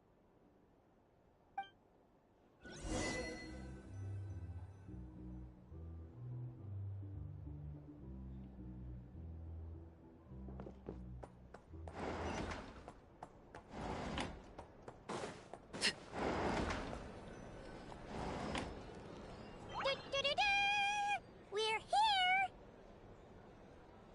What, Traveler and Paimon? Perfect timing! We were literally just saying how there's no way we're holding this victory feast without you. any longer, and we would have postponed it till tomorrow. How are you feeling today? Much better. Thanks. Don't worry about me. Relieved to hear it. If that changes, just let me know. Happy to check you over at any time. Yep, we're here for you.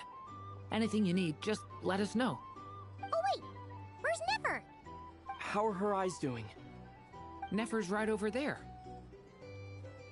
I'm sure she'd love to catch up with you.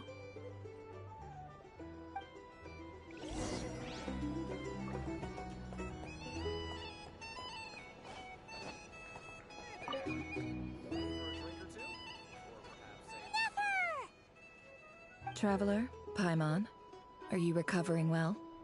Turns out that moon chanter has some real talent after all. My eyes were mostly recovered after just a couple days' rest. I can actually open them again now. Yeah, but you gotta be careful.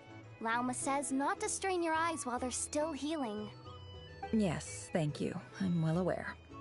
Yehoda, could I borrow you for a moment? I could do with an extra pair of hands. Oh, sure. Coming. Did you hear that? I gotta go help Lauma for a second. You guys chat among yourselves. I'll grab us some drinks on the way back. Paimon, you still like 'em sweet? You bet! Make it extra sweet, because Paimon's earned it! Sure thing!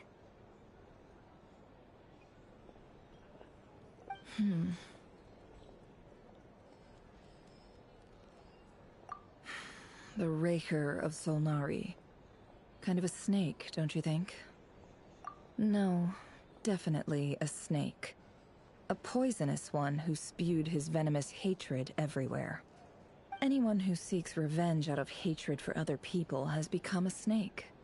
That's something my dad used to say. Perhaps.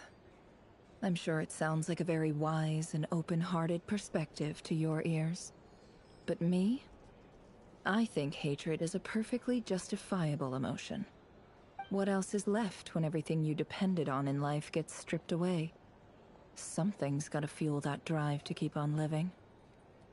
If you're worried about me, you can nip that in the bud. I'm not someone who gets stuck in the past. It's just... I suddenly feel like I was wrong to call my father a liar. He was just a fool. That's why the Academia turned their back on him, and why the other tribes ganged up on him. Oh, Father. How much better things could have been if you were a skilled liar. Look at the Ibis King. Thoth is a fiendishly cunning liar. And yet, strangely, he feels more like a father to me than my real dad ever was. He's never brought it up, but I'd bet he feels the same way. Why else would he give me the power to perceive the truth, while at the same time training me in the art of deception? Well, King Deshret banished him to Aru, which is essentially a prison, and posed 3 questions to him. He promised that he'd have his freedom if he could find the answers. His response was to take on a physical form and approach me, hoping that I could become his envoy and search for one of the answers on his behalf. Did he really think I'd fall for that? He's stuck there. He can't make me return what he gave to me.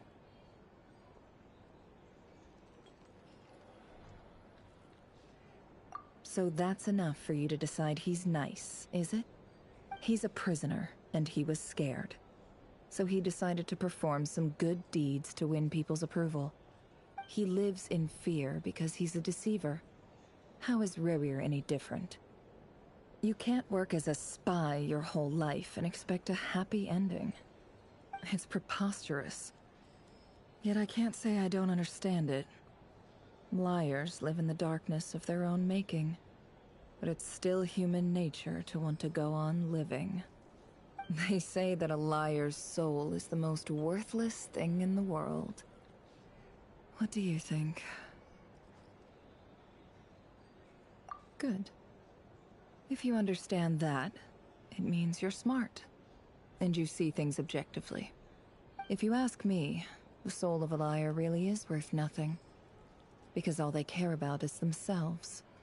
For example, when something good falls into my lap, I don't go sharing the news around. Stops other people trying to steal it from me.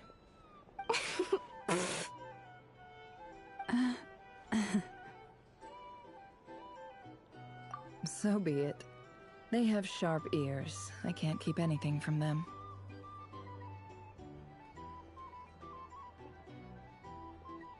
Oh, is that what it looks like?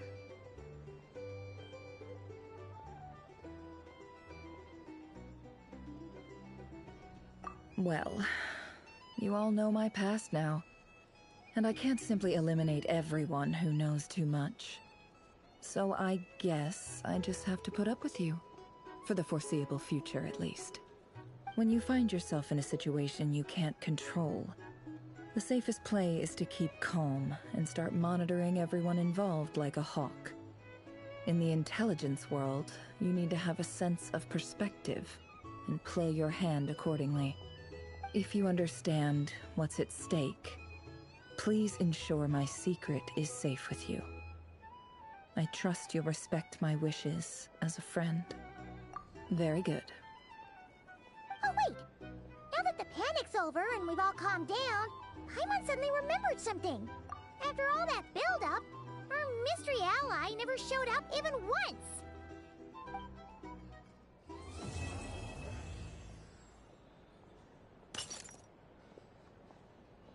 Huh? Am I imagining things?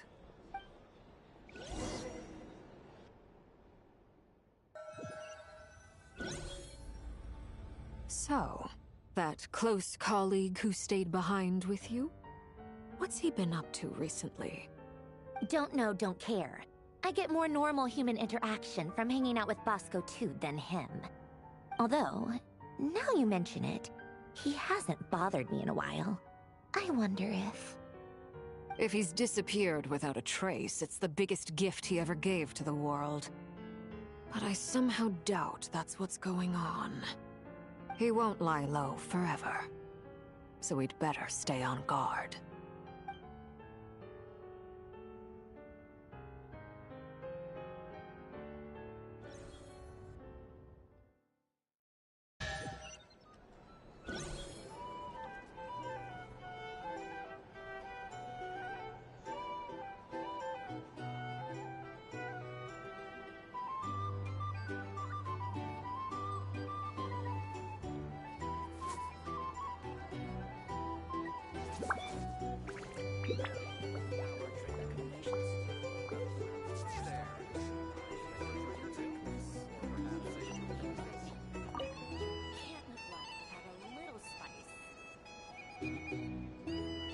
Ah, Lord Sangama Bay.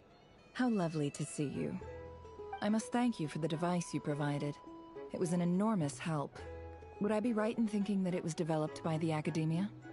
Why come and ask me when you clearly know already? I mostly came to thank you. That's more like it. A little gratitude goes a long way with Lord Sangama Bay. Play your cards right, and you might even stand a chance of becoming my long-term supplier.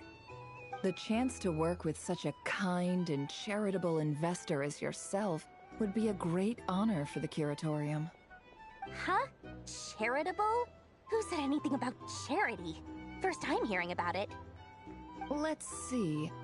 The first plot of land you purchased in Nodcry, your desert interests, and... Stop! What do you think you're doing? Exposing my investment history! It's nothing to hide from. They're all perfectly legitimate investments. And some of the land you purchased was with the intent of building a sanctuary? Yes, I heard about that too. How did you... You're a curious case, Lord Sangama Bay. You don't like people finding out about your good deeds, do you? But I'm afraid no matter how hard you try to keep things under wraps, where there's a will, there's a way. You did it for Sumeru, didn't you? It was empty land that was gonna go to waste otherwise. I figured if I built something there, it might at least get some use in an emergency. Disasters are capricious things. They strike without any warning. I've lost family to a disaster before, and I don't want to lose any friends or business partners if I can help it. My elder sister used to dream of finding a sanctuary. Somewhere with plenty of food, water, and medicine. Where everyone could live happy lives. It was something I looked into, but after discussing things with the Dendro Archon, I decided on a more effective strategy. The tech people handled the tech, and Moneybags provided the Mora. It just made the most sense. It's a pity that so few people know the truth about you. Everyone says that you view everything in terms of Mora, and all you care about is growing your own wealth. So, what's the problem with that? Everyone wants to be rich. It's human nature. So yes, I love Mora, and it's nothing to be ashamed of. But surely you have dreams of your own, beyond just making Mora. You don't get it, do you? My dream is to invest in other people's dreams. And, you know, make a nice little slice for myself along the way. Just thinking about it makes me happy. That sweet, sweet sound of Mora. Thank you. For the device? And the pendant. Oh, that. I was just returning a favor. Don't worry about it. Seems like we've both been away from home for a very long time. Yeah. So long that I barely remember what my family even looked like. That would be your mother, father, and sister? Yeah, though it's been years since my sister passed away. It's not like I want to forget them, obviously, but memory can be even more ruthless than the most calculating business person. Beyond a certain point, if something isn't helping you, it just gets rid of it. My sister can't help me now. Slowly but surely, her face is fading from my mind's eye. It's become a vague impression. Not everything will fade.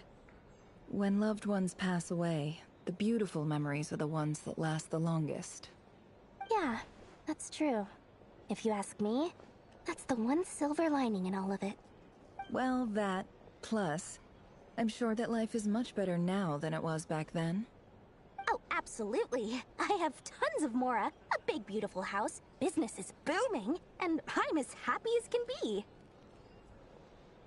You've got a lot going for you too. Boss of the Curatorium of Secrets? I'm sure there's plenty of Mora to be made in that line of work. I appreciate the vote of confidence.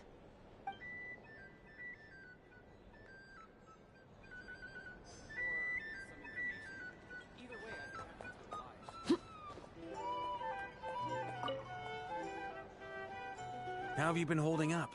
Any adverse reactions? If you start to take a turn for the worse, make sure you tell me right away. You don't need to worry about me, Grandmaster. I'm fine. I mean, I barely did anything, so... What? You're too humble, young man. You played an indispensable role in the battle for Notcry. We can't thank you enough for your support. Sometimes, when people praise you, it's because you deserve it. The best thing is to accept it calmly and with grace. It's important to learn how to respond to words of admiration. Let's do a quick demonstration. Albedo, that was an incredible feat of alchemy. The pressure was on, but you worked flawlessly at lightning speed to get the job done. Thank you. I can't take all the credit, though. Durin played a big part in forming the alchemical array. See? Did you catch that? A masterclass in how to take a compliment. Okay, yeah. I did work pretty hard to help prepare for the battle. No point denying that. Hey, you guys! Hey, look who's bounced back. Looking good, Traveler. Seems like you've recovered. You won't need to take any more medication. Can I get you a drink? Huh? You know how to order at a bar now? You've sure learned a lot recently. Handling a drinks order is ridiculously simple compared to alchemy. Don't worry, I'll blend into society yet. Paimon believes it. You're clearly a fast learner, just like your brother. To be totally honest, though, Paimon didn't quite follow all the details when you first explained the plan to us. Don't worry, that's completely understandable. Unless you're a student of alchemy, it's hard to grasp the principle and how the process works. To put it in the simplest terms, we saw how our enemy stole the power of Kuvaki. And that gave us the idea of stealing his power to turn it against him. When facing an enemy you have no hope of defeating, it's best not to engage them in battle. So, instead of looking for a way to overpower him, we decided to help Columbina get strong enough to at least stand up to him in a fight. For this to work, we had to analyze his modes of attack, confirm who his main target was, and make sure that he wouldn't go beyond the range of the alchemical array. For added security, we prepared a total of 4 arrays. But to mitigate the impact of the battle, we identified one location in particular as the ideal spot, which is where the confrontation took place. The alchemical array absorbed his abyssal power. Then Durin processed it to render it usable by Columbina. That power enabled her to do what would otherwise have been nigh on impossible. What surprised me was that Dainsleif actually agreed to join us. Given his history with Rerir, he had every right to sit this one out. But we're extremely grateful for the decision he made.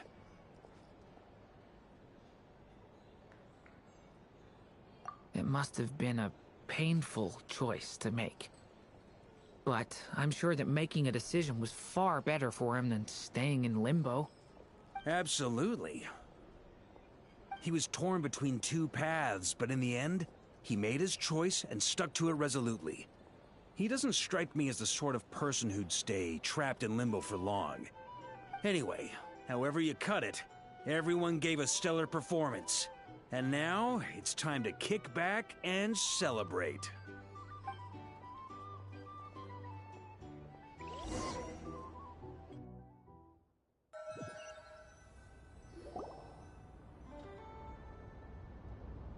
That's the only reason you're here. Yes. I've thought a lot about it, and I've realized that you, me, and Arlecchino should be friends. I think this is very important, so I felt I had to come and tell you. Well, this is a new one. I'm so moved. I can't even hold my teacup. If that's all, you can leave now. Do you not want to be friends with me? Or is it that you prefer being co-workers? What is this, Columbina? Are you deliberately testing my patience threshold? Right now, my politeness module is active, but if you say another word, I swear I'll shut it down. If your politeness module was active, wouldn't you say the word please at some point? Paulownia, please see Lady Columbina to the door. Will you still invite me to your next tea party? What? Yes, I think you will. Bye-bye, dear Sandrone.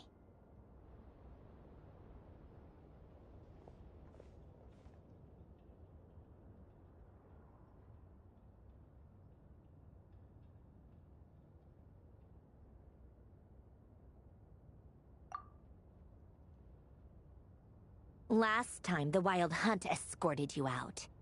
Would you rather I handled it myself this time? We just wanted to, see how you were doing now that it's all over.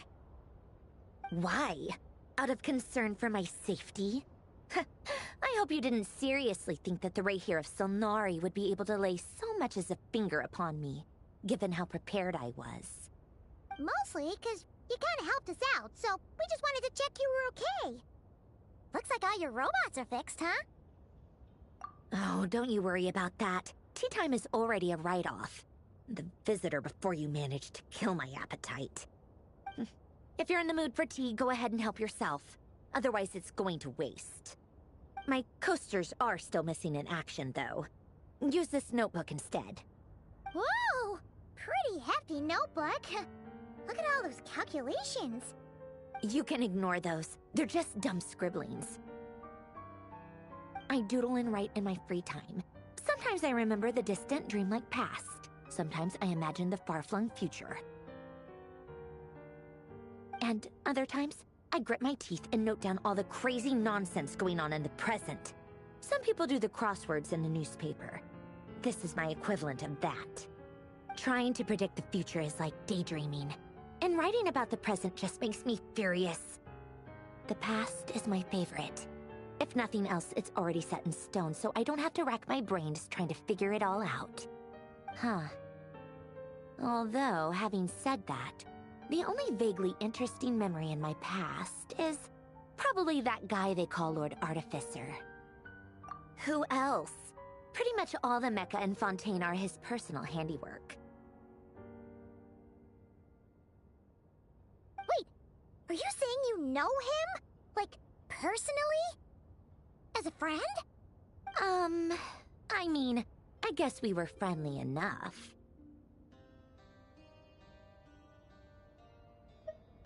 Yep. In fact, I'm probably the only normal person left who knew him at all. We used to chat occasionally back when he was still around.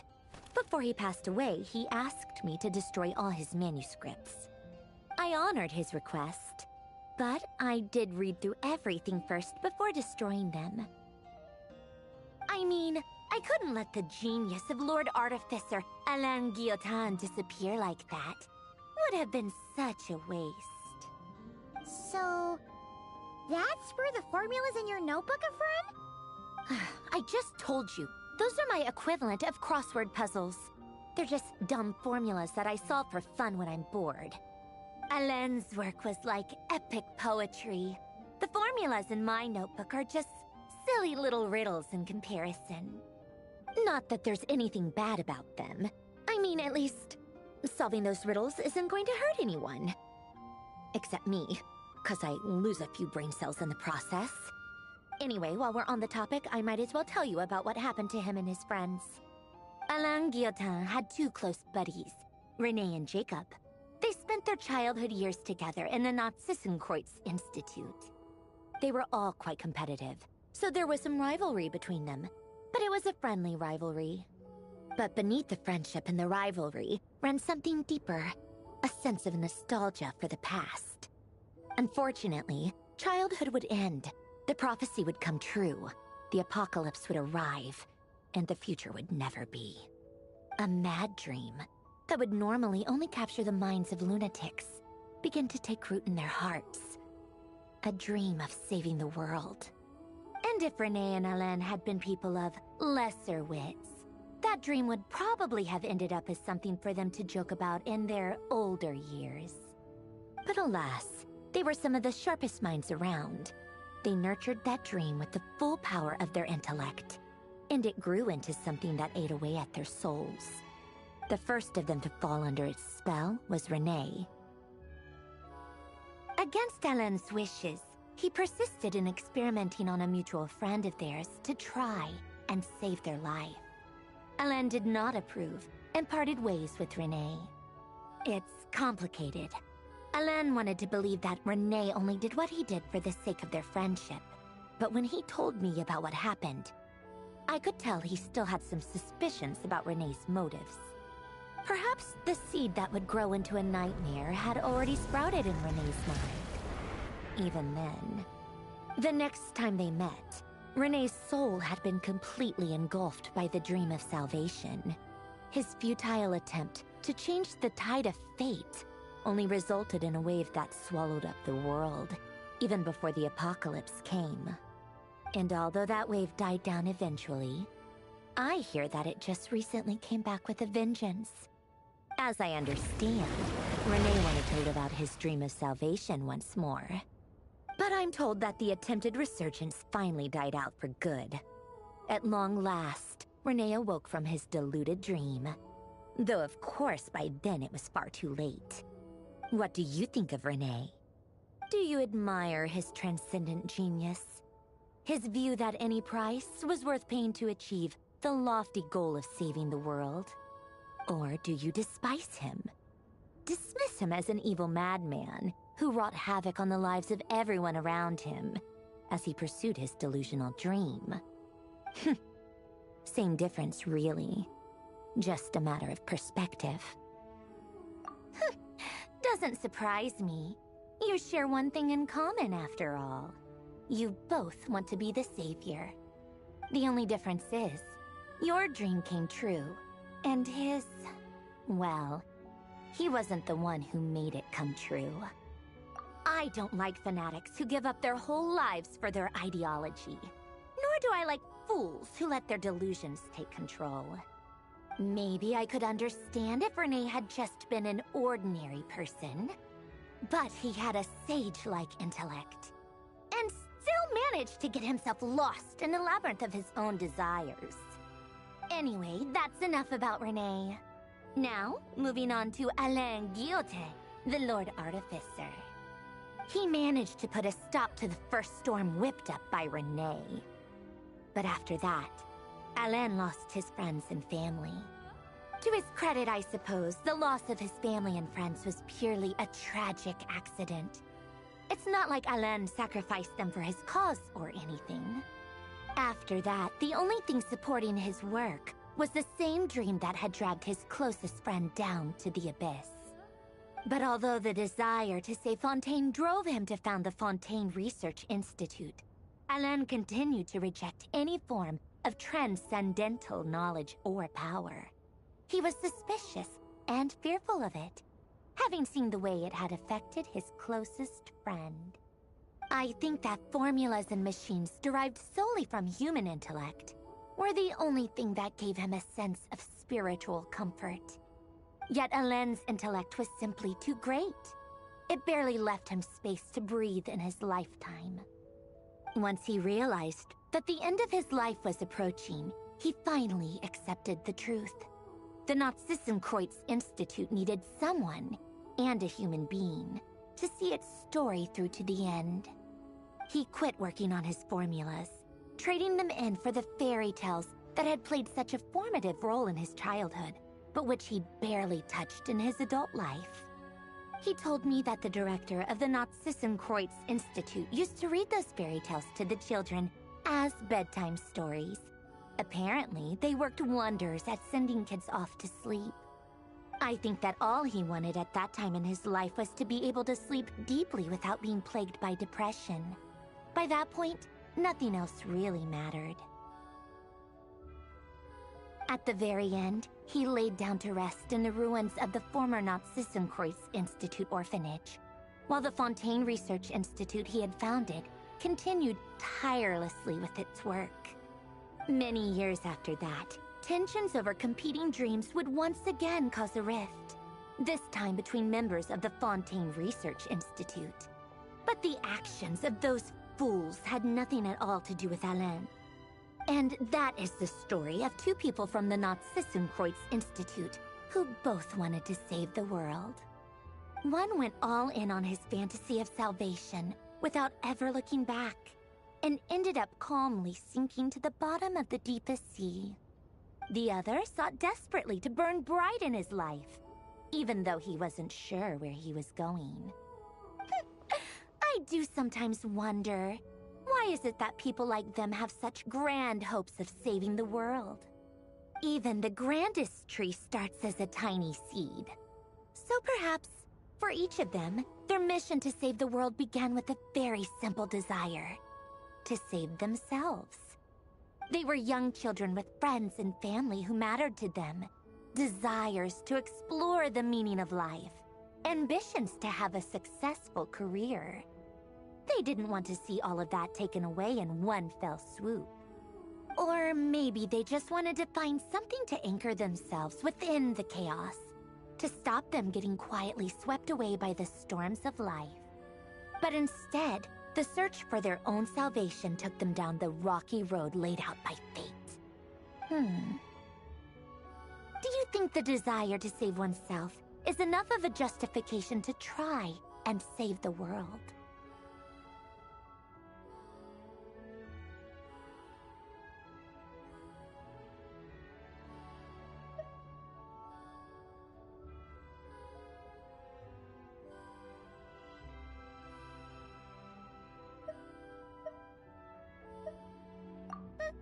The way you said that sounded just like Alain.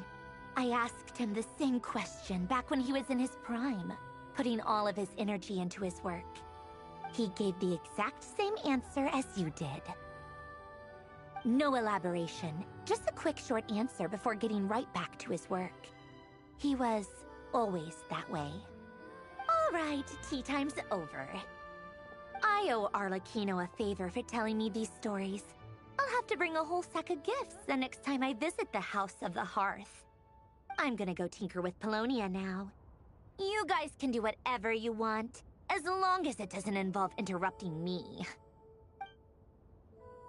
Paulownia, exit hibernation mode. Begin diagnostics.